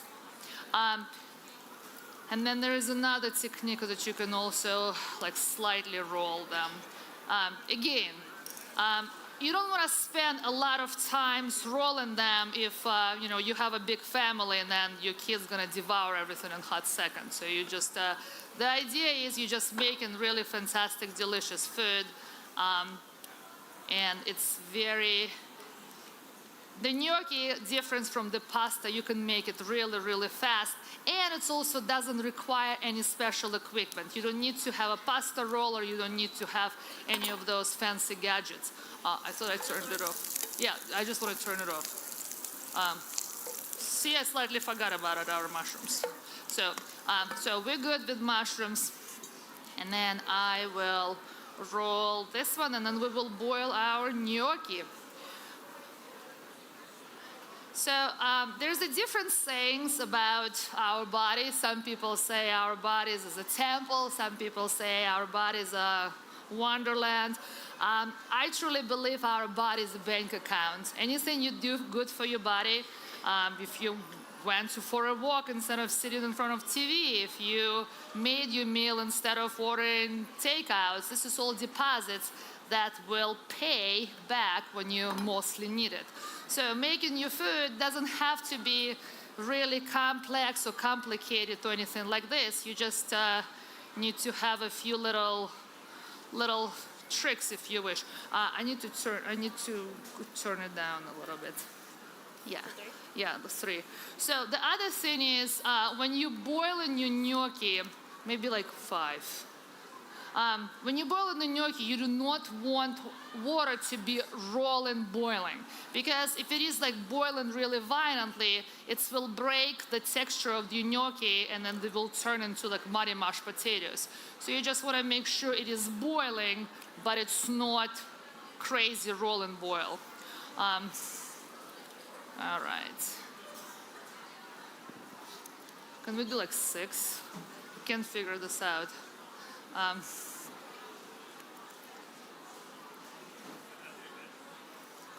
All right. We want it to be happy boil, not violent boil. All right. So the other thing is, please do not try to stir it right away. Just give it a little bit, a minute or so it's kind of cooks. And what you're looking for is that the outer layer cooks a little bit, that the flour creates this little gelatinous layer as you wish. So it will protect your gnocchi to fall apart. So you just wait for a minute or so. And then very, very, very gently, you want to make sure you kind of move the gnocchis around so they don't get stuck to the bottom of your pan. Your gnocchis are done when they're floating. And the reason your gnocchis are floating is because the moisture in the gnocchi turns now to the vapor, so they become more buoyant, and now they're floating. So they're ready. So you just want to make sure that they all float and give it a little time. Now I'm gonna play with this thing again. Thank you, Sep, my assistant. Otherwise, I would be freaking out here. Okay, so and then where's our little spider thing? There you go, spider thing.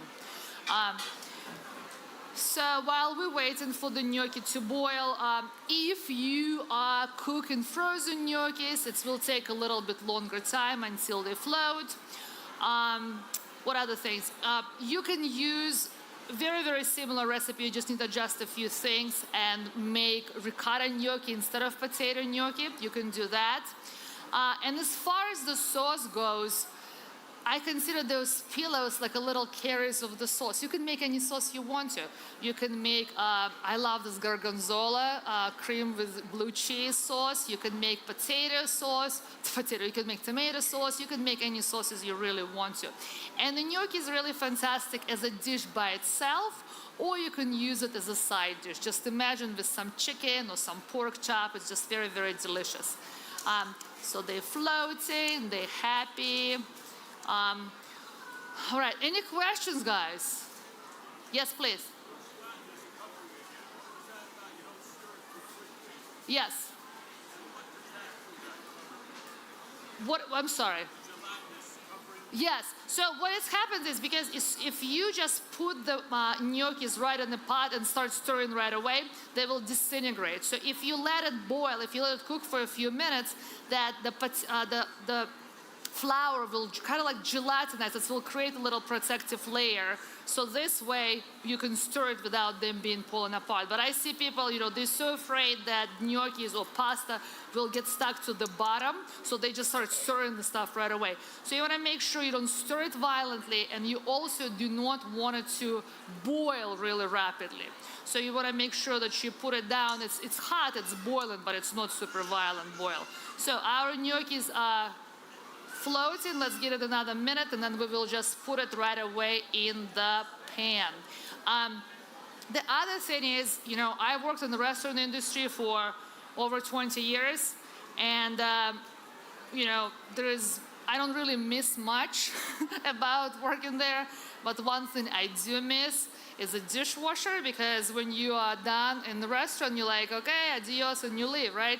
When you're at home, you're done and you turn around and there's 3 feet of dishes, and you only rely on your husband's goodwill to help you, right? So you want to make sure that you use as many utensils, as many pots you want. So this dish, can be done really easily in 2 different containers. So we just add our gnocchi right back into our mushroom pan. There you go.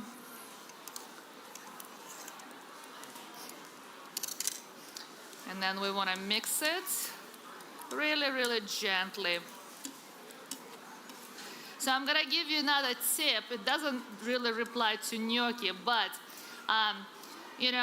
what I see a lot of people make a big mistake about pasta is when people are cooking pasta, when they're done, they put a lot of olive oil so the pasta doesn't stick together, which is totally makes sense. But do not put a lot of olive oil, because unless you serving pasta as is. If you're making pasta and then you're gonna mix it with some kind of sauce, let's pretend that we are making pasta bolognese, right? Do not put a lot of olive oil in your pasta, because now pasta is coated with olive oil, so it doesn't stick together, but also your bolognese sauce will slide off as well. So you just want to make sure that that pasta has some stickiness for your sauce to get to stuck to it. So we just mix it together, and look at this, really beautiful, very, very easy. The happy ending for me is always some fresh herbs. A little bit parsley works magically, and here you are. Very, very easy dish, which is probably took only like under $7 to make whole entire dish, and it's truly delicious. And I still have, 2 other bowls, so you can make another whole pan of pasta later. So, well, thank you so much. I don't even know now what time is it.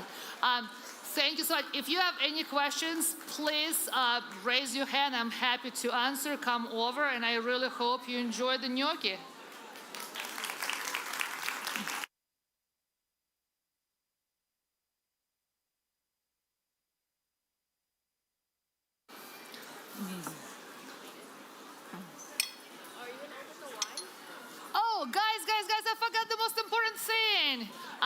This show was sponsored by Pennsylvania Wine Association. Go check out the wine. Cheers. Thank you. Yes.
Good afternoon. Whoa, some feedback. There we go.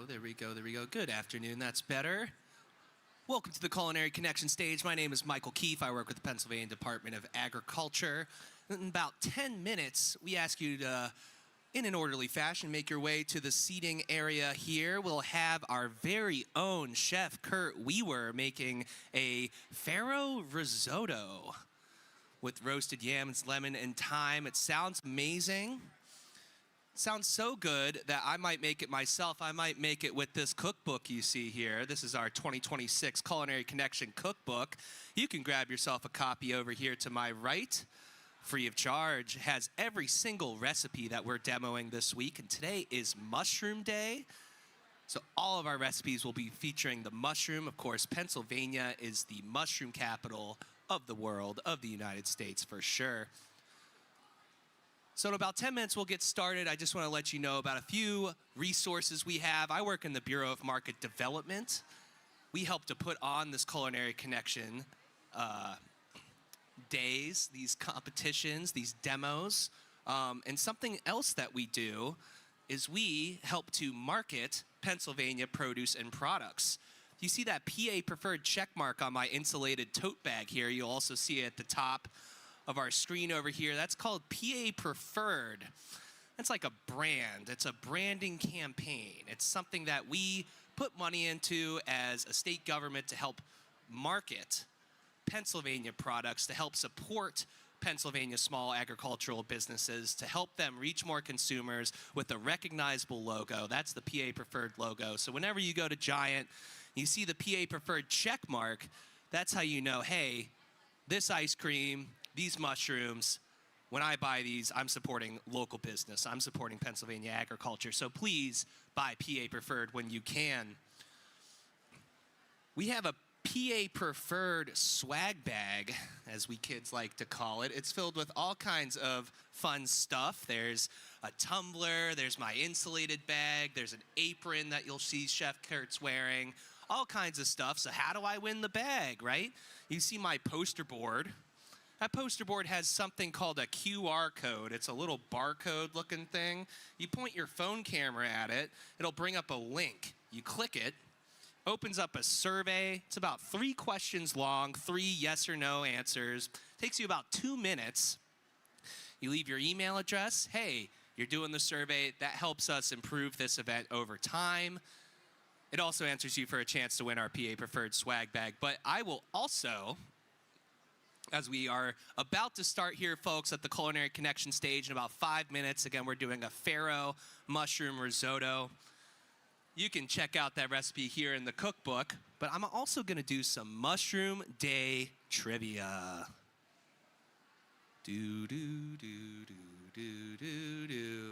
All right. Which mushroom, here's the first question. Which mushroom is known for its meaty texture and is often used in vegetarian dishes? I'm going to go right over here. I might have heard it already, but I'm going to go over here. We'll go someone who raised their hand. Portobello. Portobello is correct, yes. You might see the baby Bella version. That's the little baby version of the portobello. But the portobello mushroom is a nice, large one you can use in a lot of vegetarian recipes. This is our insulated PA Preferred tote bag. You have just won yourself an insulated PA Preferred tote bag. Congratulations. It's perfect for the spring or summer day out on the river. It's a little cold nowadays for it, but hey, keeps your food cold, keeps your drinks cold. It helps you market PA Preferred products. All right, let's do one more.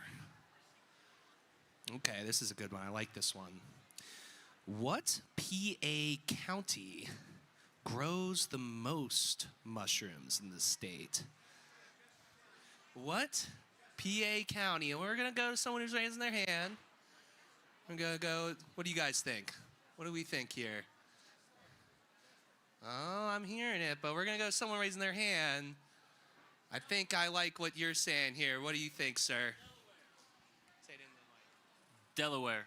Oh, that's close. It's close geographically, but no cigar. I'm sorry, sir.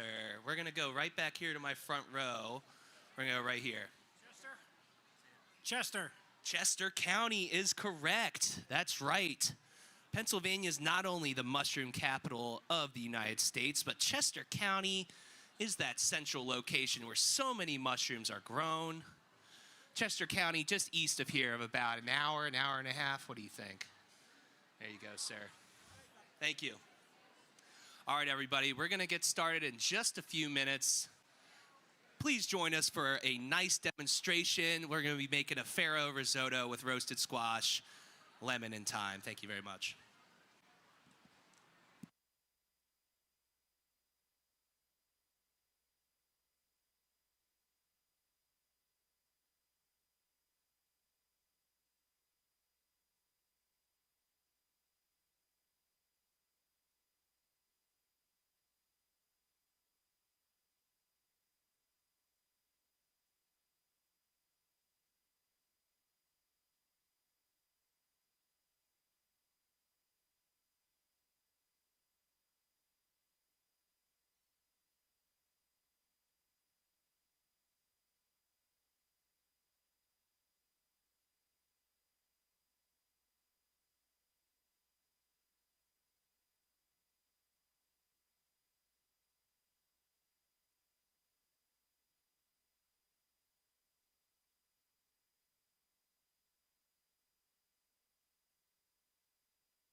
Ladies and gentlemen, welcome to the 2026 PA Preferred Culinary Connection at the 110th Farm Show. It's a special year as we celebrate the 250th anniversary of the start of our great nation. Most of the recipes this year have a special story that reflect our chef's history as well as our nation's. We'll get to the food shortly, but first we wouldn't be able to do this without our sponsors. PA Preferred, as you heard me talk about a few moments ago, is the official state brand of Pennsylvania agricultural products established by law to help consumers easily identify products grown and produced in Pennsylvania. So when you shop for food, look for that PA Preferred logo. It's the yellow check mark. We also want to thank our friends at Giant. Without them, none of this would be possible. They provided a full-size trailer of food for our chefs to work with and serve for you this week. It's Mushroom Day here at the Culinary Connection stage. We're also going to thank our mushroom farmers of Pennsylvania. They have sponsored all of today's cooking demonstrations.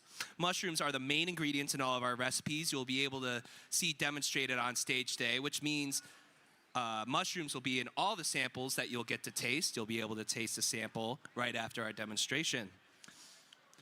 We can't do what we do without the talented chef instructors and students from the Dauphin County Technical School. They're here in the back behind me, busy preparing all the samples being served as well to support the awesome chefs throughout the day. We'd also like to thank our folks from Thermador. Thanks to them, we have this incredible equipment, these appliances for our chefs to use. These cooktops are state-of-the-art induction cooktops. They heat by magnets, which is incredible. No open flame. They're cool to the touch, even when in use. Go to thermador.com to check out the latest lineup of the state-of-the-art appliances for your home. We'd also like to give a big thanks to Christina Cabinetry for these awesome butcher's block countertops, nice and solid, some custom cabinets. What you can't see is that everything behind the facade of these cabinets, it's all custom shelving. It's looking good. So that our chefs have everything they need. This is a family-owned business located in Lancaster County. We invite you to go to ChristinaCabinetry.com. Next up is the restaurant store located just across the river in Camp Hill. The restaurant store is everything you could need for your kitchen and ours. I absolutely geek out when I'm in this place. It's hard not to spend a whole paycheck. It's industrial quality kitchen equipment from walk-in refrigerators to spatulas. You can get everything you need. It lasts for a lifetime, and membership is free. Rewards will add up. And last but certainly not least, we'd like to thank our friends at Pennsylvania Winery Association. Every recipe in our book that you will see demonstrated today will have a wine pairing provided by these wonderful. So please head in that direction and sample or even buy some awesome PA wines. You'll just go catty-cornered that way. All right, so our next presenter is the owner of Central PA Chefs Consultants. He's a South Central Pennsylvania native. Chef Kurt Weaver is cook, farmer, forager, and hunter whose approach to food is rooted in seasonality, sustainability, and a waste not, want not philosophy. From cooking alongside his mother and grandmother to founding the Garlic Poet restaurant and bar, his work reflects a lifelong commitment to honoring ingredients and the landscapes they come from. Ladies and gentlemen, please put your hands together and welcome Chef Kurt Weaver to the PA Preferred Culinary Connection stage. How's everybody doing? I'm back. Same face you've been seeing out here all day. I'm back to do a demo. So we're gonna make some, little.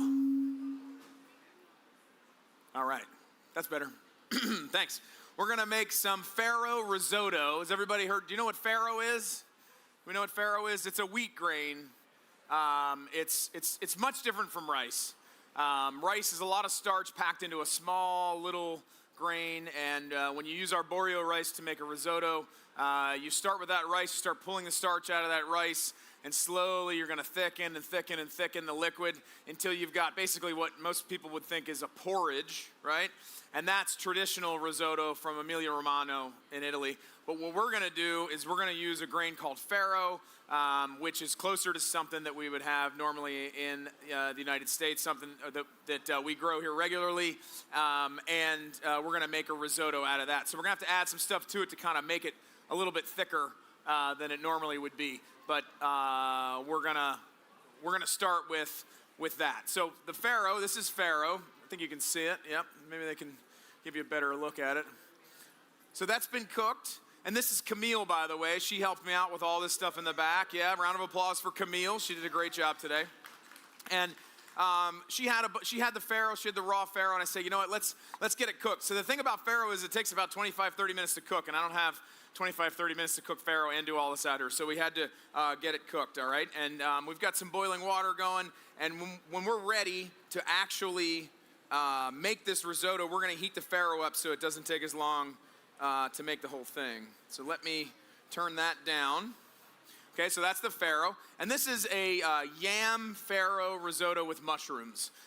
It's Mushroom Day, Pennsylvania. Kennett Square specifically is the mushroom capital of the United States. We've got the most mushroom production anywhere down in Kennett Square. And all these mushrooms were provided by Phillips Mushrooms. We've got all kinds of amazing wild mushrooms that have been cultivated indoors. These maitakes, which is one of my favorite mushrooms to forage in Pennsylvania. So if you can find oak trees in Pennsylvania, decent size, about as big as I am around at least, you can probably find some maitake mushrooms or maybe even some chanterelle mushrooms. Chanterelles generally grow in Pennsylvania from July through August. And then once we get into September and October, you'll start to see the maitakes pop up. But these are turkey tails. These are medicinal. They don't have the greatest flavor, but man, they're good for you. But between the two of these, I mean, they're unbelievable. And I'm actually going to bring a friend out here in a couple minutes that's going to explain a lot of that to you. But I am going to start with the mushroom. Let's get the mushrooms taken care of. I think I'm going to go with these wild wood ear mushrooms, which are unbelievable. You can see them around the front there. And they kind of look like an elf's ear maybe, or that's kind of why they call it that. Wood ear. They grow on all kinds of different woods in Pennsylvania. I've found them growing on logs at Wildwood Park, which is right up the street from here, believe it or not. If you're familiar with the area, Wildwood Park is right down the road, right near Hacks campus, which is walkable from where we are right now. So we're going to start with some of the wood ear. And then I think we'll also we should do some lion's mane. All right, so this is lion's mane, and we're gonna go with those. And I think this would be a great time to bring a mycologist on stage to talk about what these mushrooms in the woods that they grow in. So lion's mane, birch, I believe, or beech trees, and they kind of look like, see how they kind of look like crab meat? They're really good for you. It's like the brain mushroom, I think, is something. What do they call lion's mane? The brain, something like that. Yeah. I mean, people call it like vegetarian crab, but a lot of people call it the brain mushroom because it does have a lot of compounds that are beneficial for our nervous system and for our brain health. There's research showing that lion's mane is neurotrophic. It actually induces nervous system plasticity and nerve regeneration. There's research that initially brought us into the awareness that it could be good for our health, our mental health, from Japan, that showed that lion's mane can help with the health of your myelin sheath. So myelin starts to degenerate with individuals with age or with neurological disorders. It could lead to memory loss or things like Alzheimer's and dementia. So there's a lot of research now coming out of the U.S. Showing that this mushroom can be beneficial for memory, for nerve health, and for cognitive function. So we cultivate a lot of that, and I'm actually breeding this mushroom specifically to be more beneficial for nervous system health. All right, so now we have maitakes, yellow oysters, we've got the lion's mane, and so I'm breaking them up into smaller pieces. If these were like button mushrooms or portobellos, I'd be chopping them. But one thing you'll find is these individual little leaflets kind of these mushrooms, you just kind of pull them apart, and that's the best way. Chopping them up, you're gonna end up with like tiny little pieces. Those are gonna burn. You don't want the tiny little pieces. They're gonna cook too fast. So generally, I tend to try to break them up. Now this oyster has a really thick base in here, so I'm actually gonna take that base out. As I cut, I'm gonna kind of cut around it. And this is unique to these for sure. And I am gonna do what I was saying earlier and kind of chop them up a little bit, but then I'm still breaking them up. So just kind of hand breaking them. Cooking mushrooms, a lot of people think, just throw them in a pan and saute them. And that works, but I can tell you, you end up getting a lot of moisture out of them. So my favorite way to cook mushrooms, and I do this to even preserve mushrooms. I take all the mushrooms, put them in a bowl. So out in the woods, maybe Will and I go out. We find a bunch of maitakes, honey hole or something, cha-ching, right? We get back to the house. We break them all up. I like to toss them with oil. All right, a little bit of olive oil. Like 2017. Like 2017. That was quite the mushroom year, wasn't it? I learned more that year from you, I think, than I ever have. That was really fun.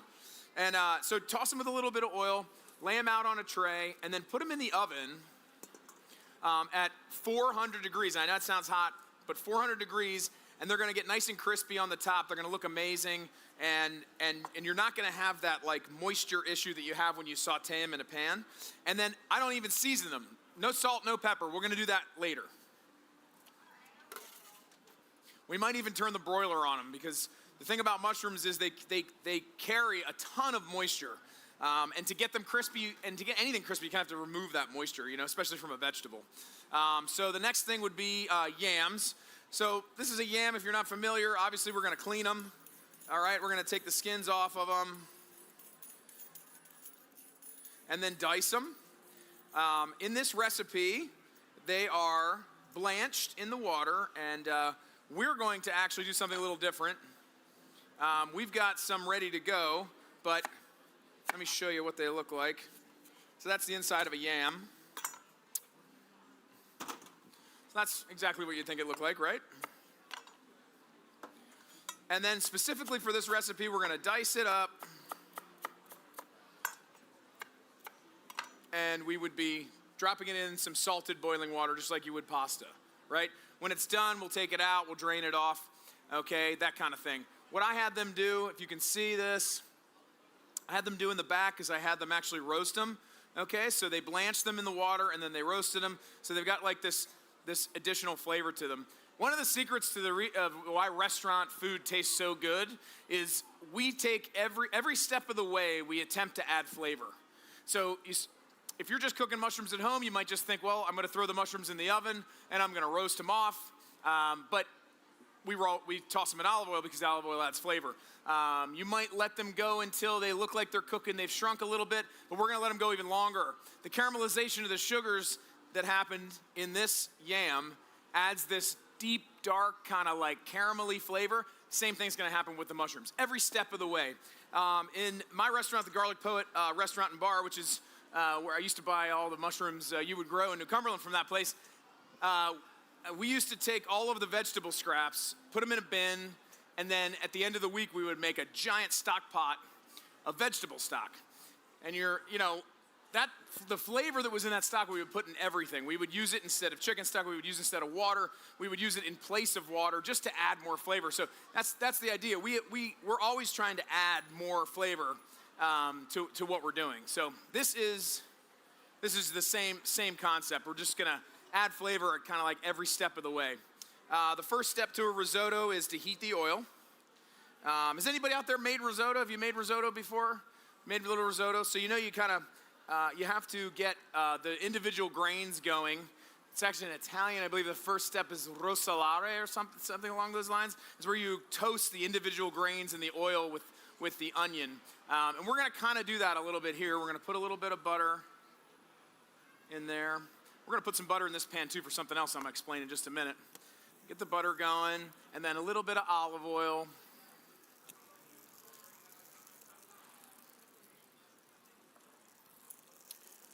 All right. I'm going to get some onion in there. I thought you folks would love to see how we dice an onion, so I decided to do it on stage instead of having them dice it for me. Does everybody know how to dice an onion? I hope not, because I'm going to show you right now. So we take the skin off, right? We take the front and the back, the top and the bottom off, and then we cut like this, which think about it like the rays of the sun, right? Turn the whole thing on its side and then cut it again. It's the simplest, quickest way to dice an onion. So we're going to go in with that.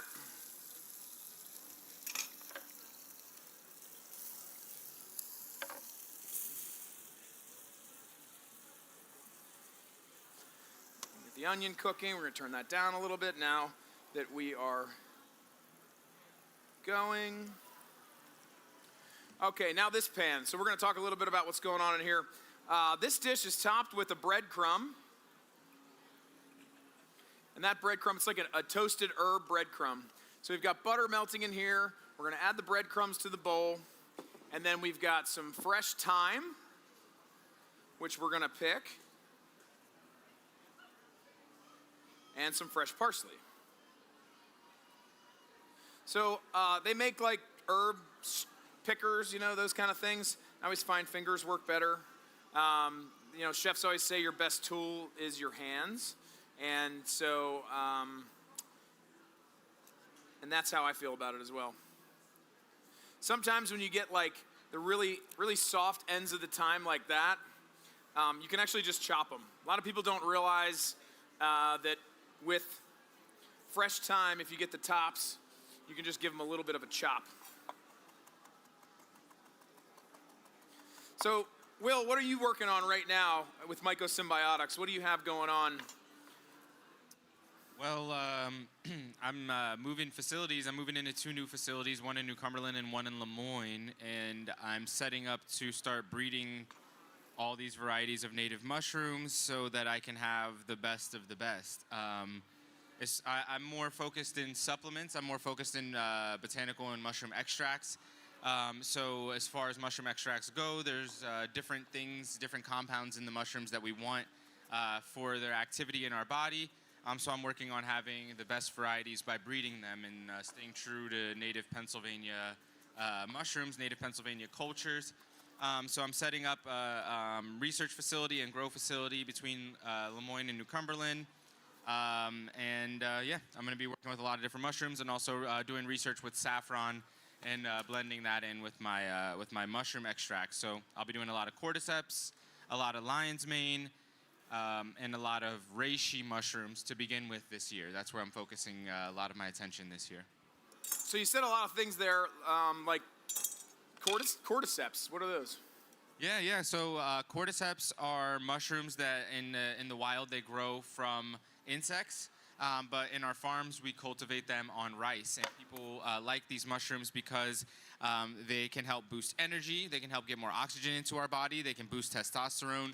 A lot of people like them for athletics. A lot of people like them for athletic performance. And then there's a lot of people that are looking for alternatives to coffee or alternatives to other substances they may be using for energy.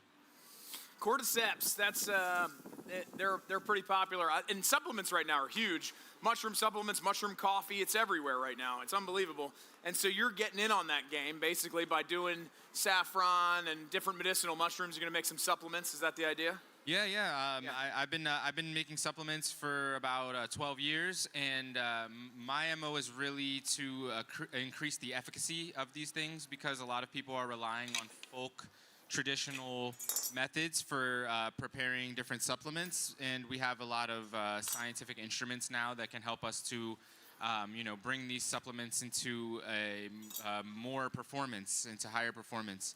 And kind of figuring out what all these things do. Like, they're all different. And that's really the cool thing about mushrooms is because this little mushroom, generally we'll find it growing in a log in the woods, and it's exposed to so many different things in the environment. It has to figure out how it can live in this world and protect itself from everything that might want to kill it, every disease, every bacteria. And the light might be hurting it. I mean, like, if you look inside this bag, it's all white. It's a little white fungus that's trying to protect itself from bright sunlight, from the air drying it out. How did it figure out how to do all of that? It did it by producing a lot of really, really interesting chemistry that is keeping it safe and clean and keeping it from rotting, even though it's sitting on a tree for 3 months, 4 months, 5 months.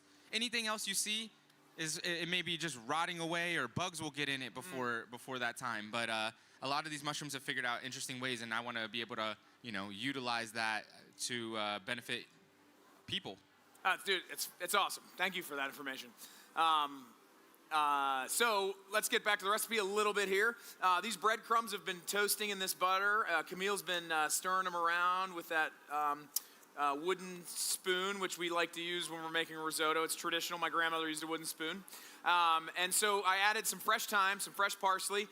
That's it. We're just going to keep kind of toasting them, and you can see they're kind of starting to get a little bit brown. You see it as I toss it, you get a little bit more caramelization. That's another step. We're just adding more flavor. Now, as far as garlic and onion go, there wasn't any garlic in this original recipe, but I decided to add it just because, right, everybody loves garlic, right?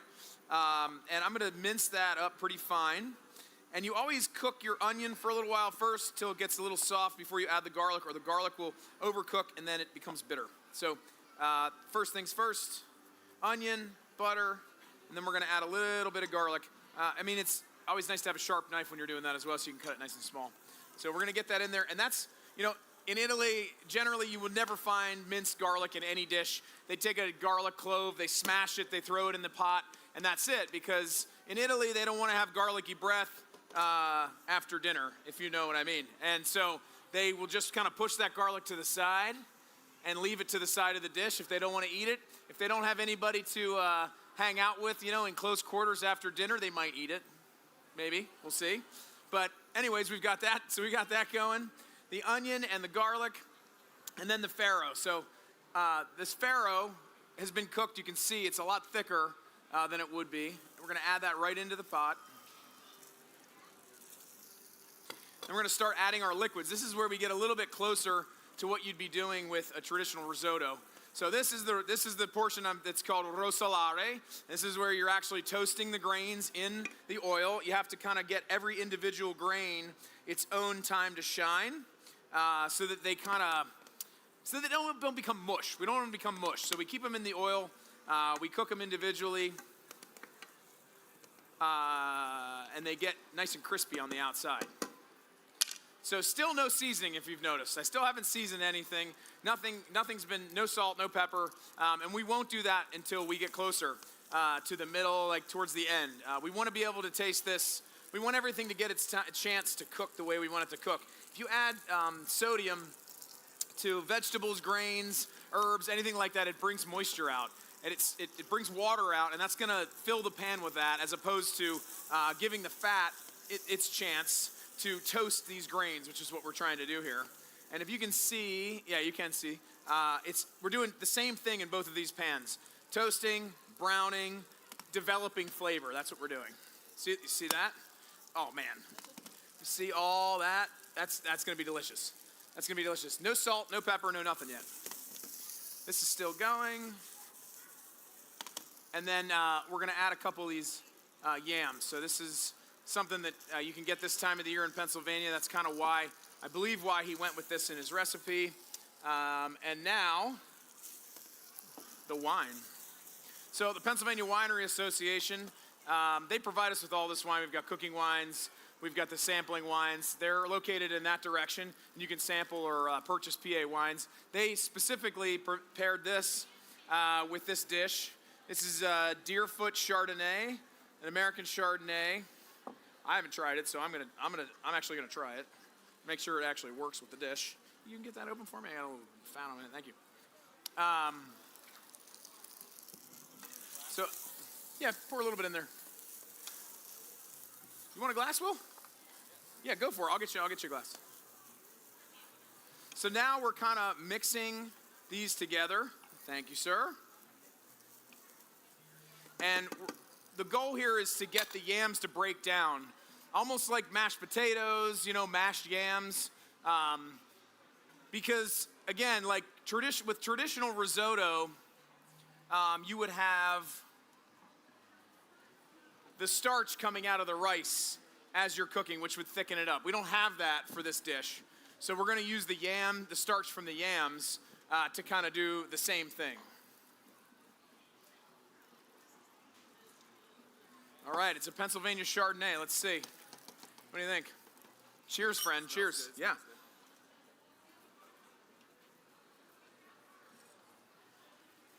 Just enough oak. There's not a lot of oak on there. No, very mild. It's very mild. It does. That's very reminiscent of a California Chardonnay, but it's not quite. There's not as much like green apple. It's not like as buttery. Very drinkable. Like kind of sour on the side of my tongue. That's good. All right. Can you smell those mushrooms? You smell them toasted in the oven? That's good. We can take that off. All right, so that's finished. And Chef, you were mentioning about the fuzz on the outside of these wood ears earlier. Yep. And one of the things I wanted to mention is this is the sign of a really high-grade mushroom in certain mushroom varieties. That fuzz, you won't really see it on the wood ears in the wild because they get rained on and brushed up against and all sorts of elements. Same reason why these shiitakes have a bunch of white spots on the top, and generally when you see them at the grocery store, they do not, because of how much they've been handled by the time they get to the grocery store. Now we're going to use another awesome PA wine, Lake Erie Penn Shore Winery Riesling Reflections. And we've got, yikes. There we go. All right, so that ended up turning off, I guess. Before you add wine to deglaze a pan, you always want to crank the heat up. This is what we do in restaurants. It actually quickly reduces the wine, concentrates the flavor, and it's also going to take all the funky brown bits up off the bottom. And I know that sounds strange, but that's actually what you want. We call that fond, and the fond is flavor. It's the same thing we were talking about earlier. It's caramelization, it's additional sugars, it's starchy, it's wonderful. A little bit of chicken stock as well. Add that in. And we're going to bring this to a boil by hitting the Thermidor Power Boost button. Once that comes to a boil, we're going to put the mushrooms in. But you can see the mushrooms, I hope, here. There you go. These mushrooms have been in the oven for just as long as we were talking, so maybe 10, 15 minutes. And you can see the color on them. They're already starting to get crispy. They already start to have some nice flavor. It's an amazing mix of mushrooms that Phillips Mushrooms provided us with today. Like, I am super excited. For a mushroom person, this is like heaven, having all these different varieties to just like get right at your fingertips. You know. Phillips is a great company.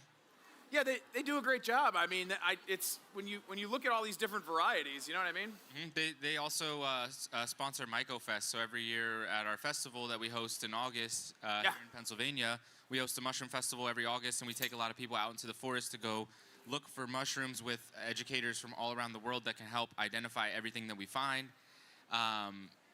Phillips sponsors our festival every year, and we also have chefs that come out that are specifically focused on working with mushrooms, and they always give us a beautiful variety of mushrooms to work with. That's right. I remember being at your festival and seeing the Phillips mushroom boxes. That's amazing. They sponsor you. It's incredible. So we're going to add a little bit of heavy cream to this, just a pinch, okay? And of course, should we put some butter in it? Should we put some butter? Yeah. All right. So we're going to finish it with some butter. Why not, right? Makes everything better, doesn't it? So hope we're that's mixing not from that the up. sculpture. What's that? I said, hope that's not from the sculpture. This is Liberty Bell butter right here, buddy. Or is it the Declaration of Independence butter? I'm not sure. So traditional risotto in Italy is actually nice and loose. People are scared to serve like a loose kind of dish like that, but I got to tell you, it's delicious. And now we're going to go in with the mushrooms. This is coming together nicely. That's still hot, but oh well. And then we've got some fun stuff to finish this dish here. So we're going to get all this stuff out of the way. So this is a Meyer lemon. Does anybody know what a Meyer lemon is? Like the difference? It's a cross between a mandarin orange, I believe, or a tangelo, and a traditional lemon. And I could take a bite out of this lemon, and you could, and it wouldn't be bitter. A Meyer lemon is a delicious lemon. You can eat the entire thing. It's fantastic. But I like a little lemon in this dish, so we're going to put some zest.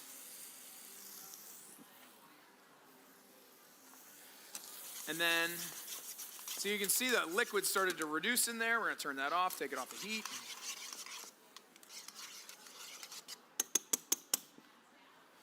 Okay, we've got a spatula. And now we're actually going to use, I like the mushroom bowl for my risotto. So we're actually going to take all these off of here. And we're going to use this awesome mushroom bowl to finish plating here. So Threefold Farm is one of our farm partners. And they provided us with the Meyer lemons and some Persian limes. These were grown in Pennsylvania. So if you don't buy Pennsylvania product, you're missing out. This is a Pennsylvania-grown Meyer lemon, and we have Pennsylvania-grown limes in the back. You're probably thinking, how could they have possibly grown citrus in PA? But they have a climate battery greenhouse. They've got these giant tubes that they run underneath the greenhouse all day while the sun's shining down. It may be 20 degrees outside.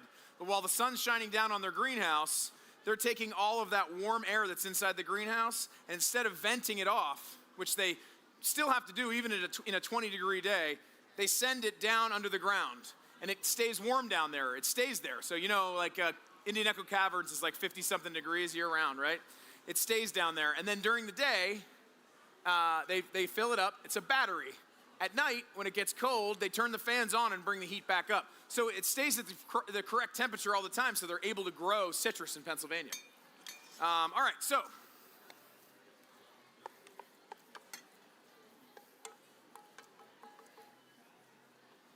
All right, there is farro mushroom and yam risotto. We've got some breadcrumbs on it. Put some of those in there. Okay. And then we got one more thing. I'll be right back. Hold on.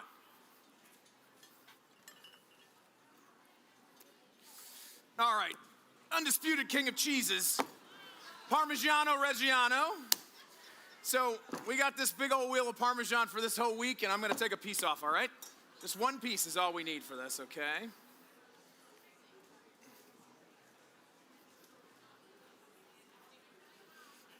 this from Pennsylvania also? This is not from Pennsylvania. This is straight from Italy. This is the king of cheeses. Holy macaroni, so it's real Parmesan. This is real Parmigiano Reggiano. Look at that. Crystals in Look at that. Crystals and all. This is one of my favorite cheeses of all time. It's nutty. It's incredible. The flavor's amazing. So this is how we finish. This is the right way to finish. All right. Should we go more? Should we go more? Some more? Here we go. All right. And then we gotta go with some microgreens, some pea shoots. These are from our friends across the way at the Commonwealth Charter Academy, okay? They're fantastic folks. They grow aquaponically, so they've got tilapia floating around in tanks, and those tilapia they create the fertilizer that powers the system. As opposed to using chemical fertilizers, they use that to grow their food. Okay, so we've got that. And then I think we should just finish it with a couple of these. And that's it. Let's see, does anybody want to try it? Come on up. Seriously, come on up. Here's a spoon, here. Take that spoon. Thanks, sir. Yeah, come on up. Take a spoon. Thanks so much. You're welcome. Heck yeah. Enjoy. There you go. There's going to be samples of this. Actually, you guys have the samples ready? Samples are ready. So we're going to do one more spoonful here, and then we're going to go over and get in line for these samples. Here you go. Because my photographer's going to kill me if I give all this away, all right? So thank you for coming. Please stick around. We've got another demo coming up very shortly. Thanks so much. At home, I use mostly stainless steel. Hi,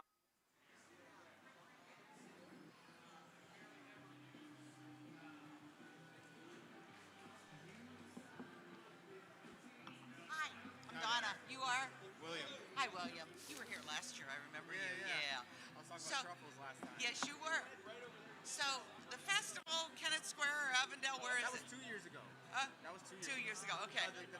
My festival, it changes locations every year. We're going to make announcements. It's called Myco Fest. Yeah, we'll be posting a lot more on our website. Mike, so where will the festival be this year? We didn't pick yet. You didn't? Oh, okay. Yeah, it's in August, so we still got a little bit of time to figure it out. What is your business? Myco Symbiotics, it says right there. I forgot to bring business cards on such a busy day. Can you take a picture of his hat? Yeah, you can take a picture. Because we're going, well, we need to get there. Yeah, it's a really great time. Huh? It's a really great time. But this, you've grown all these? I have grown all of these mushrooms, yes. Yeah. I've grown a lot of different varieties. So cool, so cool. Need to leave. Very nice, thank you. Well, look ya.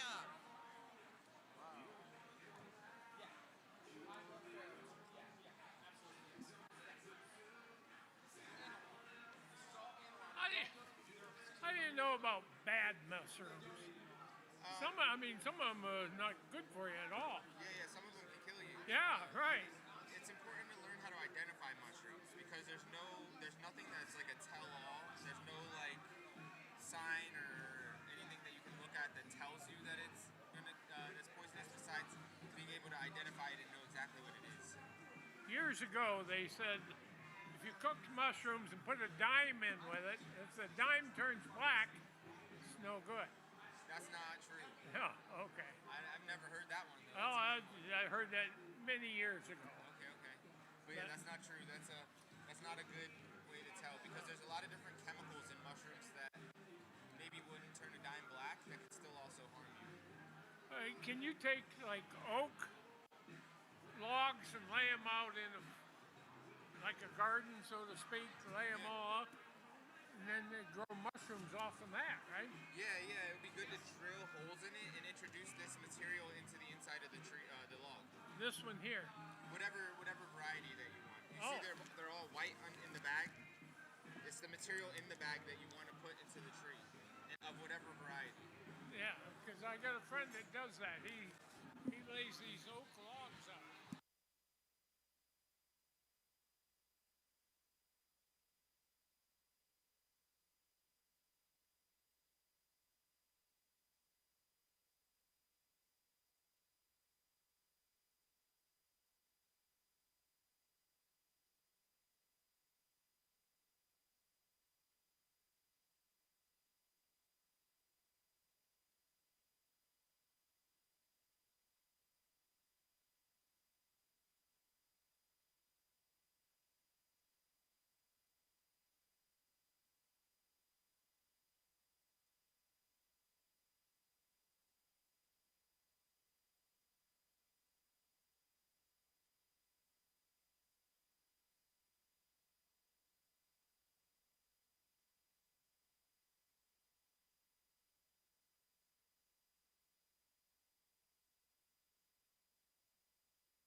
Hello, friends, and welcome to the Culinary Connection stage. My name is Michael Keefe. I work at the Pennsylvania Department of Agriculture. You are at the 110th edition of the Pennsylvania Farm Show. Thank you for spending your time with us this afternoon. In about 10 minutes, we'll be getting into our next demonstration. Today is Mushroom Day. It is Mushroom Day here at the Culinary Connection stage. You can see all kinds of fun mushrooms here up to my left. All kinds of mushrooms that have been donated for all the cooking demonstrations. You can find all of the recipes in our Culinary Connection cookbook here. These cookbooks are great for entertaining. They're great for trying to replicate some of these chef-curated recipes. They're all paired with a Pennsylvania wine, so it's perfect for entertaining, perfect for treating yourself as well. So you can grab a cookbook over here to my right here by the sample station. Also over here is a poster board. That poster board has something called a QR code on it. That's a code that if I take my phone, take a picture of the code, pulls up a survey. It's about a 3-question yes or no survey. It helps to improve your experience here at the Culinary Connection stage. There's also a PA Preferred swag bag. PA Preferred, you'll see that yellow check mark up at the top of the video screen up to my left. And also on my insulated tote bag here, PA Preferred is the Pennsylvania Agricultural Commodities Marketing Branding Campaign, right? So that tells you, hey, this product, when I see that yellow check mark in Giant or wherever I do my grocery shopping, that product was grown or produced in Pennsylvania. So when you see that yellow check mark, that means when you buy, you are supporting Pennsylvania agriculture. This is something that the Bureau of Market Development helps to run. That's the bureau that also sets up this Culinary Connection stage. So we thank you for sitting here, learning about how you can support Pennsylvania agriculture, learning how you can make great recipes using PA Preferred products. So yeah, we invite you either now, we'll start in about 5 minutes, or afterwards, when you're getting a sample, go up to my poster board over here, snap a picture of that QR code, it'll open up that survey. In the meantime, I'm gonna be doing some mushroom-themed trivia. Okay. Is everyone ready? Is everyone ready? Get your Jeopardy theme song going in your head. All right, first question. What type of edible mushroom is the most common in the United States?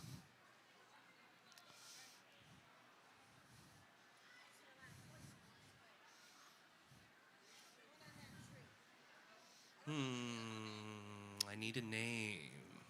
You want to give it a try? Taki? Maybe shiitake? Not a shiitake mushroom. What do you think over here, ma'am? Button. That is correct. A button mushroom. A button mushroom. It kind of looks like a little button here. I think this is a shiitake mushroom. Shiitakes like to grow on logs.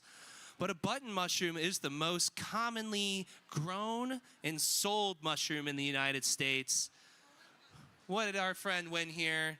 If you'd like to win your own version of this, there's one more trivia question, first of all. You could also enter for a chance to win this and more if you take our survey using the QR code.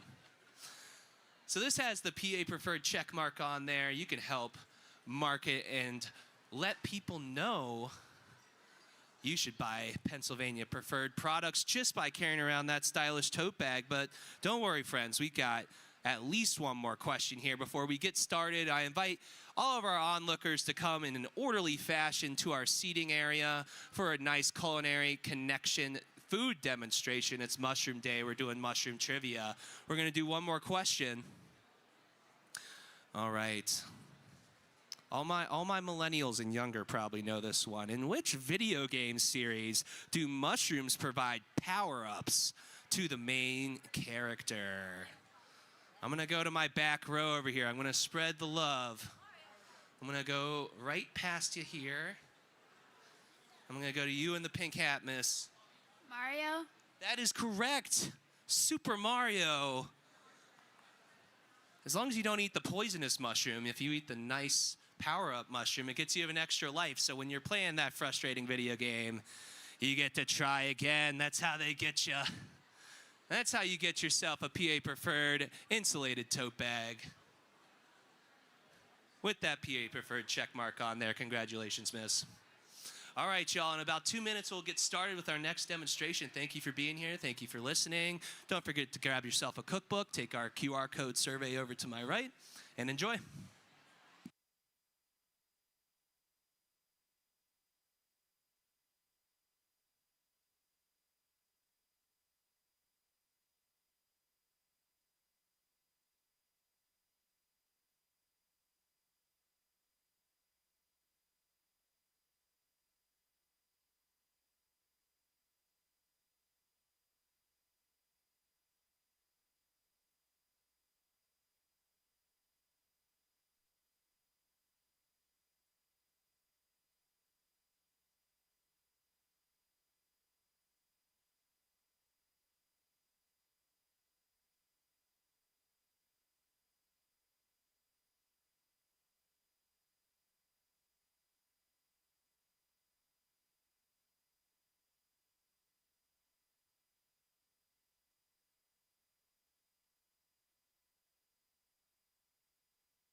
Ladies and gentlemen, welcome to the 2026 PA Preferred Culinary Connection at the 110th Farm Show.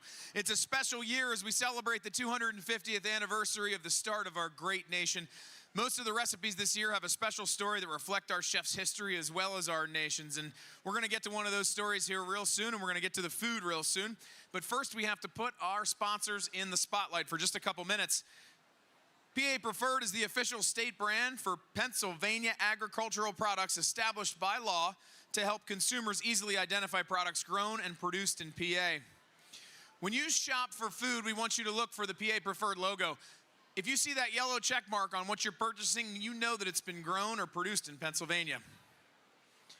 We want to thank our friends at Giant. Without them, none of this would be possible. They've provided a full-size trailer filled with food for this entire week, and we couldn't be more grateful. The mushroom farmers of Pennsylvania have sponsored all of today's cooking demonstrations. So mushrooms are going to be the main ingredient in all the recipes you see demoed on this stage, as well as the main ingredient in all of the samples that you get the chance to try. We can't do what we do without the talented chef instructors and students from the Dauphin County Technical School. They're here in the back, they're out on stage, they're in the sample area, they're all over the place, and they're doing a great job. We'd also like to thank the folks from Thermador. Thanks to them, we have these incredible appliances, induction cooktops. We've got built-in refrigeration back here as well as convection ovens. If you go to thermador.com, you can check out the latest state-of-the-art appliances available. We'd also like to give a big thank you to Christiana Cabinetry for these awesome butcher block countertop cabinets. So underneath here, we've got everything we need to cook, and it was custom made just for us. If you go to christianacabinetry.com, you can see what they could make for you. Located just across the river in Camp Hill, the restaurant store has everything you need for your kitchen and for ours. It's industrial quality kitchen equipment from walk-in refrigerators to spatulas and everything in between. Membership of the restaurant store is free, so go check them out. Last but certainly not least, we want to thank our friends at the Pennsylvania Winery Association. Every recipe in our book that you will see demonstrated today will have a wine pairing provided by these wonderful folks. And if you want to try some Pennsylvania wines or purchase any Pennsylvania wines, head in that direction past the Pennsylvania Hardwood exhibit on the left-hand side of this hall, and you can do that. They're right there in the wine booth. All right, so that's the housekeeping, so to speak. This next presentation brings together culinary leadership and agricultural expertise, showcasing how innovation from farm to kitchen drives excellence on the plate.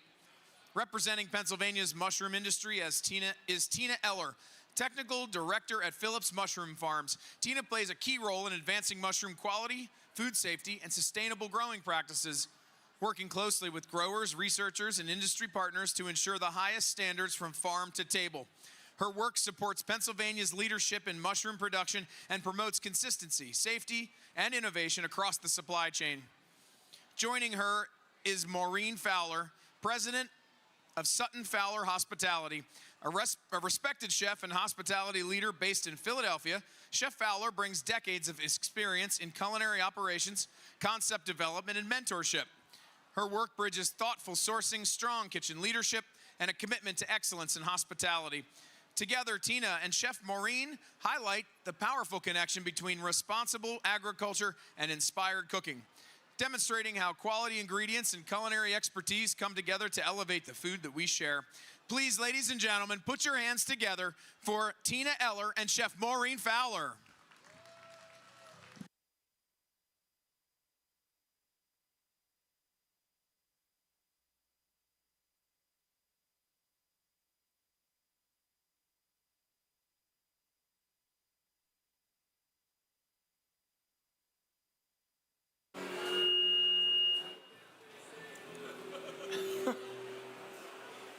Am I on? I am, obviously. Very loud.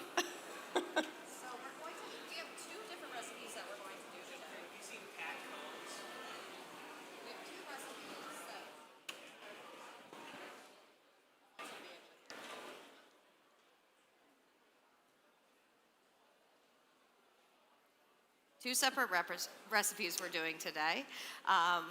Both, one old and one new, I think. You know, it's kind of like mushrooms past and mushrooms present over here.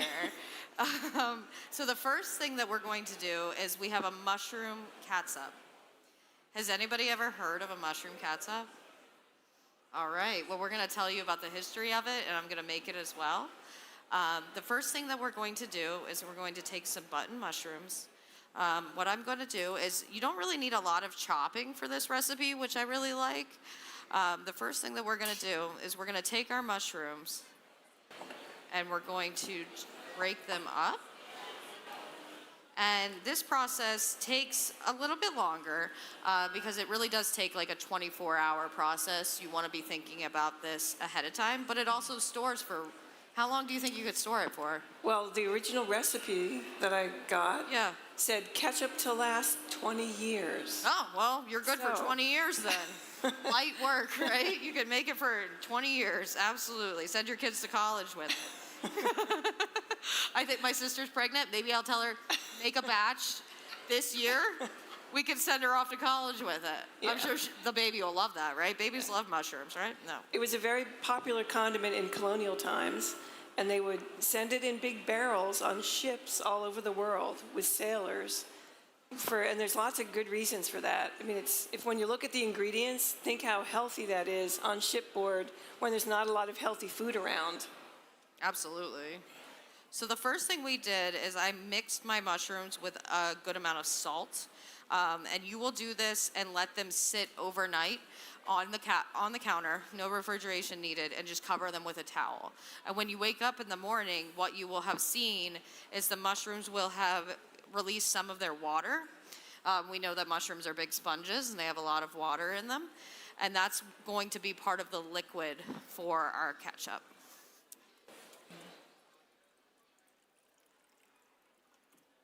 I'm back. So I'm gonna add a little water to that since I'm making it for you on stage.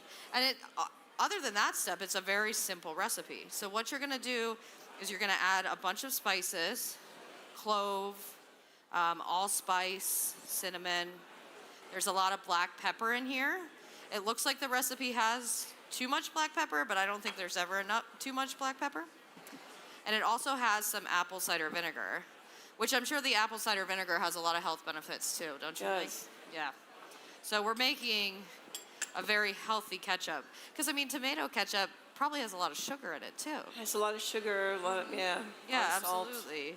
We're also going to put some bay leaves in there and also some onion. I think every recipe that I write or make has some onion in it. And then I'm also going to mash it a little bit with a potato masher, just to give those mushrooms some opportunity to give me a little bit more liquid. So Tina, I learned this recipe from Tina. Tell me, and I was enamored when I heard about it, you know? So can you tell us a little bit about the history of this recipe? Yes, this recipe came out of a cookbook published in 1790, but mushroom ketchup had been a part of European culinary history for hundreds of years already before that cookbook was published. So it was a very popular condiment during colonial times. It originally comes out of China. So ketchup is a changing of a Chinese word. And when Dutch traders went to China and brought back their ketchup, which was either fermented fish or nut ketchups or different ketchups, back to Europe, the Europeans loved it. It caught on fire. And they started making their own different varieties of ketchup, which might include fish, it might include nuts, but the most popular one included mushrooms. So this has been with us for a very, very long time. Absolutely. And the recipe book that I have, as I mentioned, there's several mushroom ketchup recipes in there.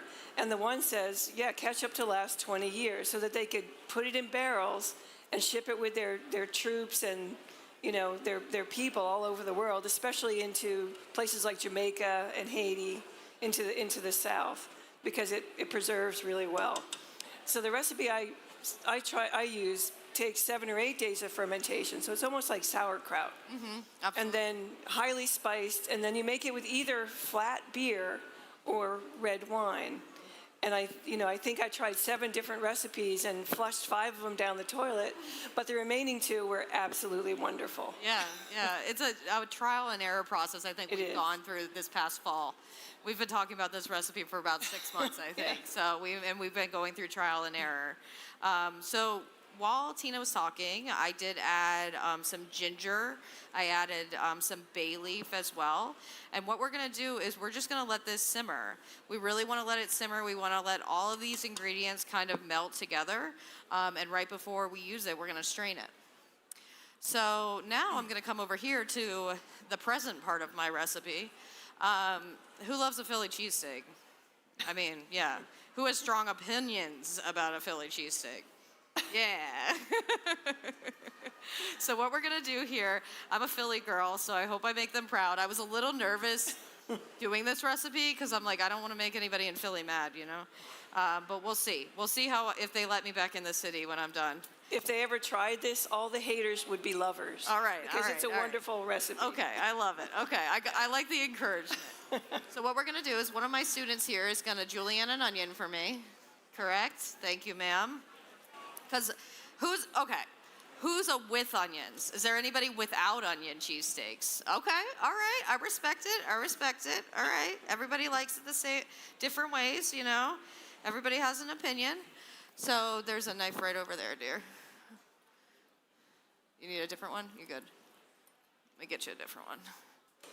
We always want to use the best tool for the job. It's going to be much easier to do it with this, probably. There you go, dear. Yeah, absolutely.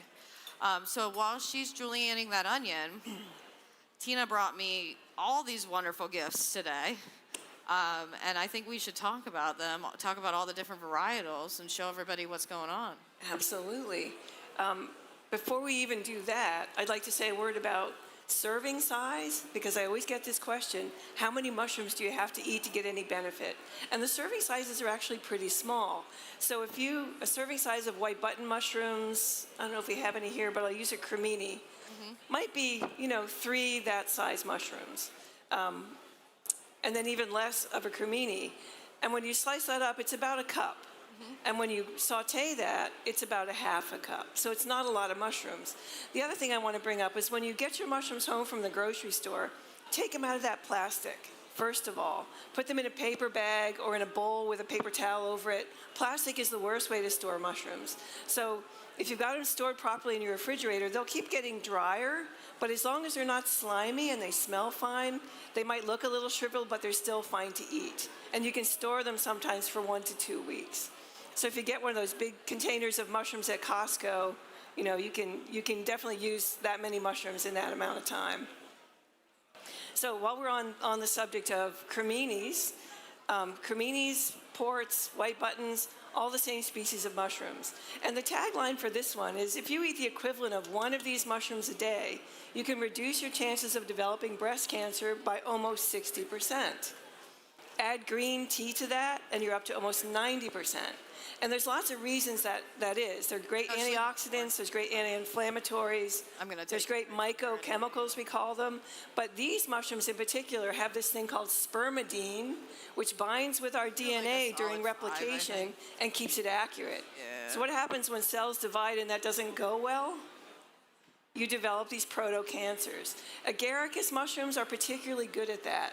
All mushrooms have some skill at that, but button mushrooms, creminis, portobellas, have quite a lot of spermidine in it. I don't know why I'm moving. And the reason why we haven't heard much about spermidine, I think, is that it was developed by Anthony van Leeuwenhoek, the guy who discovered the microscope. So when a guy discovers a microscope, what does he do? He has to look at his sperm under the microscope, and then he leaves it around his lab for 6 months to a year, and it forms crystals. And he called those crystals spermidine. About 100 years later, it was rediscovered and named neurodine because they found it in brain tissue. There's a lot of that chemical in our brain tissue. But it had to revert to spermidine. And you can imagine the news stories. So I think that's why we haven't heard more about spermidine.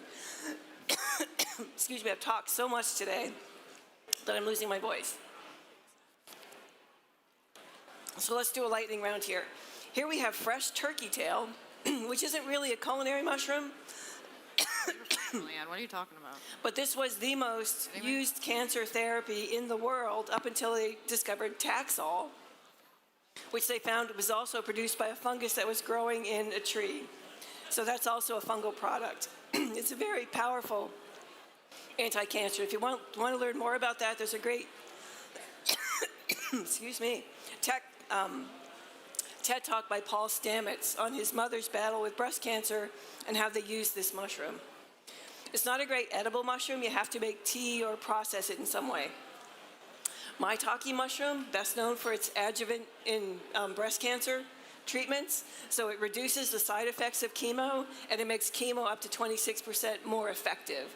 It's also a delicious culinary mushroom. Any kind of egg dish, tempura. I'm sure Chef Mo could give us more ideas on how to use that mushroom.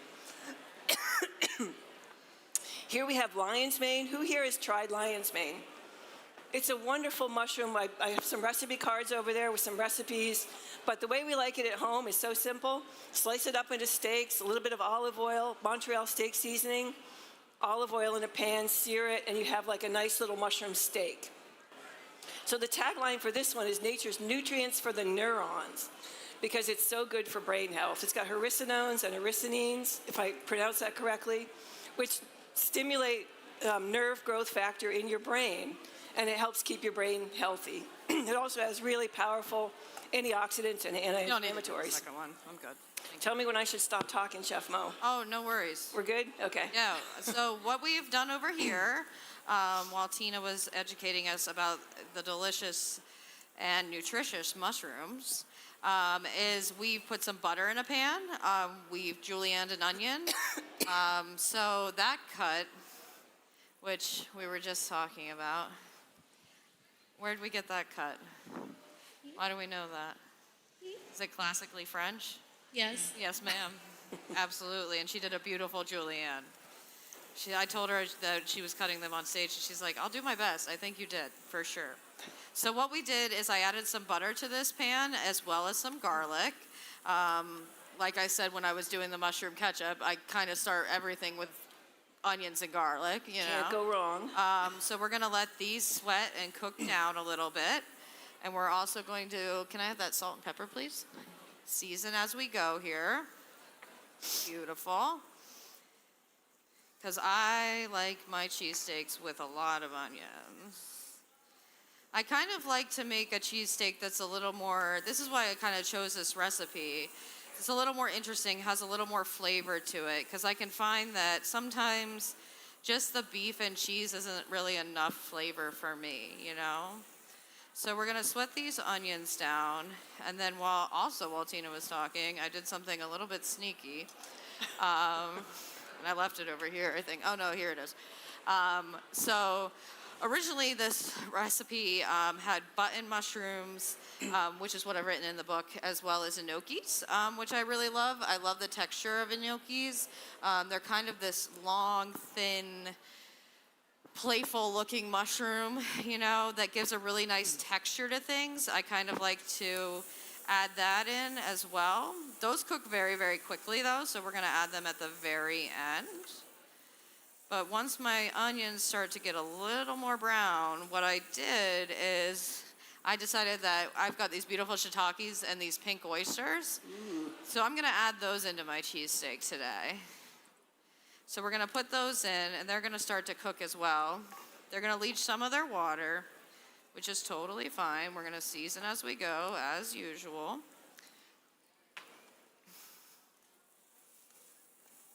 And while I'm up here, I have to shout out to these lovely ladies from Dauphin County Technical School. Everybody, a big round of applause for them, please. They've been working all day to prep all this food, make sure that all of the chefs have everything they need, serving samples, all of that. So we're very, very grateful for them. So I want to introduce you. Can you tell everybody your name, what year you are? My name is Taimia Mackey. I am a senior in Dauphin County Technical School. I am in the Culinary Arts program, and this is my 3rd year doing the farm show. Yeah, so she's been with us a long time. What's your favorite farm show food? I really like the strudels from the strudel factory. Shout out strudels, yeah, shout out. What about you, dear? My name is Emery Keenholtz, and What year are you? I'm a senior. Okay. From Dauphin County Technical School as well. This is also my 2nd year in the farm show. Great, great. And what's your favorite farm show food? It's not a food, but I just love the milkshakes. Yeah, I mean, who doesn't? I mean, what's your flavor? Chocolate or chocolate. vanilla. Yeah, I'm the same way. I like the chocolate and vanilla as well. That's always a fun time. We did give them a little opportunity to go walk around. Don't worry, I'm not working them too hard, all right? They got some milkshakes, they got, you know, some snacks, all that jazz. All right, so our mushrooms and our onions are looking pretty good. I'm gonna grab me a glove here. And we're gonna start cooking some beef. So this beef is ribeye. That's what I prefer for a cheesesteak. I'm a little bougie that way. So I'm not into that unidentifiable things. Yeah, we've got this beautiful ribeye. So, and I've got some nice pieces. I don't like it when when they start taking all those spatulas and chopping it all up. I'm like, what are we doing? You know, I want to bite. I want to, you know, come on. I want to know that there's some ribeye in there. Okay, so I asked the audience about cheesesteaks. What about y'all? Are we cheesesteak fans? Yes. Okay, how do you take it? I like mine's original. Okay. Like Philadelphia. Okay, so. I tried multiple from different type of like stores. Sure. It's just not as good as the original. I agree. So with onions? Yes. With whiz?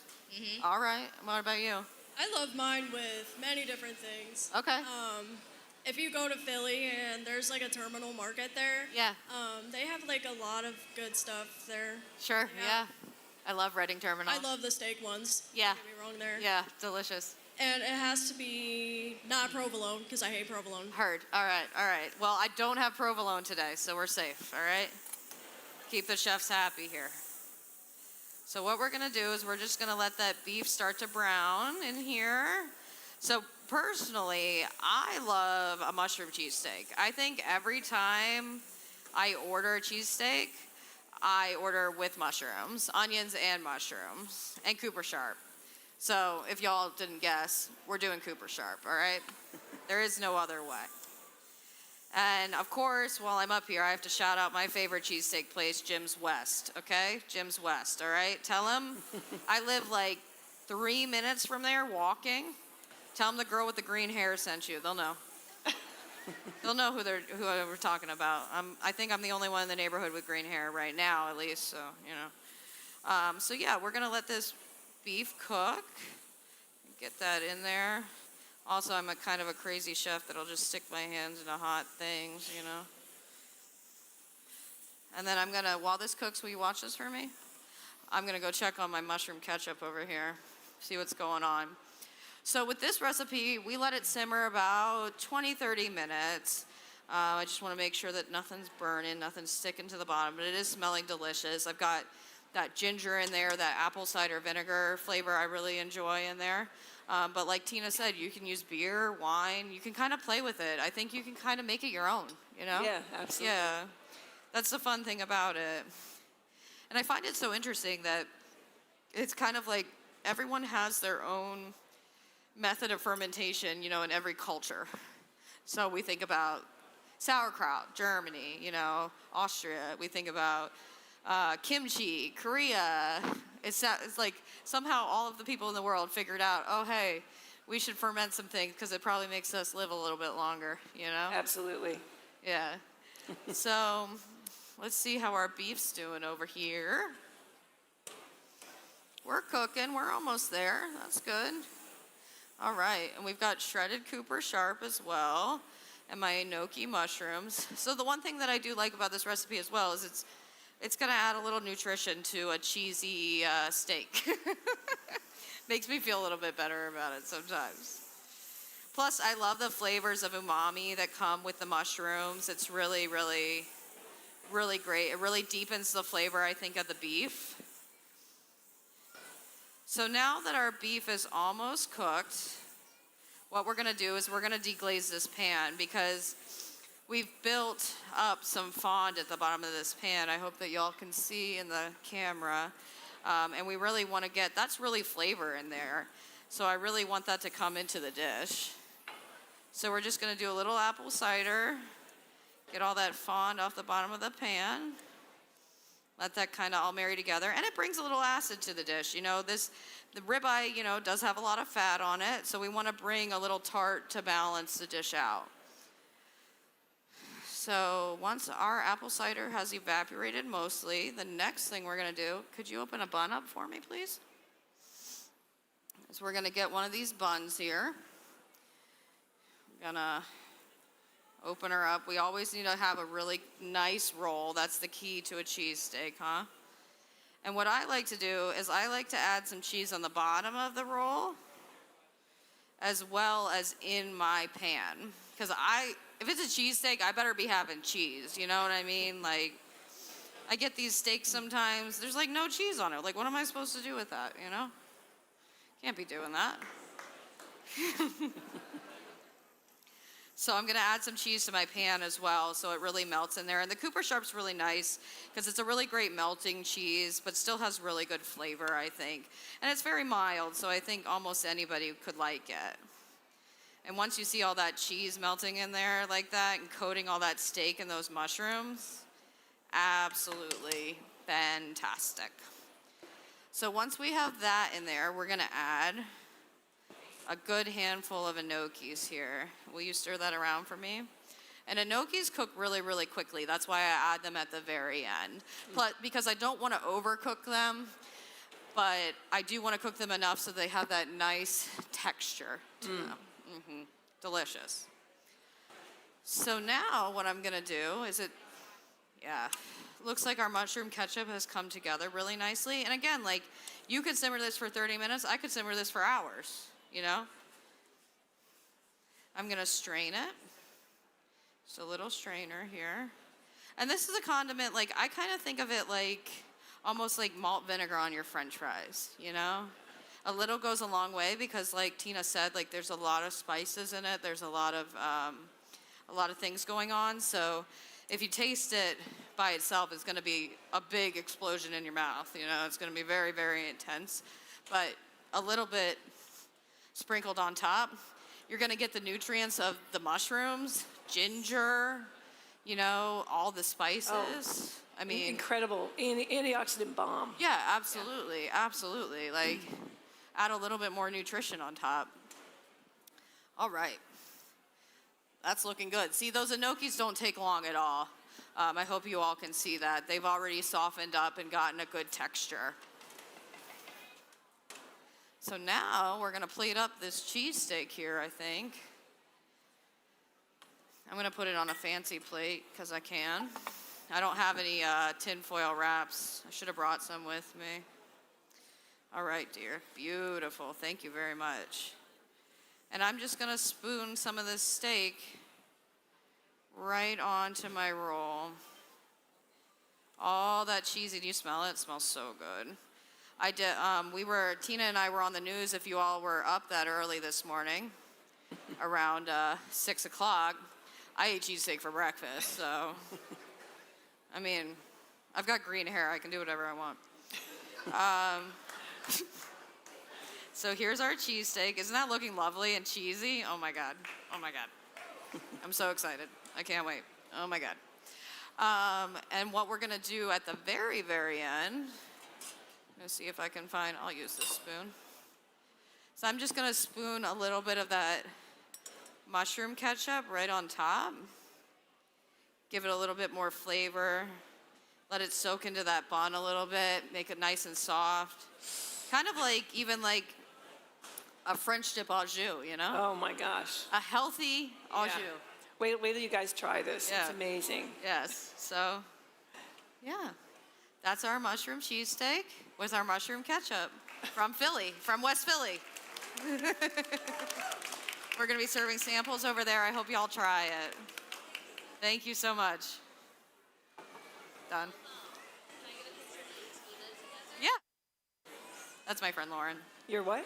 This is my friend Lauren. Hi, Lauren. Ladies and gentlemen, can we have another round of applause, please, for Tina Eller and Maureen Thank you. Fowler? Thank you so much. I appreciate it. Get yourself a piece of a cheesesteak down there. Right, it smells And good. please come back. We've got the school cooking challenge coming up next.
Good evening, everybody, and welcome to the Culinary Connection stage.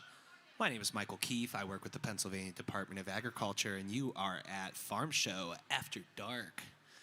We have a Culinary Connection cooking competition with our young chefs from Dauphin County Technical School. They're excited to do a mystery basket competition. But let me be here to tell you who we are, why we're here, what we're here to do. Again, my name is Michael Keefe. I work with the Pennsylvania Department of Agriculture. I work in the Bureau of Market Development. What is that? We help Pennsylvania agricultural producers reach more consumers just like you. One of the main ways that we like to do that is through that PA preferred check mark at the top of the screen. That is our state branding campaign for Pennsylvania produced products. So when you go to Giant, when you go to your farmer's market, you see that PA preferred check mark, you know you are supporting Pennsylvania agriculture, and we thank you for doing that.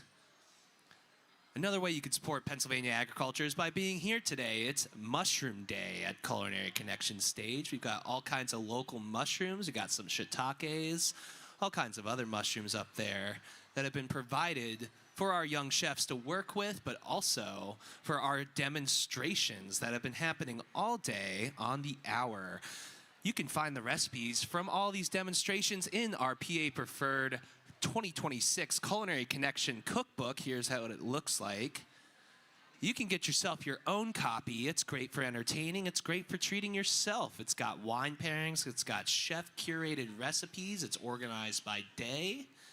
So you'll find all the mushroom recipes. We just did a mushroom cheesesteak, and let me tell you, that hit the spot from Chef Maureen.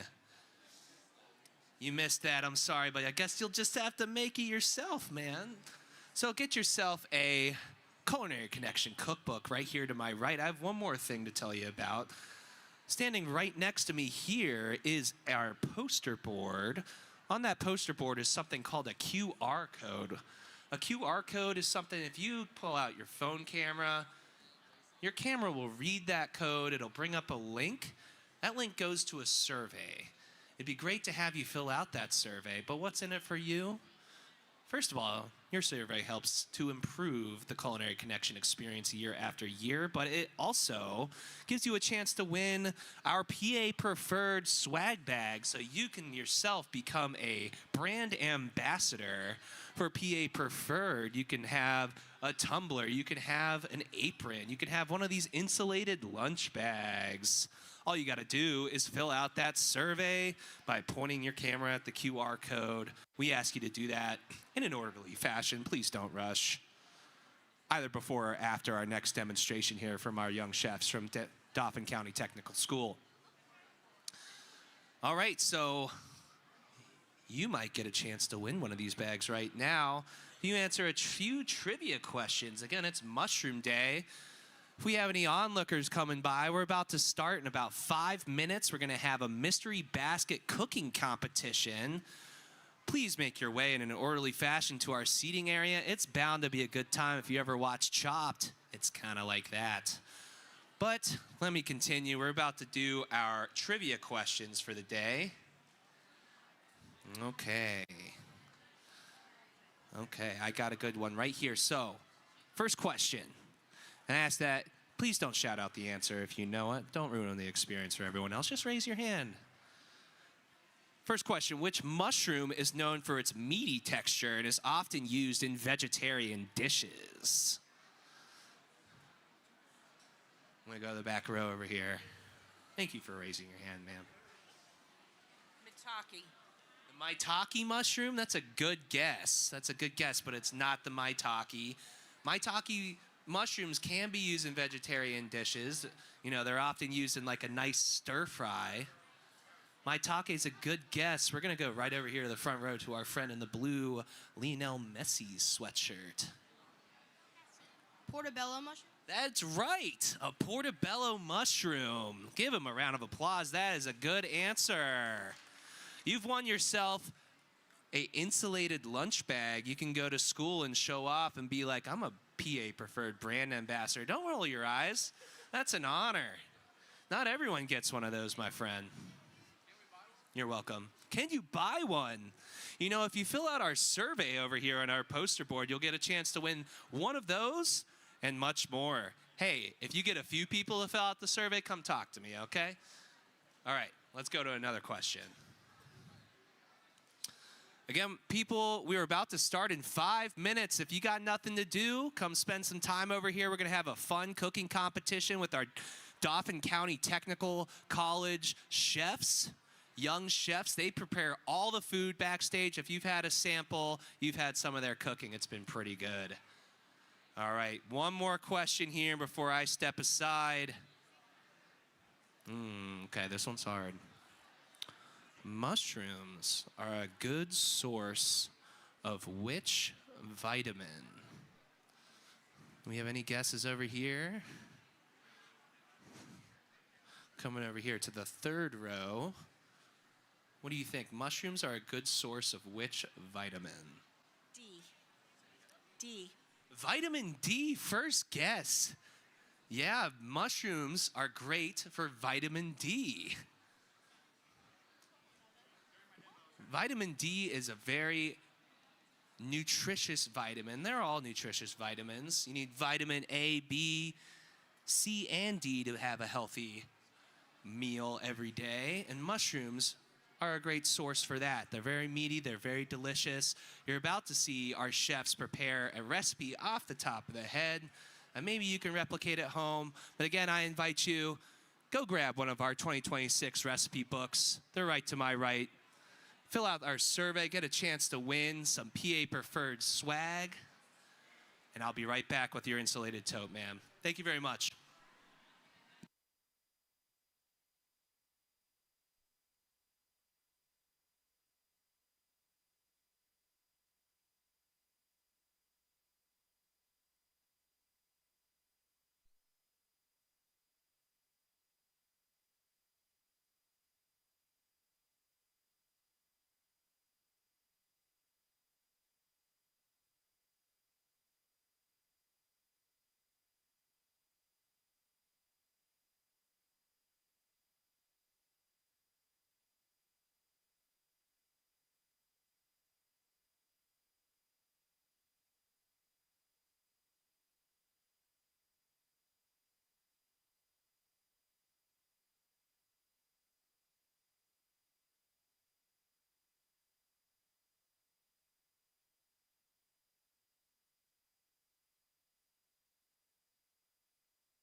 Ladies and gentlemen, welcome to the 2026 PA Preferred Culinary Connection at the 110th Farm Show. It's a special year as we celebrate the 250th anniversary of the start of our great nation. And most of the recipes this year have had a special story that reflect our chef's history as well as our nation's. And we're going to get to some great stories, some food here shortly. But first we have to put our sponsors in the spotlight for just a couple minutes. PA Preferred is the official state brand for Pennsylvania agricultural products, established by law to help consumers easily identify products grown and produced in Pennsylvania. When you shop for food, look for the PA Preferred logo, this logo behind me, and if you see the yellow check mark on the food you're buying, you know that it's been grown or prepared in Pennsylvania. We want to thank our friends at Giant. Without them, none of this would be possible. So Giant's provided us with a 53-foot trailer filled with food for this week. It's an incredible donation, and we're super grateful to have it. The mushroom farmers of Pennsylvania have sponsored all of today's cooking demonstrations, if you couldn't tell by all the mushrooms on the stage. And all of the demos we did today all had mushrooms, and this cooking competition is also going to be mushroom focused as well. We can't do what we do without the talented chef instructors and students from the Dauphin County Technical School. You're about to see students from that school and their chef instructors. Do we have a round of applause for Dauphin County Technical School instructors and students? They're sitting right here, and they're about to come out on the stage. Thank you. They did a great job today. Thank you so much for everything you did for this. This is kind of the culmination, the ultimate thing for them at the end of the day. We'd also like to thank the folks from Thermador. So thanks to them, we have these induction cooktops as well as the convection ovens and the built-in refrigeration. If you go to thermador.com, you can check out some really awesome state-of-the-art appliances, possibly for your home. We'd also like to give a big thanks to Christiana Cabinetry for these butcher block countertop cabinets. So they may just look like cabinets to you, but back here we've got everything that we need to cook, to compete, to clean, all built into the cabinets. They're a family-run business in Lancaster County, and if you go to christianacabinetry.com, you can check out what they do. Located just across the river in Camp Hill, the restaurant store has everything you could need for your kitchen and ours. Industrial quality kitchen equipment from walk-in refrigerators to spatulas. Membership is free, and you can walk out with equipment that just like we use in our restaurants. Last but certainly not least, we want to thank our friends at the Pennsylvania Winery Association. So every recipe in the recipe book and every demo that was on this stage was paired thoughtfully with a wine by the PA Winery Association. If you want to check out PA wines, just walk in that direction, and over in the corner of this hall is the PA wine booth. All right, so that's it. Does anybody want to see a food competition here? All right, we've got students from Dauphin County Technical School, and this is a place where the Culinary Arts program prepares students for careers in quality food service operations and for continued study at the collegiate level. Taught in a state-of-the-art facility that includes a restaurant, kitchen, and dining room, bake shop, and demonstration theater. The program blends professional cooking and baking, restaurant service, culinary math, and food service management, equipping students with the skills needed to succeed in today's food industry. So we've got two teams today that are going to be competing. It's 3 versus 3, senior challenge, if you will. The first team we're going to introduce to you, Hector, Timea, and Emery. Ladies and gentlemen, put your hands together for the Fun Guys.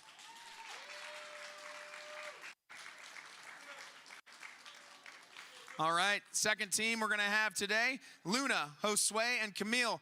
Please give a nice warm welcome to the Mushroom.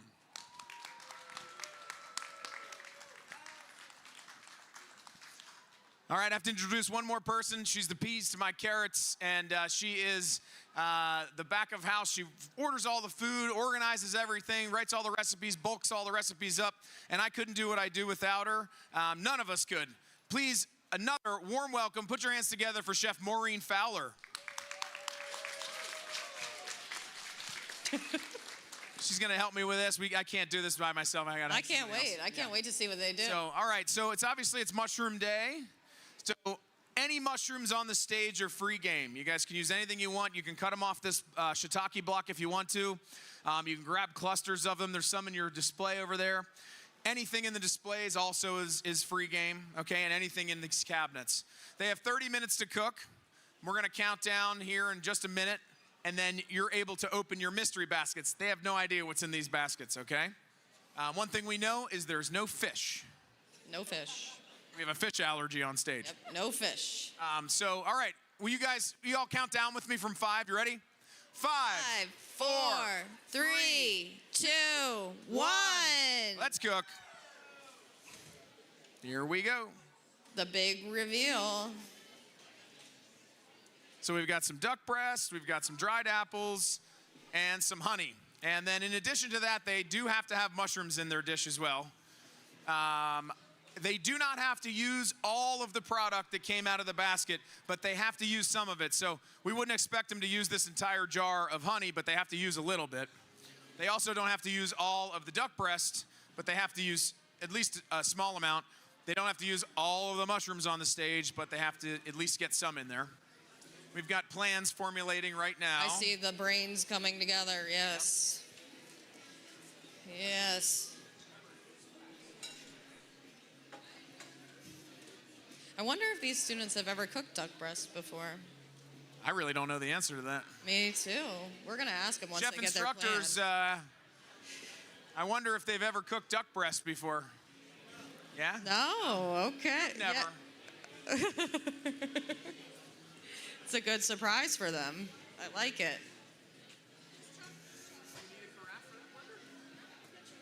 Can you get him a carafe for the blender? Yeah, I got you.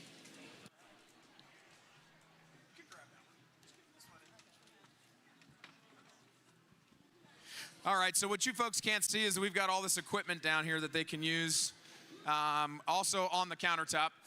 All the stuff that's in there, we've got microgreens from the Commonwealth Charter Academy. There's breadcrumbs and some veggies like that. And then down here we've got, oils and flours and different kinds of salt, Maldon and kosher.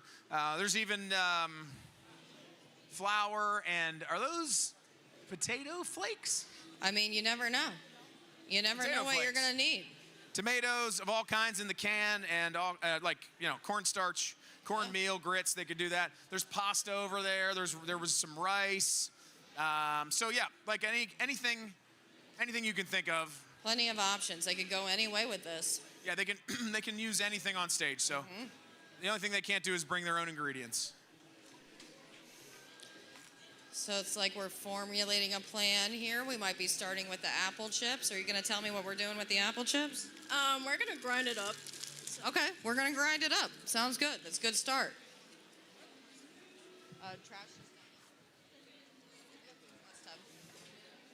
We're getting our duck breasts opened here. Very good idea to start with that. I think we're still formulating our plans. There goes the blender. Over here. Started with some mushrooms. Good idea. Always a good idea. Very good idea. Get that ingredient going there. Yep. So, Chef, tell me about the duck breast. Oh, yeah. So that duck breast is from Jurgelowitz and Sons. They're in Berks County, Pennsylvania. If you head up 81 to 78, and you start to see, I think, the Kutztown exit somewhere in there. Oh, no, it's right near Cabela's, actually. Oh, yes, he did say that. It's right near Cabela's. Right next to Cabela's. He said they're 5 minutes from Cabela's. He said that's where we take our paychecks every Friday. Exactly. That's where I would go, too. Cabela's.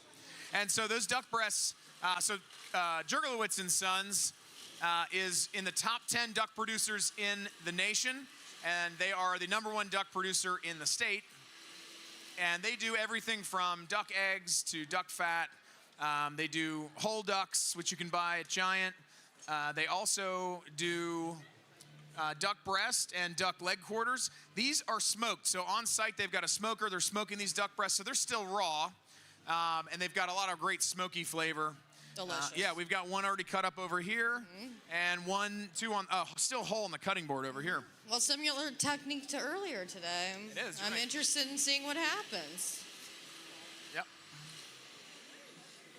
So we got garlic getting chopped over there. If you can see, that's with garlic, and then the apple schnitz is what we always called it. Dried apples are in the blender. And the only info I got was we're going to grind them up, so I don't know.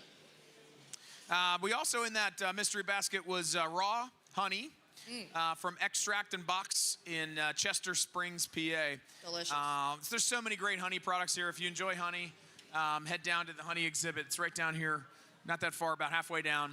And they've got really cool beeswax candles. There's a morel mushroom candle that I'm a huge fan of. I get one every year. Remember that corn candle? I got one last year. Right. I love that one. Yep. And then they've got all kinds of cool. They've even got lip balm down there, honey lip balm, and yeah, bee that's a great pollen, balm. which I don't think any chefs are present that are going to be here later this week, but there'll be bee pollen in the basket here this week. Maybe with some lavender and bee pollen. I think that'll go really well together. Our secret's safe with y'all, right? Nobody's gonna tell anybody? Okay. All right, good. We gotta do a time check. We're just under 25 minutes, chefs. We are just under 25 minutes. That first 5 goes by fast.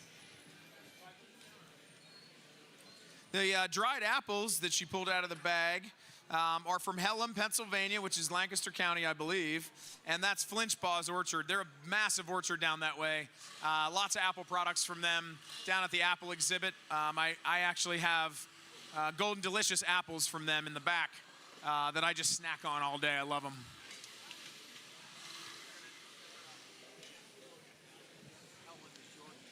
York County, heard. Thank you. So we just heard from the crowd. That's in York County, not Lancaster County. Thank you very much, sir.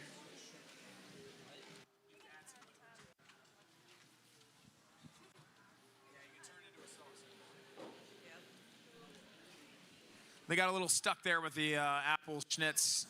All that caramelized sugar kind of from the drying got a little stuck in there. So they're gonna turn it into a sauce now, I think. That makes it delicious, though. I can smell that smoked duck. Oh my God, it looks so good. I'm trying a fan so I can blow it. I know. I was trying to waft it towards y'all earlier. So it looks like So the duck over here is cooking. We got some water boiling. We got some mushrooms chopped up.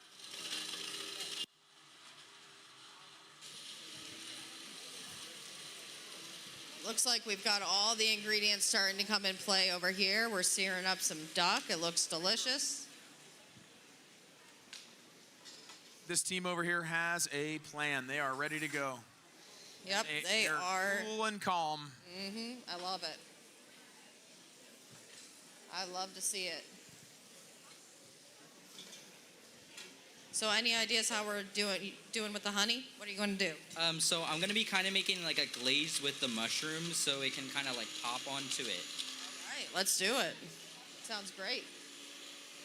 Got some seasoned duck breast over here. It looks like some salt, pepper, paprika? I think so. Yeah, okay, sounds good.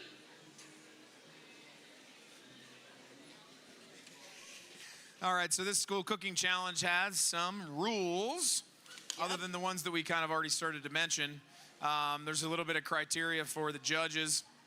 There's a total of 100 points that they can accrue. 50 of those points are for flavor and taste. So that's a big one. That's the majority of the points, obviously, right? And then presentation and general impression is 20 points. So clean serving dishes, visually appealing to the eye, that kind of thing. You know, nice clean rims of plates. And then we've got 15 points for usage and harmony of ingredients. Best use of the secret ingredient, ingredient compatibility, portion size, that kind of stuff. 15 points for originality and creativity. So overall creativity, uses of the color and spices. And then the deductions. So if they go over their time allotted, they lose a half point for every minute. And if they miss any of the secret ingredients, they lose a half point for every ingredient missed. Or make sure all those ingredients get on the plate. Absolutely. And sometimes it's worth it to take the point deduction. You know, if you only lose a half a point for a minute, but you get all your ingredients on the plate, sometimes it's worth it to get the ingredients on the plate. So just take a half a point, and then you don't mess out. 100%. Yeah, if you don't get a sauce on the plate, then the dish doesn't come together. You're not going to get as many points for creativity and taste. So you might as well take the half point deduction at that point. Absolutely. It can be worth 3, 4, or 5 points. It could be worth 20. 10 points. Yeah, you never know. It could win you the game. Yep. So these judges have to pay attention to that. Ooh, some honey going in with the smoked duck. Oh, I'm picking up what they're putting down over there. Yeah, absolutely. So we got those 2 ingredients used.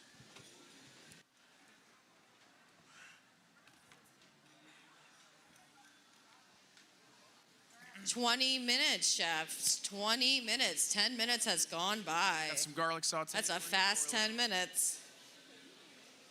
So in this pan, we've got what? The duck, the honey, anything else? And we just put salt in it. Delicious. Oh, look how it's searing up and that fat's rendering. Oh my God. I'm very excited about that.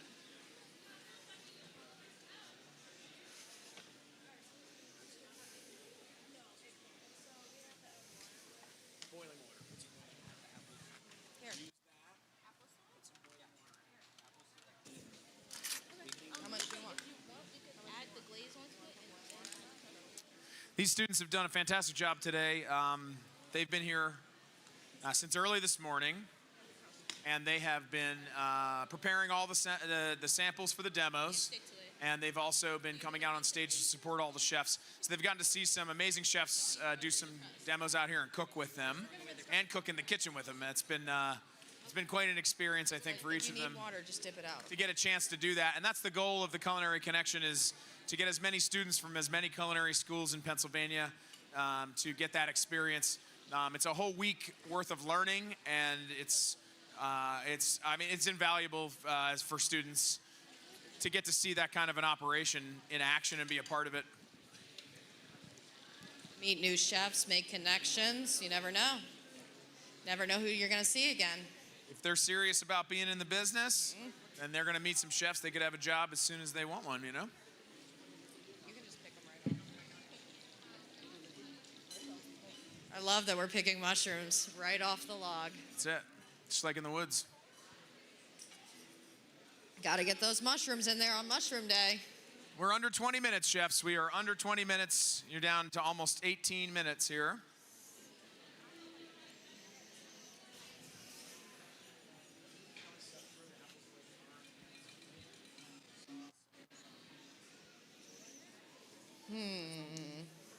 A lot of honey hitting the pan over here. Maybe making a glaze of some sort, possibly. I like it. Let's give them a round of applause. I think they need a little encouragement. Yeah. Show them what a good job they're doing up here. Heck yeah. You guys are doing a great job. Yeah. Right? Yeah. Woo! Very proud instructors out there. Yes, love it. We love to see it. Oh man, it's like it smells like bacon down here, but it's the duck. I know, I love it. I love it. All right, I think it's time we meet our judges. Start down here. I know all three of you. Ladies and gentlemen, a round of applause here for our first judge. Before we even get started, this is William, local mycologist, a friend to all culinarians, right? So what do you do in the local area, Will? I'm the mushroom guy. I grow and study mushrooms. I study native mushrooms that we pick here in Pennsylvania. I mostly focus on edible and medicinal mushrooms, mushrooms that have some sort of potential in the human body. And I study them in my lab. I have a laboratory in New Cumberland, and I just set up a research facility in Lemoyne so that I can grow the varieties of mushrooms that we pull out of the forest in controlled environments and study all about them. So you mentioned something about a actual clinical trial coming up, and it has to do with saffron, right? So you not only you're growing mushrooms, but now you're going to be growing saffron as well. How do you grow the saffron? I'm growing the saffron in a couple different methods. I'm actually doing a research project now to see what's the best method for cultivating it indoors, and then I also cultivate it outdoors, but you only get one harvest per season outdoors. So I'm working on growing it indoors, aeroponically, and in soilless media. And yeah, we'll figure out whatever's the best, and then I'm doing a clinical study. I was going to do a clinical study for saffron for mood because that's what most people are focused on, but I think I'm going to change the direction of the study towards eye health because it's a little bit more measurable. So it's kind of like carrots, right? Carrots, there's a compound in carrots that are good for your eyes. What's that compound? It's a carotenoid. It's easy to remember because it sounds like carrots, but saffron, that yellow color, is a similar compound. It's also beneficial for eye health. So that's what I get on my hands when I'm working with saffron if I don't wear a glove, or the color my cutting board turns if I chop a bunch of carrots, right? That's what it is? Okay. And so you think that is that specifically has something to do with the health benefits, the color, or am I not? Am I connecting that? Yeah. Yeah, you're connecting that correctly. I have a little logo that I made that says Mycosymbiotics Take the Rainbow, and it's just a play on all these different mushrooms, all these different plants, a lot of the benefits in the color and in the aroma. Yeah, that's awesome. Hey, Will, thanks for being here. I really appreciate it. All right, our next judge, Sherry Smith, how are you? I'm good. And what a lot of people might not know, I might be letting the cat out of the bag, but not only is Sherry integral to what the PA flavor is all about, but Sherry used to be a chef. So tell us a little bit about that. I was previously the chef at the Lieutenant Governor's residence. A very fun job. Served under about 5 families. So a very interesting career by far. And now I'm here with the Department of Agriculture as a PA Preferred Program Coordinator. Everybody knows Sherry. She's the one with if you want to be PA Preferred, you got to talk to Sherry. She's going to get you in there. She's the one that'll do it. And so if you make a product in Pennsylvania, you're probably talking to Sherry. Isn't that how it works? That's exactly how it works. In fact, even our friend William here, he is a member of the PA Preferred Program. Even a small business like Mycosymbiotics, which I mean is PA Preferred. I mean it's integral to what you do. Right? I mean, being part of Pennsylvania, right? We both grew up here. It's like, we're proud of Pennsylvania. Yes, it's the best state in the nation. Yeah. Absolutely. We make everything here. Heck yeah. Yeah, round of applause for Sherry Smith and PA Preferred. Thanks for being here, Sherry. Chef Pat, how are you today? Not too bad, thank you very much. So you get to eat 2 fantastic meals here today, and what are you looking forward to tasting today? I'm looking forward to seeing what the students can pull off. I'd really like to give them a lot of credit for just showing up. It takes a lot of guts to step on stage and do what they're doing. Yeah, I'm telling you, they were super nervous, but now they're really getting into it. And we tried to loosen them up a little bit. You know what I mean? We're trying to loosen some jokes. We're talking about different things, introducing them to different people. We considered even telling them a little bit about the product that was in the basket. So we told them it was going to be mushrooms, because it's mushroom day, just to loosen them up a little bit so they knew what was going on. And then we kind of got them set up. But that's it. I mean, just getting out there on stage and getting over the nerves, that's like half the battle right there, 100%. Yeah, big kudos to them. And so, Chef Pat, you head up what company and where are you? Well, my wife and I own and operate Mountain Laurel Catering and Events. It's right here in Harrisburg, and we're ready to do what we need to do. Yeah, so Mountain Laurel Catering Events, and your wonderful wife, Sarah, right there. One of the premier caterers in central Pennsylvania, doing a fantastic job in the area. Really killing it. A lot of fun stuff, and thank you for being here. Can we have a round of applause for Sherry and Pat?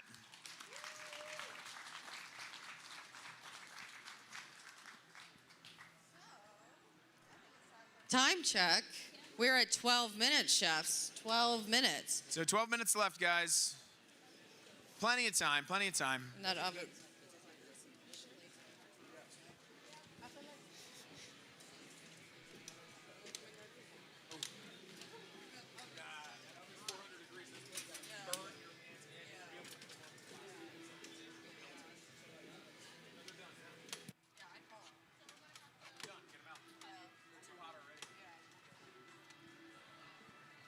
It's a little catering technique. The plates in the oven is one of those catering techniques to keep your... Hot plates, hot food. Hot plates, hot food. Hot plates, hot food. And chill your salad bowls for your salads. Cold plates, cold and desserts. Food. And desserts, absolutely. Yep, I always put my bowls for desserts in the freezer, and then everything's ice cold. Yeah. Just put them in right before you plate. Put them in right before you plate, or they're going to be too hot. It's very hot. So we're at 11 minutes, chefs. We are rounding the 10-minute corner here. We're good. Yep, we're getting close.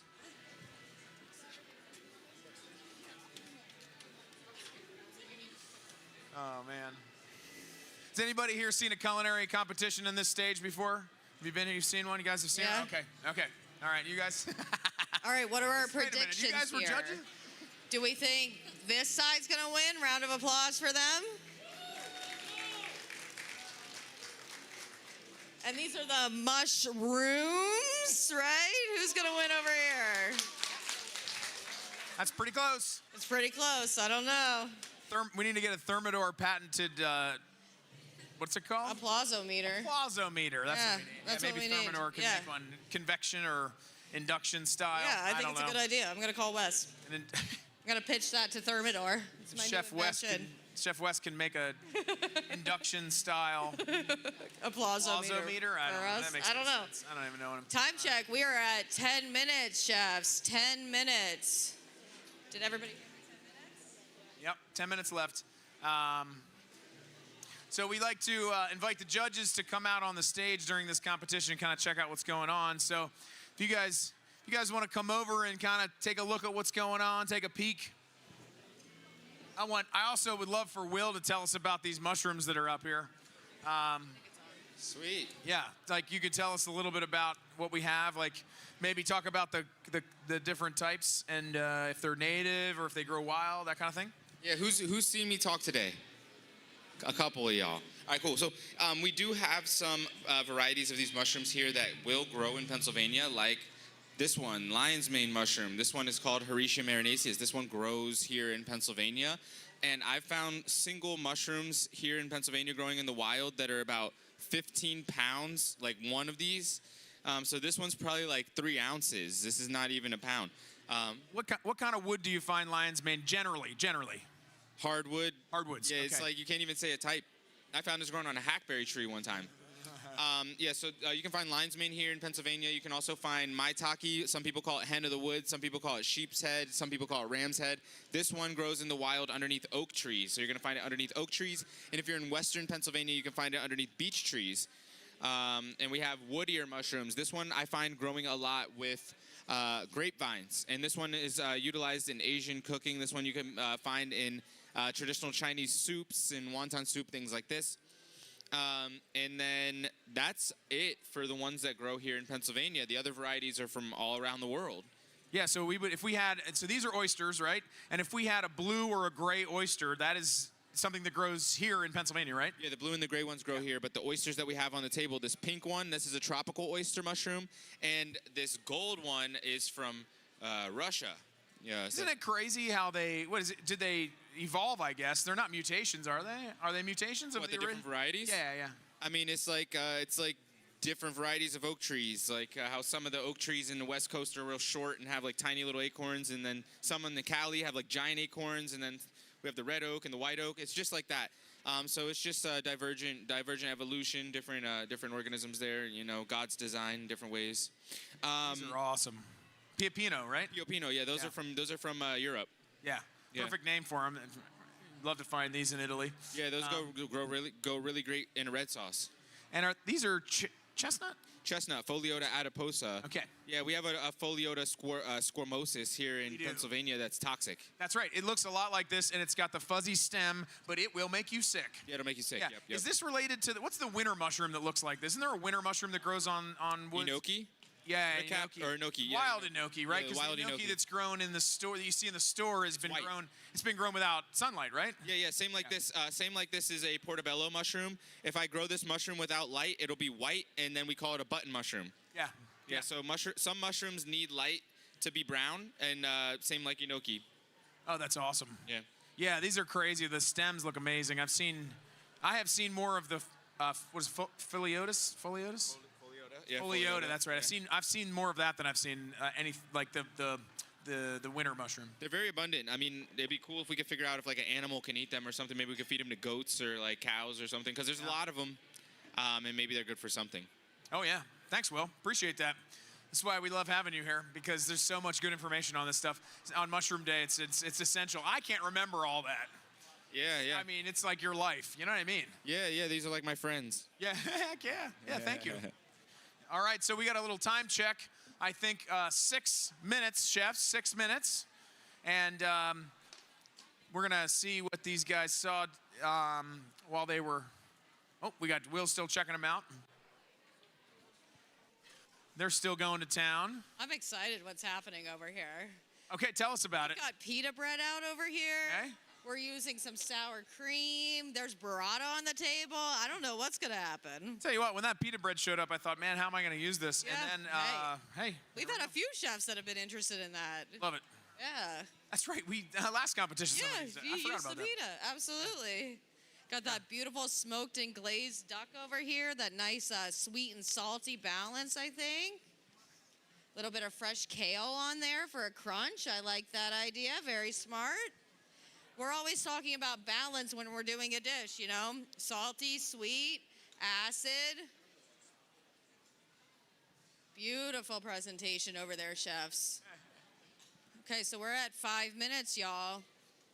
5 minutes. It's 5 minutes left. Final countdown. Looks like we've got some apples toasting over here in the oven. What's the plan for the apples? We're gonna use it as like our sauce and then a garnish.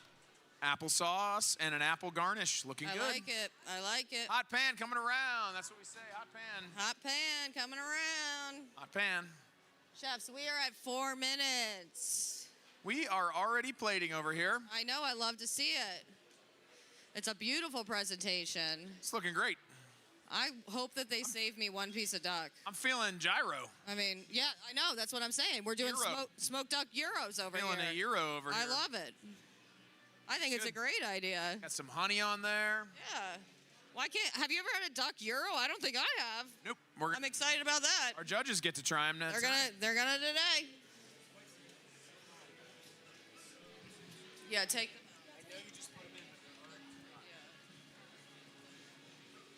You're gonna melt the plastic off of that.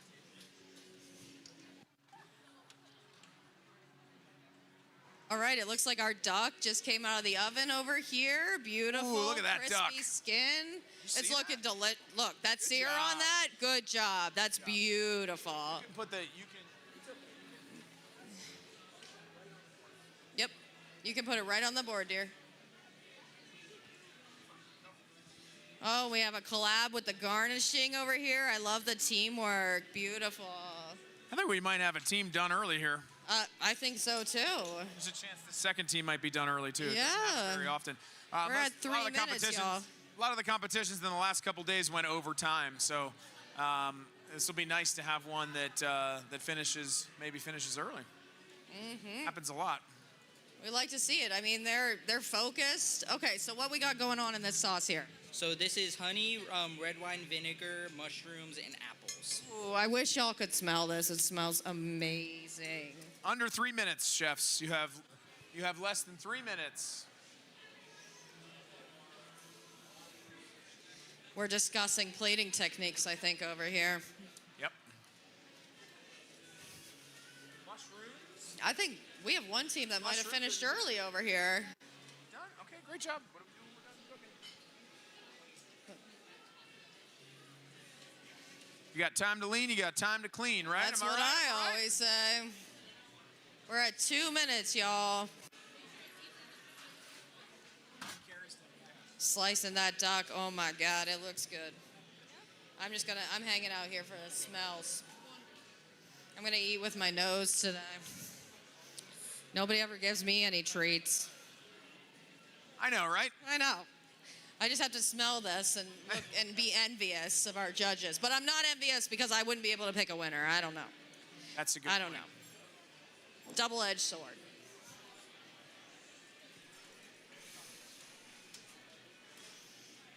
Looking really, really nice over here. So tell me about the competition. Did you have a plan going into this? We kind of did, but once we seen the ingredients, we put it together. Yeah. Great. It's nice when you can have a plan, you get a little curveball, but it all comes back together. I love that. I love that. What do you think your favorite part of the dish is? You're under 2 minutes, chefs. I think it's going to be under the 2 duck. minutes. Yeah, the duck. I like it. Just about time to plate here, guys. We are at almost 1 minute. That final 60 seconds goes quick sometimes. It's over before you realize it. Yep, before you blink. I used to have a guy that worked my line. Every time we asked him how long, he'd say 60 seconds. It could be 5 minutes. It could Yeah, be 30 exactly. seconds. I It was know. always It 60 was just seconds, 60 seconds all the 60 time. Seconds. Yeah. It's a made-up time frame, and I can tell you, it disappears before you realize it. Oh my gosh. We're already down to almost 30 seconds, chef. 30 seconds, chefs. 30 seconds. Looks like our ducks made it. Our apple chips are going on over there. Our mushrooms and our honey. Good job. That glaze, oh my God. Great That's job over looking here. Beautiful. Looks good. It's looking great. Ladies and gentlemen, will you count down with us? We're going to have 10 seconds left. We're going to do a countdown. 10, 9, 8, 7, 6, 5, 4, 3, 2, 1. Hands up. Great job. Round of applause, please. Come on. Let's go. Give it to them. Great All right, job, chefs. Mushroom, if Great you guys, job. you finished first, Work so you get to together. present. So come on over to the judges' table. Oh, looks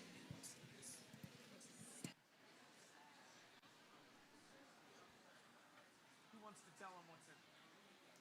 Who wants to tell them what's in? You're gonna come to me. You go down. You go down next. You stay over here so I can put the mic. Okay. Right here. Right here. All right. Can you tell us tell everyone what is in your dish? Go ahead and give it to the judges so they can start tasting. We gotta get tasting. So it's a flatbread with greens on it, and then it has the sautéed duck. It has mushrooms and the apples, the dried apples, and honey drizzle. Okay. All right. Round of applause for the mushroom. Judges.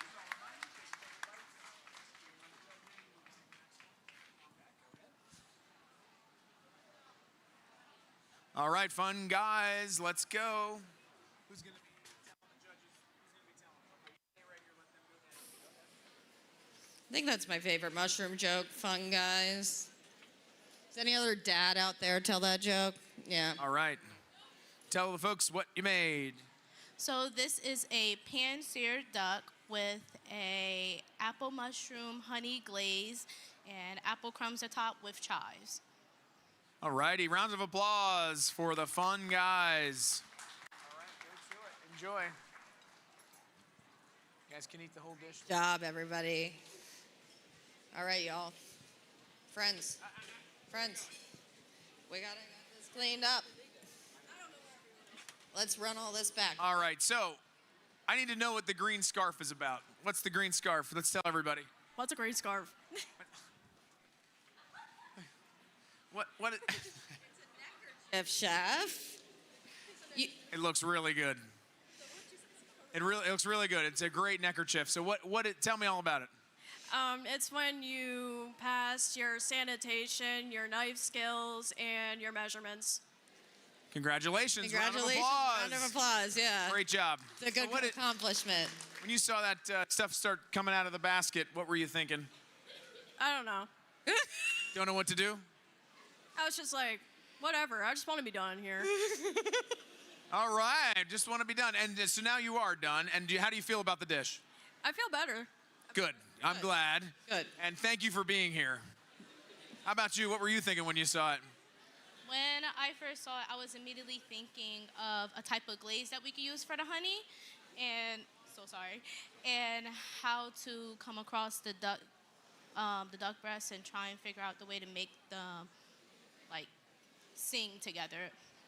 You mean the honey and the duck together? Okay. And what did you come up with? Something hopefully good. So you did the honey in the pan with the mushrooms, right? Yes. Okay. And did you put anything on the duck? I put seasonal black pepper and just a tiny bit of smoked paprika just to give it a little kick. I like the seasonal. You mean Lowry's? Yes. Love seasonal Lowry's. It's You can delicious. put Lowry's on anything. You can put it on anything. Yeah. Yeah, good choice. I did a recipe the other day. It was a venison French onion soup, and the recipe states to cover the venison in Lowry's. It works on everything, right? Yes, it really does. Put it on a tortilla chip. You know? What were you thinking when you saw those ingredients come out of the basket? I was a little shocked about what was in it, but I kind of put it together on what I could make with it. I think you did a great job. Your dish looked fantastic. So you guys did a great job. And you stayed calm and cool the whole time, too. All three of you. Great job. What were you thinking when you saw that basket? I was just I was putting everything together because we already had an idea, so it was it was a good choice.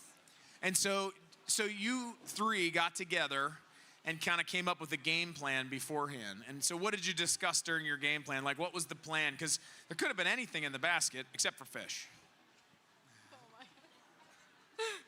So we seen the flatbread there, and But before you saw the flat, you planned on the flatbread before? Ah, I love that. And what else? we seen the sour cream too. So I asked them what they thought, and they thought it was a good idea. So we just put everything together. And so the sour cream was like your sauce on the bottom, and then so was the inspiration like a gyro kind of thing? Was that the inspiration, or was it more of a flatbread pizza kind of idea? No, it was something that we have in our restaurant, and we kind of copied it and switched it up. Oh my gosh, what do they say? That's the best form of flattery, right? Absolutely. It's imitation for sure. It's imitation. Yeah. So great job. That's what you do. Yeah. You did a great job. You did. Great What were you idea. thinking? Taking something you know and making it new. I love it. Absolutely. Perfect. I was kind of all over the place. It was either pasta or it was either flatbread, so. Oh, you looked at the pasta and were thinking maybe pasta. Mm-hmm. And what kind of pasta would you have made? I have no clue. Yeah, because you didn't end up making it, right? Okay, that's a tough question, I know. All right. How about you? What were your thoughts when you saw duck? I was like, oh my God, what am I gonna do? Like, have you ever cooked duck before? I think we did in the unit, but after that, no.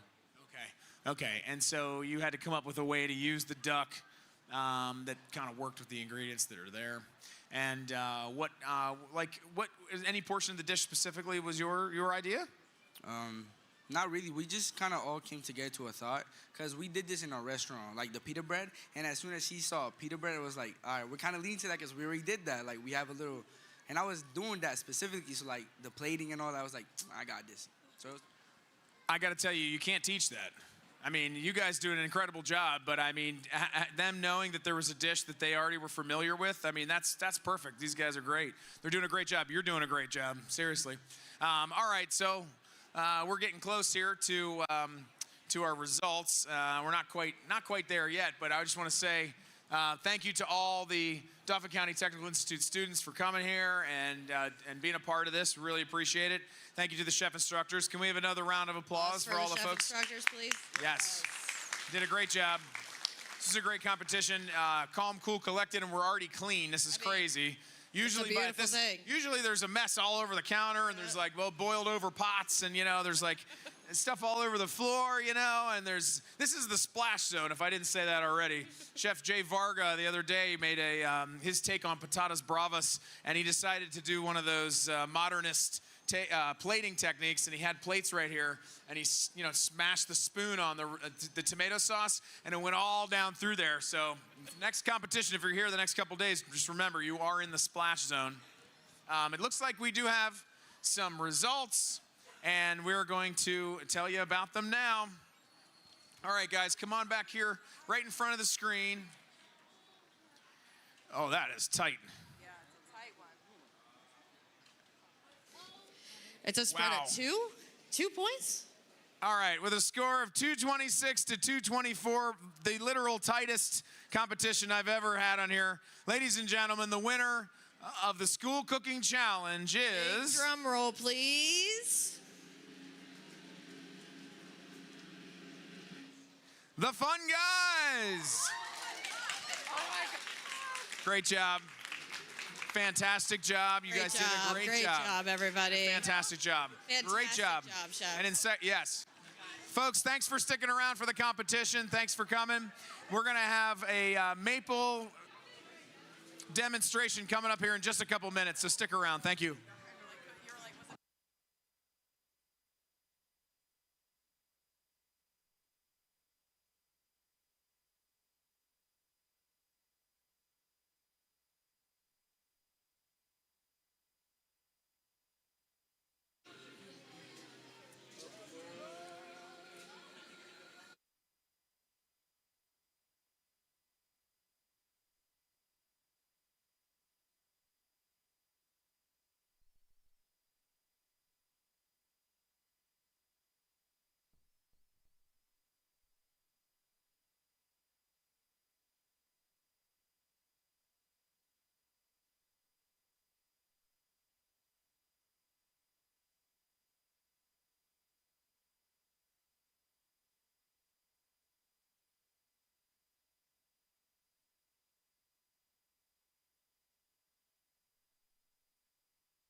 Welcome, ladies and gentlemen, to the Culinary Connection stage. It is Farm Show After Dark here. At Culinary Connection, we have the PA maple producers here to demonstrate the maple production cycle from sap to syrup. They're going to be getting started here in about 5 minutes. My name is Michael Keefe. I work with the Pennsylvania Department of Agriculture. Thank you all for being here. Any other bystanders, we'll be getting started in about 5 minutes. Please come down in an orderly fashion to our seating area. We'll pause for this announcement.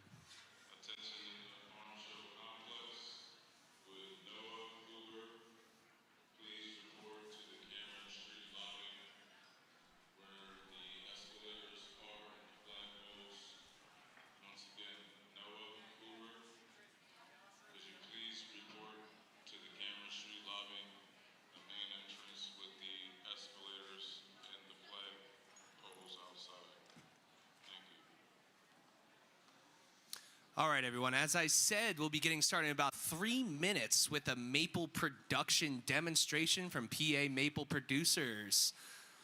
Looks like they're here from Russell Maple Farms. They have this awesome poster board up here, which you can come check out. I also have a few other items I want to tell you about. The first of all is our Culinary Connection recipe book. Today has been Mushroom Day at the 110th Pennsylvania Farm Show. This recipe book is broken down into themed days. It has potato day recipes, vegetable day, mushroom day. It's great for entertaining. It's great for treating yourself to a nice meal. Each recipe is curated by local chefs across Pennsylvania. It features local Pennsylvania products. They're also paired with Pennsylvania wine, which you can find catty-cornered to here in this great hall. We ask you to go check them out as well, Pennsylvania wine. I work with the Bureau of Market Development. The Bureau of Market Development, we like to market Pennsylvania products using our PA Preferred check mark. Wherever you go grocery shopping, whether at Giant or your local farmer's market, you look for that yellow check mark. That's a sign that, hey, when I purchase this product, it supports local agriculture, and that includes all of the maple syrup products that are PA Preferred, that are produced in the state. So check out our cookbook. It is free of charge. You can grab yourself a copy over at our table right here. Also on our table is this poster board. If you check out over here to my right, your left, on that poster board is a QR code. A QR code is a code that if you point your phone at it, your phone camera, it'll automatically pull up a survey. That survey, if you fill it out, it helps us here at the Bureau of Market Development put on a better show for you all at the Culinary Connection stage. We want to see you come back tomorrow. We want to see you come back next year and have a good time. You'll also be entered for a chance to win some PA Preferred swag. You could become a PA Preferred brand ambassador just by taking that survey. You can get this insulated tote bag. You could also get an apron, a tumbler, a coffee cup, I already said apron, PA wine tote bag. You'll be entered for a chance to win that PA Preferred swag bag if you take our survey. So I kindly ask in orderly fashion after the show is over to take that survey. But for now, I will step aside and we'll get ready for our demonstration here. Thank you all for being here tonight. Thanks.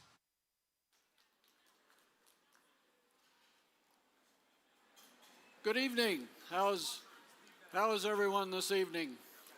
How many people do we have that have made maple syrup before? We have somebody, just a little bit. So I have to give accurate information, or else you'll correct me, right? Okay, how many enjoy maple syrup on your pancakes, waffles? How many understand that life is too short for fake maple syrup? Okay, this is a good crowd. I like you guys already. I like you a lot. My name is Don Russell. I'm from Russell Maple Farms. I'm a member of the Pennsylvania Maple Producers Council, and we have 2 booths here in the building where we're selling products, maple products from producers throughout the state of Pennsylvania. One, if you go down the aisle this way to the ladies' bathroom, make a left, go right towards the crossroads crossover hall. The one booth is there, and the other booth is over in the food court. And we have the maple products at both of those booths, plus some other interesting things. Maple soft serve yogurt, that's great.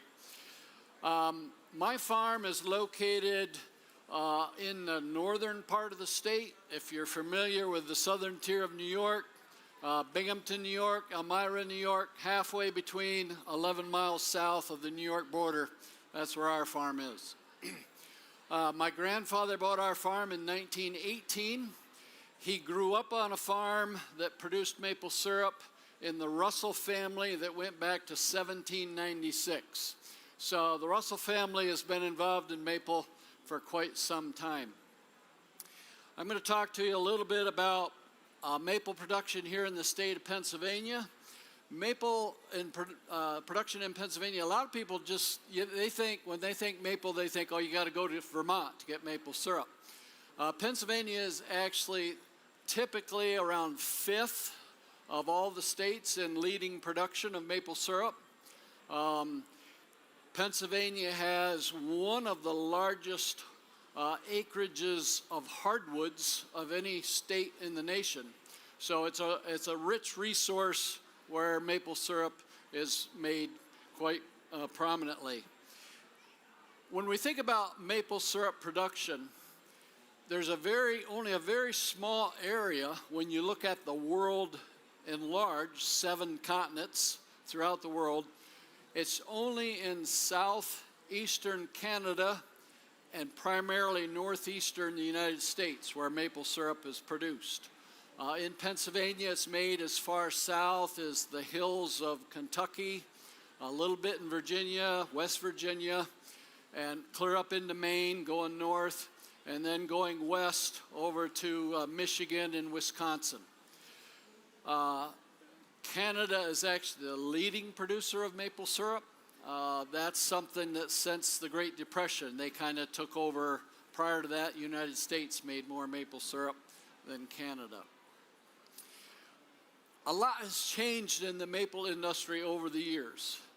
When syrup was made way back in the early days, sap was collected by drilling a hole in the tree and using a hand-whittled sumac spout or spile and insert it into the tree, and the sap would drip into a wooden bucket called a keeler. Then they started using the metal buckets, and they would put a spile.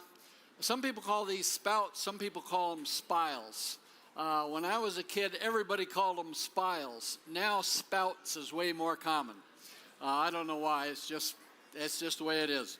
So this would be put in the hole in the tree, and the bucket would be hung on it, and the sap would drip into the bucket. Collection from buckets, you had to visit every bucket every day the sap flows. Sap is not something that you can say, well, I'll just wait till the weekend to take care of it. It has to be taken care of every day that it flows, or else the quality of it rapidly deteriorates. A lot of people used what they called a yoke. This would set on their shoulders, and they could hang 2 large pails from it and go and collect from several buckets and take that back to a tank on a sled and take it to the sugar house for boiling. Predominantly now, most sap collection is with a tubing system. All of our 5,000 taps are hooked up with tubing, and also there's a vacuum system attached to the tubing to encourage more sap production. This is called a stubby spout, and it would come down to a T, and then a lateral line would connect about 5 trees. We have a saying when we're running vacuums, strive for 5, no more than 5. And then it goes into a main line, which is typically a 3/4 inch line. And then that 3/4 inch line will be transported to what we call a wet-dry line system. So it'll go in and tee into a line, 2 lines over top. One of them is strictly to get vacuum into the woods, and the other one's to transport the sap to the tank. And we have one set up where there's around 3,300 taps all going to one tank with wet line, dry line systems, and tubing system, all on vacuum. When we drill this is the drill my grandpa used, hand crank into the hole. And back then, the holes were predominantly either 1/2 inch in diameter or 7/16. A lot of 7/16 inch holes, which is just a little smaller than a 1/2 inch. Over years of research, they learned that a 5/16 diameter hole will yield as much sap. And since it's a smaller bit, a battery drill, you can put in, this is very fast to put a hole in a tree. And then we would actually tap in what we call an adapter that goes with the stubby. And there's, I don't know if you can see it, but the little black ball in the end is actually a check valve, so that sap can only leave out of the tree. If for any reason the pressure in the tree becomes less than the pressure in the tubing system, the sap can't go backwards to the tree. So that would go in the tree and be tapped in, and then the stubby would be tapped onto that. And when I say tapped, we tap trees. We don't pound trees. We use a very small mallet, very lightweight, when we put those taps in, and it's just kind of it's almost a sound thing. It's kind of a tap, tap, thud. You know when it's finally seated. If you overdrive that spout, you can split the cambium layer, which is the thin layer under the bark, and then you're going to have a leak. You're not going to get as much sap, and it opens that tree up to disease and bacteria. As you tap a tree, this is a half section of a slice out of a maple tree. You can see here where there was old taps. Those tap holes never disappear. The tree just puts on new growth beyond those tap holes. Every place there's a tap hole, it shoots a stained or a scarred area above and below that tap hole for anywhere from 10 to 18 inches up and down. So when we're tapping a tree, we don't just walk up to it and drill a hole in any random spot. We're looking to see where old tap holes were, and on the bark of the tree where the tap hole was for many years, it'll leave a circle, almost like a belly button looking spot on the tree, so we know where that old tap hole was. And we don't want to be directly above or below an old tap hole, because if we tap into that scarred area, we get very little sap. No sap is transported. And you can see all these scars where there was either taps above or below on this section of tree.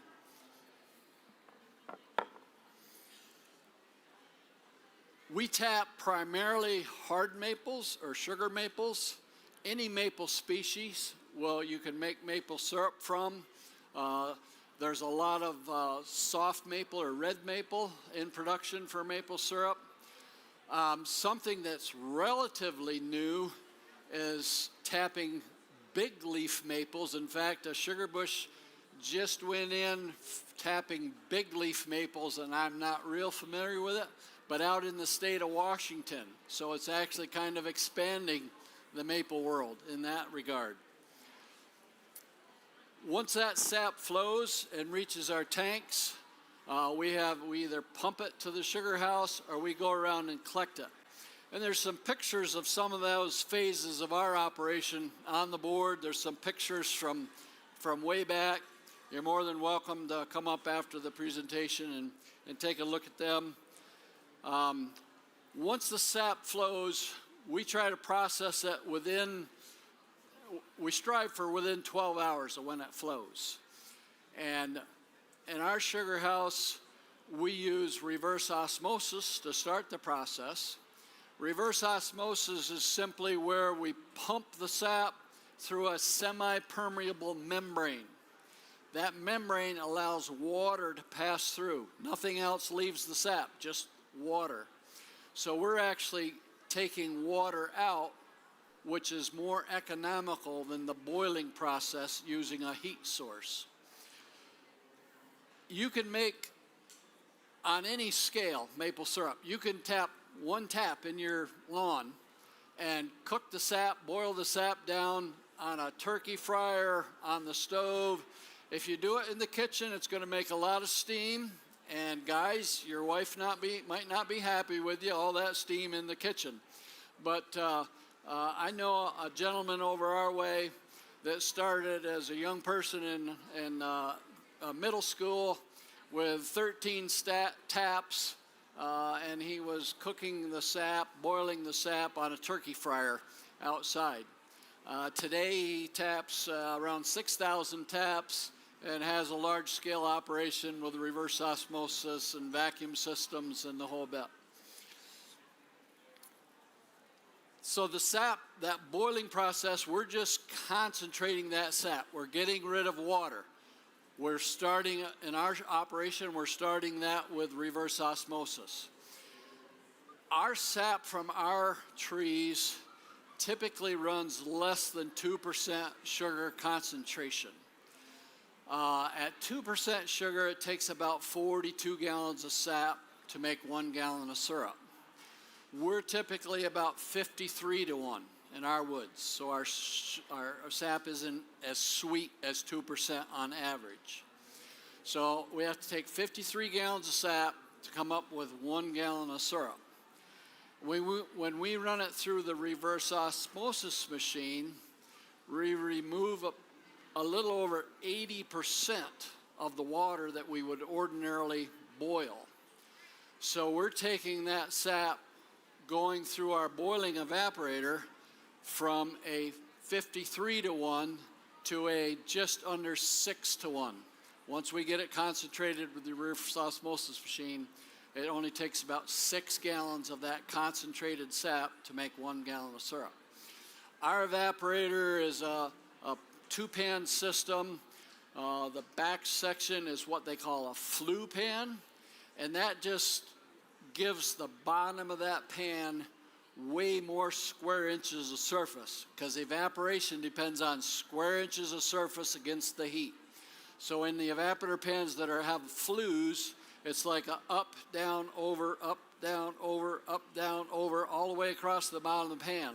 So all those square inches of the up-downs count as surface area, and it greatly speeds the evaporation. Our evaporator is 6 feet wide, 20 feet long. There's 6 foot wide, 10 foot of flue pan, and then 10 feet of flat pan, which is we call the syrup pan, where it actually finishes. And it travels in our syrup pan, makes 6 passes parallel with the evaporator. Coming out of the flue pan, makes 6 passes. At the end of that process, we have a temperature probe and what we call an automatic draw-off. It's keeping track of the temperature of that syrup.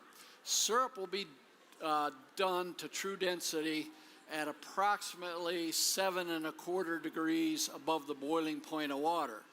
And we all say water boils at 212. No, water doesn't always boil at 212. The boiling point of water will vary every day at your location depending on barometric pressure and what your elevation is. So we're always having to check what is that exact boiling point. And the final exam, we will dip syrup in a cup and we will float a specially calibrated instrument we call a hydrometer to know that the syrup is exact density. And we're looking for syrup to be approximately 67% sugar and other solids when it's finished. At that density, the maple syrup is stable. It won't create crystal sugars in the container. And if it's thinner than that, it won't taste as good, and it's more subject to spoilage. So there's just kind of a narrow band of where that syrup is going to keep the very best. When the syrup comes off the evaporator, or even if you're just boiling it in a pot, it accumulates a sediment. As it's boiling, minerals in the sap begin to slightly solidify. We call it sugar sand or niter, and that will accumulate, and the syrup coming right off the evaporator at that point looks very cloudy. It doesn't have a nice clear look. And so then it has to go through a filter, and that can be as simple as this is a cone filter that syrup would go through to leave the residue behind. Then you wash it out, you can reuse it.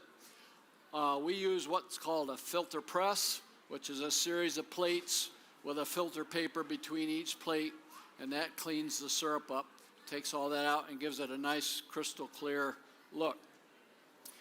throughout the season, the syrup goes through changes. Typically, early in the season, first syrup is very light in color, a very delicate flavor, and we will grade that. We can use either a visual instrument. How many are old enough to remember the old Viewmasters? Yeah, we've got an instrument sort of like a Viewmaster, that there's a color standard, and then there's a vial of syrup goes right next to that color standard, and you compare and to grade it that way. You can do it electronically. With this instrument, you put a cuvette of syrup in there, hit the button, and it tells you the light transmittance. And if it's above 75% light transmittance, it's that light, what we call golden color, delicate taste. If it's between 50 and 74, it's an amber color, rich taste. If it's 25 to 49%, it's a dark color, robust taste, and then darker than that is the very dark. And you'll see those various grades on the containers at the maple booths. The biggest thing that affects that color is the length of time it boils. So if you had syrup, you could take some syrup that came off light, and if you just boil it excessively, it keeps getting darker. So boiling time affects it. And also as the season progressively gets warmer days, not quite as cold at night, everything's starting to warm up, the syrup begins to darken. Once that syrup is made, a lot of ours goes into stainless steel barrels, and throughout the year we'll bottle syrup, we'll reheat it and bottle it from them barrels. Beyond just maple syrup, there's many other products. Going temperature-wise, remember I said syrup will be done at approximately a little over 7 degrees above the boiling point of water. So just for easy math, we're going to say 219. At 219, syrup is ready.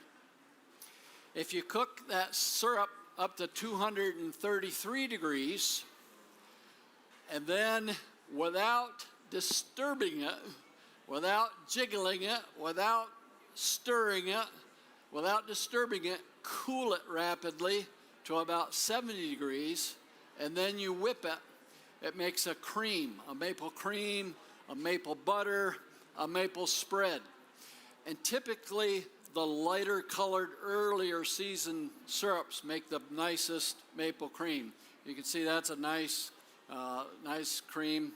And that stuff is awesome on like Ritz crackers, club crackers. The salty sweet combination is really good. Toast, English muffins. Not many people do this, but if you like peanut butter and jelly sandwiches, don't use the jelly. Peanut butter and maple cream is the greatest. It's good stuff. So just your imagination. Going upwards in temperature, if you cook the syrup to about 242 degrees, and then cool it back down to about 150, no less than 120, and stir it, and your timing is right, you can drop it into molds to make the different little maple candy pieces. We actually have a machine that does the stirring, and you just open a spout and drop it into the molds. And then going upwards in temperature yet, cooking that syrup to about 265 degrees, which is, it's easy to burn it when you get to them temperatures, so you have to be careful and use a low heat once it gets elevated in temperature. And then as soon as it's at that temperature, you stir it and just keep stirring. Steam will just pour right off of it, and it'll granulate and make kind of a sugar, maple granulated sugar. And that can be used in baking to bring a maple flavor out. You can substitute white sugar with the maple sugar. You can sprinkle it in your coffee, sprinkle it on an English muffin. A lot of uses for that. Beyond that, you can make maple cotton candy. And the maple cotton candy has this in it. And so it has a real nice maple flavor, no artificial dyes, artificial flavors, just the good stuff. Another thing that we have at the Marketplace booth is maple-coated popcorn. So popcorn with maple on it. There's a lot of uses for maple syrup. Your imagination is kind of the limit. We have a saying that maple syrup is good on anything but the floor. And we've had it on the floor before, so that's not good. At this time, I'm going to have my granddaughter Meg offer anybody samples of the cotton candy or the popcorn, and open it up for any questions that you folks might have, and see if you can stump the chump.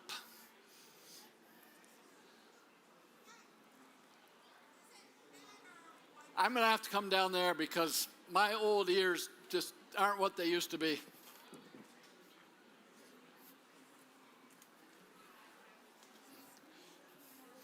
Okay.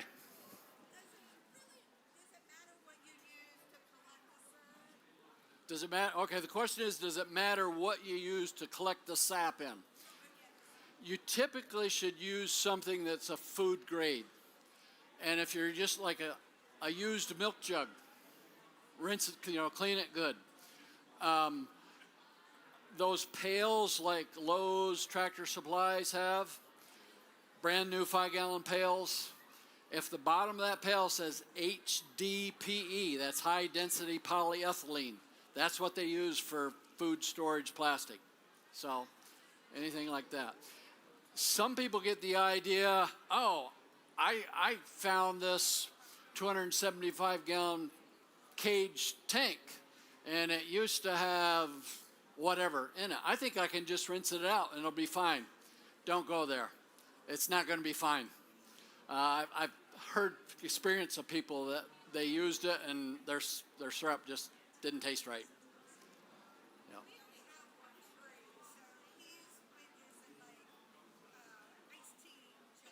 Yeah. Yep. Yep. In fact, that is actually better than this. They don't even make that. They don't even make that kind of bucket anymore. The buckets nowadays are plastic. That bucket, they found over the years, the sap is subject to pick out a small amount of lead. So they've gotten away from all that. We're very particular not to put any lead in our maple product.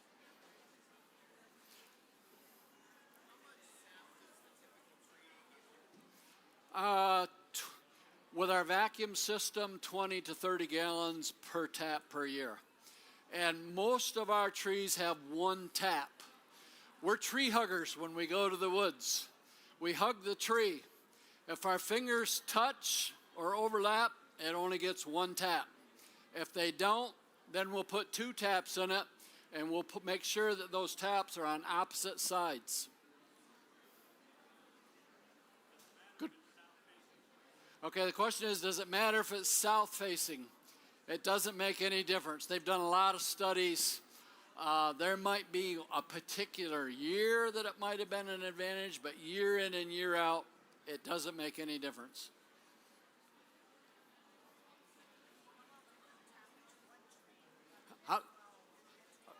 Okay, the question is, how long can we tap one tree before it's too old?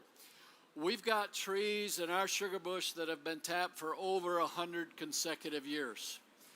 And that's why we tap conservatively, or just like 1 tap until it gets that big and then 2, because then the growth of the tree exceeds that limited scarring that we're doing, and the tree remains perfectly healthy.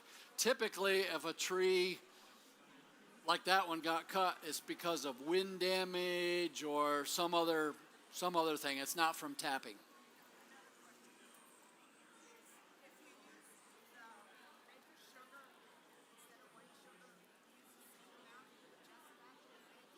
Yeah, it's 1-to-1. Yep. Now the question was the exchange rate for the maple crumb sugar, granulated sugar to white sugar. 1-to-1. You can use syrup too, but then in a recipe you would reduce the liquids in the recipe. Is there a difference what? We do a slight tilt, but not pronounced. Yep. Yep. Yep. And we'll tap. We'll vary a little bit if it's. We'll tap down to about 10 inches. As long as the crown of the tree is nice, it's not just this little skeleton thing. If it's a little skeleton thing, we wait till the tree gets bigger. Or if there's defects, growth defects in the trunk, then we'll wait till they get bigger. But if it's a good, healthy, nice crown tree, we'll go down to 10 inches. But them ones we won't tap as deep until they start to get bigger. We'll go on a good, healthy, big tree. We'll go about 2 inches on them smaller trees, inch and a quarter. Yep. Any other questions? Okay, you're welcome to come up and look at the board. If you have questions from that, I'll try to answer them too.